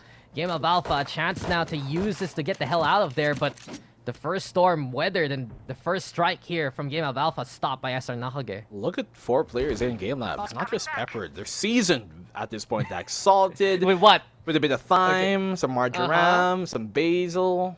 They're just some rosemary. Everything. Like they're very low at this point. And a single Spectre can literally shred this entire team apart. Batman makes contact here with the rest of the team, and yeah, they fall down like dominoes, like bowling pins, like whatever you want to say. Humpty Dumpty, the egg falls, they crack. Nacague have a 6th round. Sure, give me more, give me more. What else falls? Fall X. Ah, funny. I fall. For you, fall? brother. Ah! We can't do this right now. Someone's gonna get mad. Yeah. Which one is the question? Shoutouts. Shoutouts. Either side, either way. Shoutouts to Talon. Yeah. Oh, okay. The round is now nigh again, and this is GameLab.Alpha. Yes, sir. It's like Watchmen, you know. The round end is nigh. nigh. Or the start is nigh. We're gonna be here into the round again, and in all honesty, GameLab.Alpha, maybe they're gonna look better here on the rifle. We've seen this happen before. Sure, lose out to pistol, and with the lesser buy, they can't figure out what to really do. But with a stronger hand and a faster in by Fall X, then that's exactly what they're trying to do right now. Do they realize those in-play needs to trigger discipline is perfect? And there you go, not just a slice, but the whole box for him. 2%. Maxi also still holding down the line. And this defense looking incredible here for SR Nacague. A nice kill courtesy of Dritcher. And here we go to Boom Bot now. If Owen finds that man lobbing that bot. And it has given GameLab.Alpha a bit of a chance to get the job done. But this is already a strong bonus from SR Nacague. Can Maxi here get the end one for the squad? You have to hit the hell of a shot as they swing, although will they check him out? These rat positions could be big. He finds a one off of it, the aftershock to clear him on out. That's from his own teammate actually here, but the swing from Senior Carl connects as well, as Owen Cutie was trapped to have to turn 180.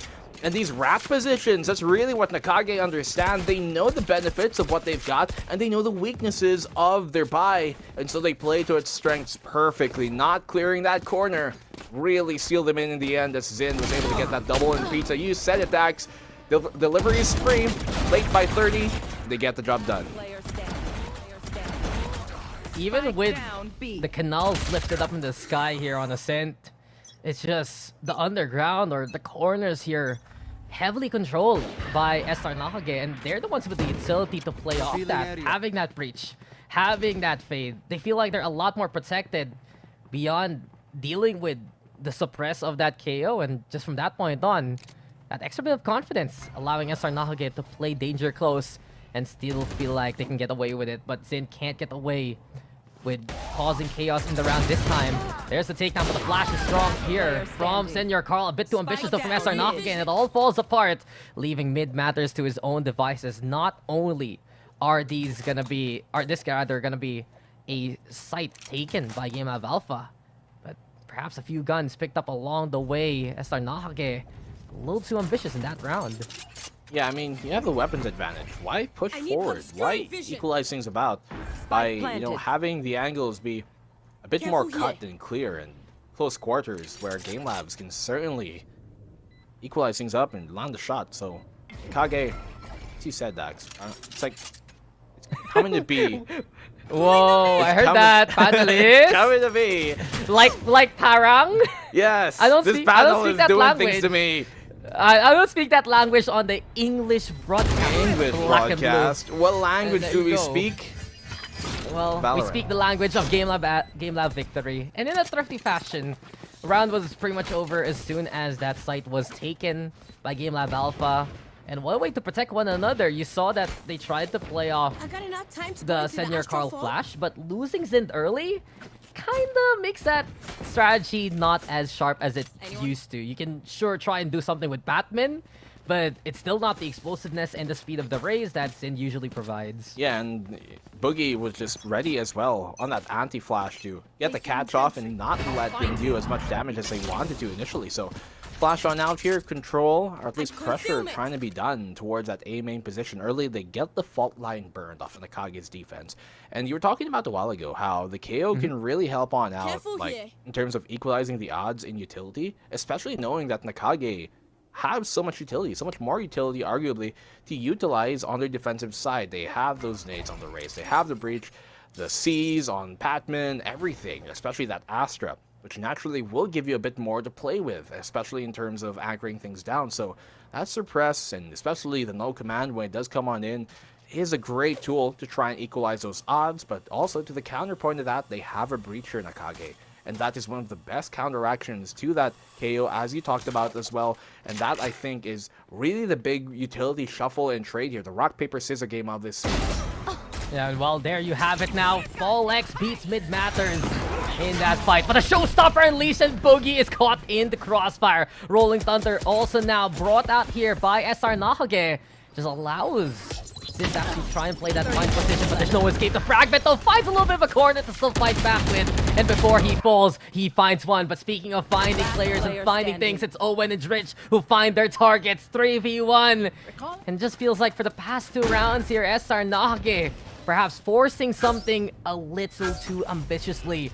Difficult now here for Maxi to try and make it work. He's made wonders happen before. Can he do so yet again? The smoke, though, in the way, and GameLab.Alpha knows exactly where he is. Turret is positioned, yes. Perhaps a little bit of a helping hand, sure, but now the 0 point is there. The suppress is real, and he can't even do anything but shoot. Time ticking. The crossfire is set. GameLab.Alpha, they built themselves the compounds. Perhaps even here the recipe for success. Darts fly, and the shots ring. Another run here. Double digits for GameLab.Alpha. Why not just save at that point? I don't know. What do I know? Nacague. It'll help, I think, their case on out, because we've seen them be pretty good on their eco rounds to convert, especially since they're going to call a timeout anyways. Have that extra Phantom, best to play on the eco. And that discipline, that comes with experience. We've been seeing it be, I guess, waved off many times on over, which was very uncharacteristic of Nacague, because we saw, you know, during the end of last year that they were one of the most disciplined teams, and that's why they were able to make the name that they have so far. That's why, you know, having Maxi in this rotation has really helped them to have that discipline. But as you said, they've been very ambitious and trying things out when they already have an advantage. They get the pick off, but they still go for a peek. They still go for a bit of an aggress, and that's where GameLabs have been catching them out time and time after. Yeah. GameLab.Alpha, one thing they do well is protect one another in really bad situations. You saw it there when Mid Matters and Zin was piling pressure towards A main. GameLab.Alpha was prepared with much of a contact. The Rolling Thunder from Senior Carl didn't really do much in the scheme of things. Perhaps it was there to allow Zin to push even forward deeper. Perhaps it was there for him to back on away. But in the end, it just didn't enable the showstopper. And it just burned ultimates and space that SR Nacague wanted to keep in the first place. So well done here by GameLab.Alpha. I also love the rotation, the lurk there, courtesy of Owen. He's really found his footing now on this map and on this agent. It really goes to show how important comfort is in a game like Valorant. But here we go now. Null command is to play. Mid Matters gets one with the judge. Senior Carl ready with a shot again. And do we get another instance? The lesser buy for the bigger win. It's all left to Owen now, but Patman truly mans up in this situation. And sure, there were rifles, but that was effectively an eco for SR Nacague to win the round. That was the only real rifle that they had in that fight. The judge, the sheriffs, all coming in true as well here for SR Nacague. And they simply anchor things down perfectly. They did have every single utility advantage in that pusher. GameLabs, but Nacague just has a good read. You can land some great shots as well. You pop the null command, but ultimately enough. When it comes to just the basics of it, the fundamentals of taking a fight and winning them, Nacague have been on point so far, and they shut them down quick and easy without much of a problem, really. Seems like, Nico, we went back to the right channel. Back to your regularly scheduled program of discipline a la SR Nacague. And there you go again. It just has to hurt Fall X. Falls already at the very start. Nice angle though here from Owen as well as Chase. and they do get control towards the site. 4v4 right now. Exceptionally, I'd say, recovered here by GameLab.Alpha and trying to take the site away. But Nightfall now and the Hunter's Fury Unleashed, as long as the lockdowns are into place. And your Carlo trying to cross towards the site itself, but an Swarm in the way. The team now catches both Mid Matters and another teammate. And GameLab.Alpha is on the hunt, but Sender Carl Protector and Enforcer. Boogie flashed and taken down now. The Haunt is there to catch out Chase 2. The Prowler will spot him out. The Batman will get the takedown. 2v1. Here we go with the 0 point, but it's just going to be a 0 in by Senior Carl instead. What a round for SR Nacague to keep it alive and to keep the defense going. And finally regaining themselves here, Nacague. You see how, like, they initially wanted to anchor down, but they realized, you know, the pressure is a lot. There's a lot going on here. Let's pull on back. That lockdown even suggests that we shouldn't anchor this down anyway, so they pull back instead. Zin gets a kill. He's going to be happy to go down fighting as well, at least to find one, and that he does. And the retake here by Nacague, that's what we saw time and time on again. On Haven, that be the most effective thing they've had. And so I was surprised a while ago, earlier in this half, to see that that's not what Nacague were trying to do. They were always trying to, you know, anchor within that site and fight back mano to mano, but when they retake, that is the best Nacague that we see. Those 2 rounds weren't the real SR Nacague. Will the real SR Nacague stand up for the past 2 rounds now? We're back to seeing them and how they make those holds happen. Only a team as calm as SR Nacague can handle a lockdown, getting in their face, getting 2 detained, and still protecting one another to win out the retake. And here we go again. First blood goes in their favor. The defense looking strong. Well, GameLab.Alpha, they have at least the middle to work with. We've seen for the offense, even when they were on the defense, that having mid just allowed them a lot of opportunities, and especially now the Blade Storm here for Fall X. The Alarm Butto spots him, and there we have Owen shooting it down. They still don't know that the Fade is there in the CT position in the first place. Owen gets it covered. Patman instead finds Boogie. Thritch now with the trade. While it seems like the offense tries to go for the defensive spawn, Fall X with 3 HP survives on the other side of the wall. Here comes Senior Carl now! This is just too tight to handle for GameLab.Alpha. They're stuck here in a mousetrap. They're just absolutely lured in by the allure of cheese. And Senior Carl is here to collect 10 to 10. We are tied up. He barely crouches under the spray there of Owen Cutie. But Nacague, as you said, Dax, they've tied things on up, and they've been very good at controlling this mid position whenever the GameLab squad wants to push towards it. And they do it very simply as well. Like, there's a mere alarm bot there to set them off in case somebody does cross.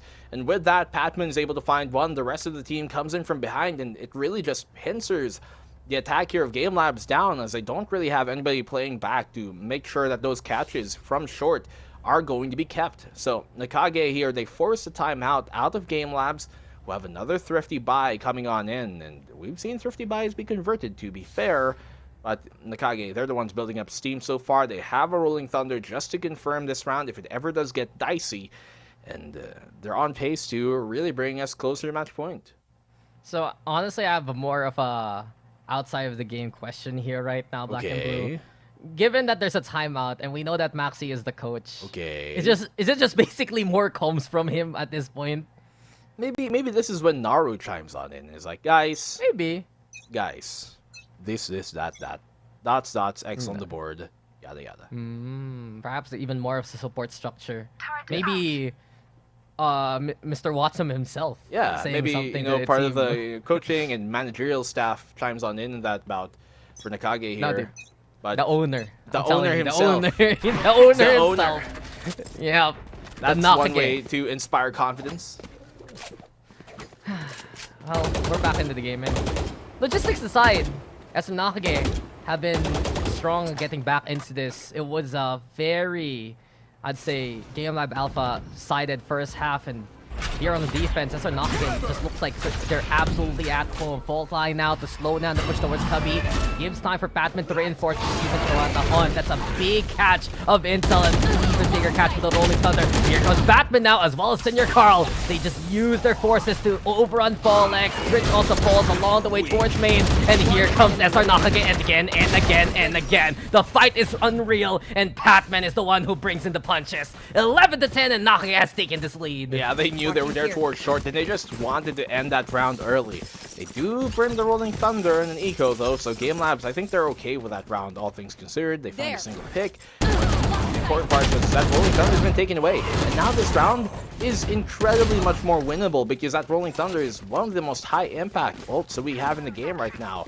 And well, they still have a Nightfall to utilize on Patman, but arguably this is an okay eco here by Game Labs to lose. They now push on towards the B site instead. Most of their, actually every single player there towards that B link position. Nobody really lurking towards top mid to try and pull the defense further towards A. And it's going to be a big task here for Maxi to anchor this down solo. Yeah, it's a bit of a silver lining, sure, for GameLab.Alpha. But this is the round that is absolutely crucial. They lose this, they might just end up losing the game on the lesser buy later on. Nightfall, though, proves that the ground isn't safe whatsoever. The silence deafening, and it's going to be even harder now for GameLab.Alpha to navigate their way towards the site itself. In the boathouse now, Maxi yet again ready to steer this ship to a collision course. Fallex though trying to look for the clear, but Maxi's there to get that takedown. Boogie instead, the second one in to get that takedown, to make that trade happen. But here comes Batman, and there he goes yet again, manning up to the situation. He's the true alpha right now, and he's ready to go for more. Flashbacks though to bring Zin to the front line, and Batman with another one.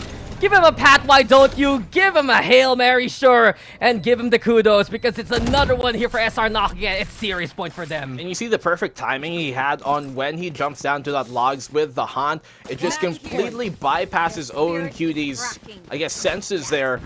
Finds the proper timing on when they double peek on that as well. So Patman really doing such great work on this retake. He gets that double, the second one towards lane, and the final one of the round. And that could have almost practically won them this series just by winning that map, rather that round. That is a huge retake here to set the pace. And what did I talk about, Dax?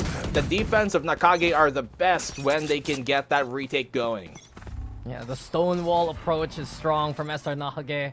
Patman has been exceptional all throughout the series. First map, despite not having the most frags, sure, he was just able to hit incredible shots, even while concussed, even while hit by the stuns that GameLab.Alpha brought with that composition this time around. Danger close dynamic Patman, and here we go with Null Command. He's not done. Patman gets one before he falls at the hand of Dritch. The lockdown now for GameLab.Alpha to try and buy them a little bit of space, but their grants looking to be more and more cancelled here. The spike gonna get planted. Owen, an ambitious position now to play up top the wall and look to surprise mid matters. The Cosmic Divide though separating A main, but GameLab.Alpha already adjusting and playing towards the site itself. Very frontal approach here from GameLab.Alpha, and it works out well for Owen QT. Paranoia finds too, but Maxi, even in the shadows, he still knows where to shoot. 3v3 right now. Boogie looking to get on the board, and that he does. Another one perhaps, but it's mid matters now. Who matters the most? And SR Nacague will make it towards the site. It was a sprint. It was quite the run, but in the end, the Marathon men themselves, SR Nacague, will take the series 2-0. A recovery on the defense gives them the win. Well done, SR Nacague. Seemingly so. Game Labs, they were looking to be able to bring this, series back 1-1 and extend us into that third map, but in the end, it doesn't even matter, as Mid Mathers himself finally secures and delivers that win. Another great job by SR Nacague. Finally here, coming and showing that they are really one of those gatekeeper teams for the rest of the, the teams coming into this stage.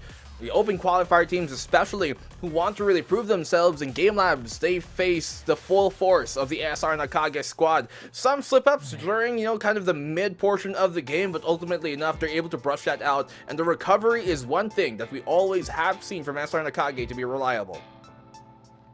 This goes to show what discipline and experience does for a squad. And case in point, SR Nacague right here, right now, looking activated and looking ready. Let's check out those post-game stats, because we gotta give props to how SR Nacague came back from a 4-8 standing And one of the biggest reasons why, sure, Senor Carl had the most kills. Sure, Patman, absolutely explosive in those frontal pushes. But you saw that number there for Zind. 7 first kills. He was defining the start of these rounds again and again, and with that advantage, SR Nacague was able to play off it. Yeah, and Zind so many times on over that, you know, he'd find these just cheeky kills with so much pressure applied to him, and he still comes out on top. Patman, you talked about him just being one of the absolute stars and MVPs to really keep Nacague going in these rounds, and he was able to really make sure that, you know, with every single round that Nacague played, for the most part, they were able to actively contest either map control or also contest either, you know, counter pushes coming from Game Labs, and that was a really important factor of their game plan here, to be able to make sure that Game Labs aren't going to be too comfortable in a lot of these holds. Is one of the biggest thing why Nacague was able to take this back. But still, props I think to Game Labs on the defensive side especially. You saw those early pushes to take away the counter map control here from Nacague. It's one of the best things they could have done, but on the attacking side, it's a bit too difficult to convert, especially in the post plants where Nacague are really good at retaking. Yeah, just their specialty by that point. But I have to agree with you. I think moving forward for GameLab.Alpha, they just need to calm the hell down. They were surprising when they got that 2-0 in the first place, but now, while they have been equalized on the standings, this was a stellar strong showing on this second map. And why? Because they look comfortable on the agents they were playing. They were comfortable on the selection itself overall, which is completely different to what we saw on Haven. So perhaps now, in between series, in between days, and in between weeks, GameLab.Alpha, it's all about finding what works best for the team itself, not in the matchup. But you know, again, who mattered in that matchup? It's the man, the myth, the legend himself, first name, last name, Mid Matters, who was delivering the win with Grab Unlimited. What an ending and what a show of force from SR Nacague. Tried and tested with Matters has been all of that and more over all these years, man. Yeah, I mean, first name, last name, you said it, get the man's name right, delivers us another win. And how many times have we seen him be that player to be able to finally close things off for the team when they've been struggling, and finally help them as well with the comeback so many times on over. I think one of the biggest defining rounds was when they simply shut down that A push there coming from GameLab.Alpha, with, you know, Patman doing a lot of work there. They had the judge up close, they had the sheriffs as well. And that type of performance, this type of performance is a bit more of what we expect from Nacague, especially during map number 1. But similar to your point a while ago, Dax, if Game Labs can really hone in what they know and what they're used to, what they're comfortable with, then I think it's going to be a better case for them, instead of trying to go experimental like what we saw in Haven. Yeah, the fight is in them here for GameLab.Alpha, and I'd love to see more of that. There is a lot of potential from this squad, and you know, we had moments there from Owen, especially in the second map itself, but I'm gonna give it to like Chase, I'm gonna give it to like Dritch. These guys really played their outsides over the 2 maps. It really just goes to show here for GameLab.Alpha, they just need to find the right formula. But speaking of the scientists now behind the game, the panel's gonna break down what just happened. We'll toss it over to that side.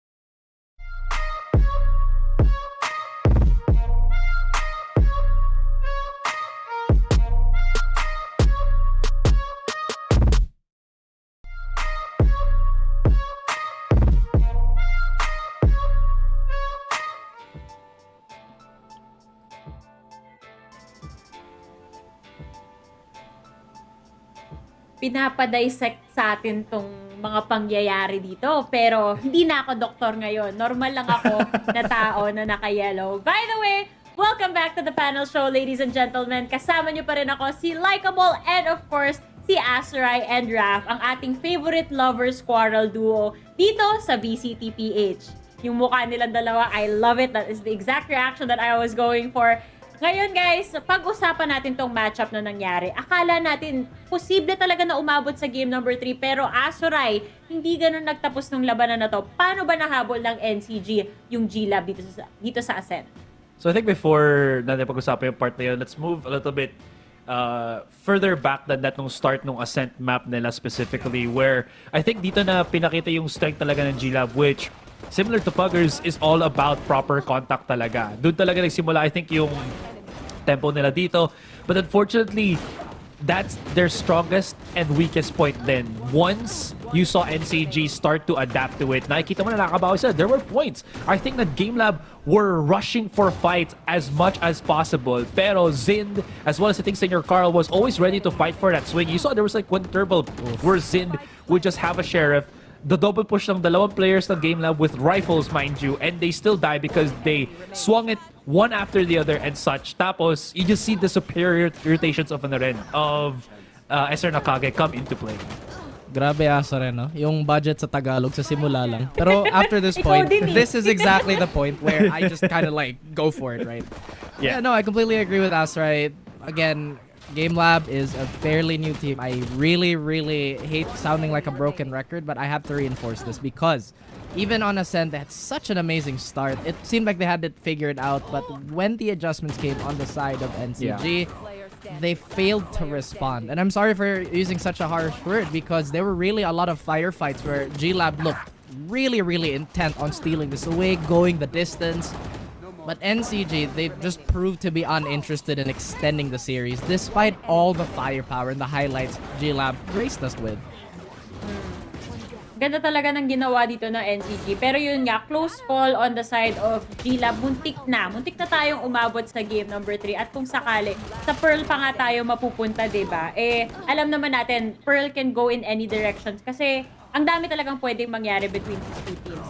Pero going back here on Ascent, nako, masasabi mo talaga na pagdating kay mid matters, bagay na bagay yung pangalan niya. Kasi pag kailangan siya dito sa mid, it really mattered and he was really there. Pero, mamaya, babalikan ko yung point na yan. Dito muna tayo sa MVP natin. Ang MVP natin for this series, ang masasabi kong pinsa ni Vil, si Patman. Kasi si Vil, oo, men. Well, to be fair, para kay Patman dito, I think compared dun sa initiator ng GLab, which was Chase on the Sova, Chase was great with the frags, not so much with yung yung coordination nila sa utility follow-up, right? So Recon Dart, nobody was able to like get kills when he was hitting people with the Recon, with the Pulse. Pero when it came to Patman and his haunts, you see Zid following up. Again, another example. He's pushing up onto A-Main, Zid. Then, out of nowhere, there's the haunt from Patman. Nobody from GameLab.Alpha knows where it is. And then they just fall down to him, making it an easy take on that A site. So, definitely talaga, Patman's MVP dito was well secured. Well secured indeed. And Azuray really hammering the nail on the head for fundamentals, basically. At this point, everything is high and everything is multiplied by 10. And SR Nacague did exactly that. Their utility shuffle was in order, per usual. And the follow-up was very, very timely. Although we did see, despite everything kind of going in the favor of SR Nacague, especially on Ascent, they still got bodied during the aim fights. But sometimes that's just the way it is, right? What this does kind of prove is how sustainable the playstyle that NCG do bring to the table. And in long series, it really is super hard to trample them over. Yun nga eh, dito lumalabas yung experience, kumbaga. Kasi kahit papano, even under pressure, NCG is able to reset and really go back to the fundamentals. Sabi mo nga, di ba, andyan yung mga trades, laging present yung mga crossfires nila, which is something that we like to see. Kasi at the end of the day, ito yung pinaka-core na kailangan mo when you're in-game, especially pag ganito kataas yung caliber nung labanan dito sa ating series. Pero, Azuray, tingin mo ba, ito, kanina pinag-usapan natin, versatility versus aggressiveness nga dito sa dalawang teams na to. Natapatan ba ng maayos na itong NCG talaga yung aggressiveness na dinala ng GLab to the table?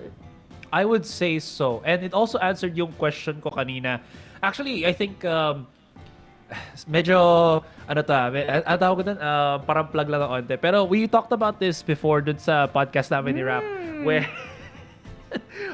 where Legit! You know about this, Raph. Yeah. Where we were talking about one of the things kasi na pwedeng gawin ng NCG this week is to have Maxi have better fragging capability. I don't know what they did in that span of a week, pero nakita mo agad kung gaano ka taas ng performance kaya ni Maxi in this particular series where not only was his utility usage really up there, also yung positioning niya, his timing and ability to frag out was really well honed by NCG.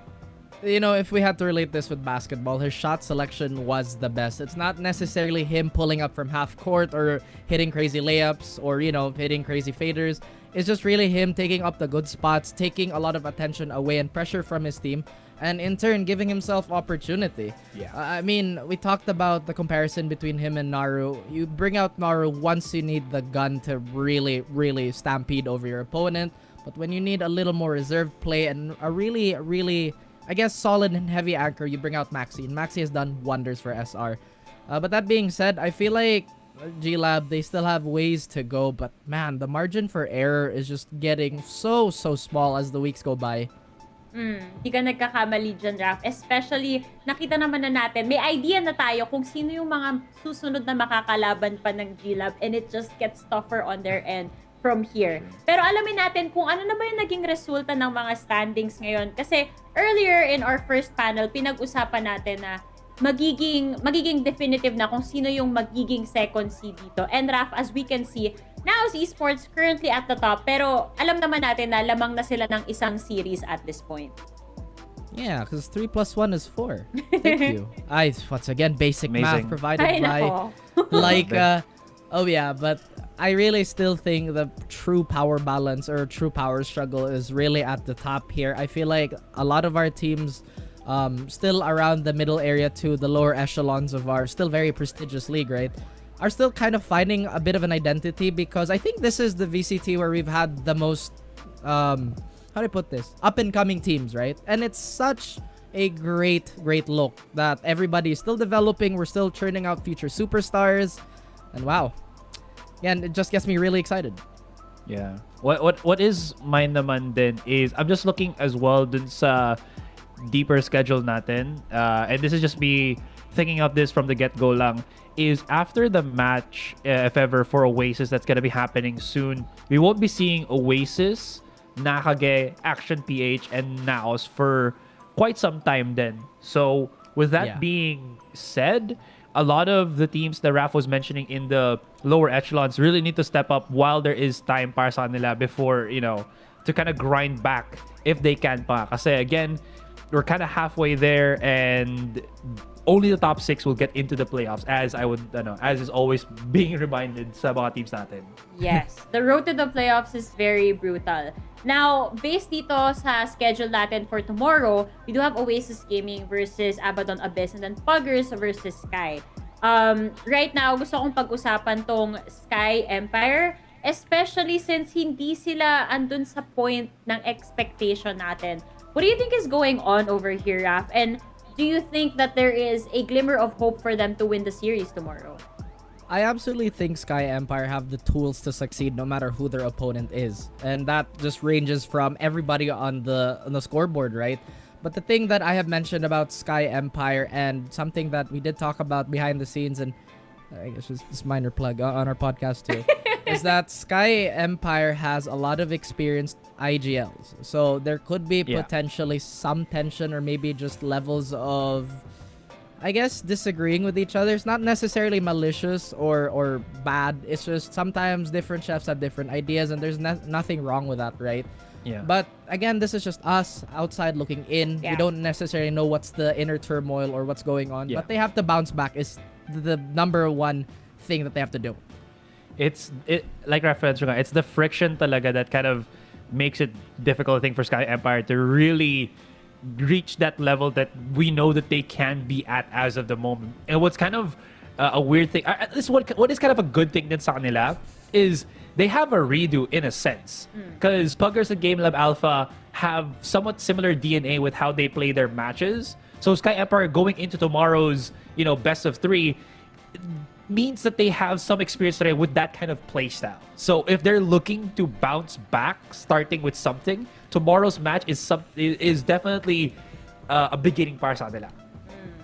So, ang hopes natin for that specific series tomorrow is on the side of Poggers, since meron silang win na nasimula. Hopefully, makontinue nila yung streak na to. On the other hand naman, dito sa Sky Empire, we're hoping that they break this loose streak that they're on. Kasi, kailangan na talaga eh. Ilang linggo na tayong nandito sa VCTPH. Talagang patindi ng patindi yung labanan. So, ito na yung call to action. Gising-gising na talaga sa mga teams natin dyan. Especially those na medyo nasa baba ng leaderboards natin. It's not too late to catch up and rise to the top. Pero, huwag talaga susuko. Pero yan talaga eh, ganito yan sa VCTPH. Ang daming action na pwedeng mangyari. Ang daming kakaiba na mga pasorpresa dito. At lingkod yan lahat ng ating mga sponsors din. So maraming salamat sa Riot Games, pati sa Mineski Philippines for making this event possible.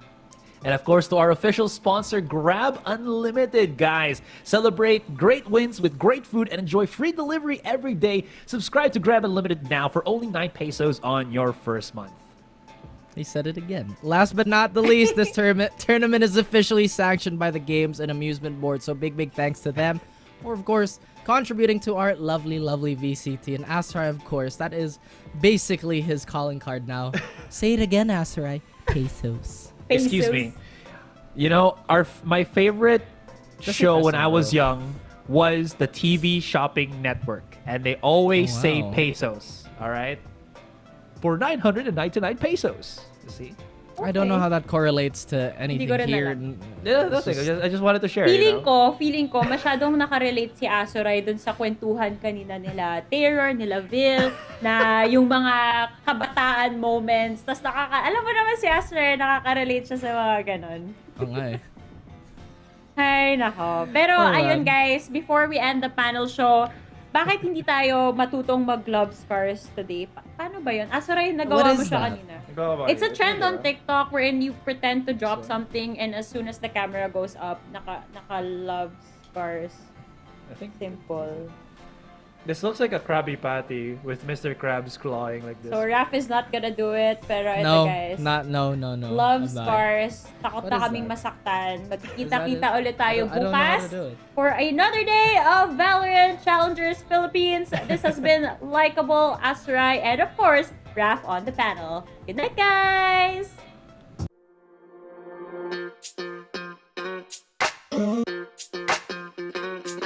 We're soaring up high, got no clue. How do I know what I mean to you? Yeah. Say it out loud, spill the truth. Tell me how I'm gonna get close to you. Yeah. High and low, in between, acting out, make a scene. Working on our body language, working on our body language. Baby, now tell me exactly.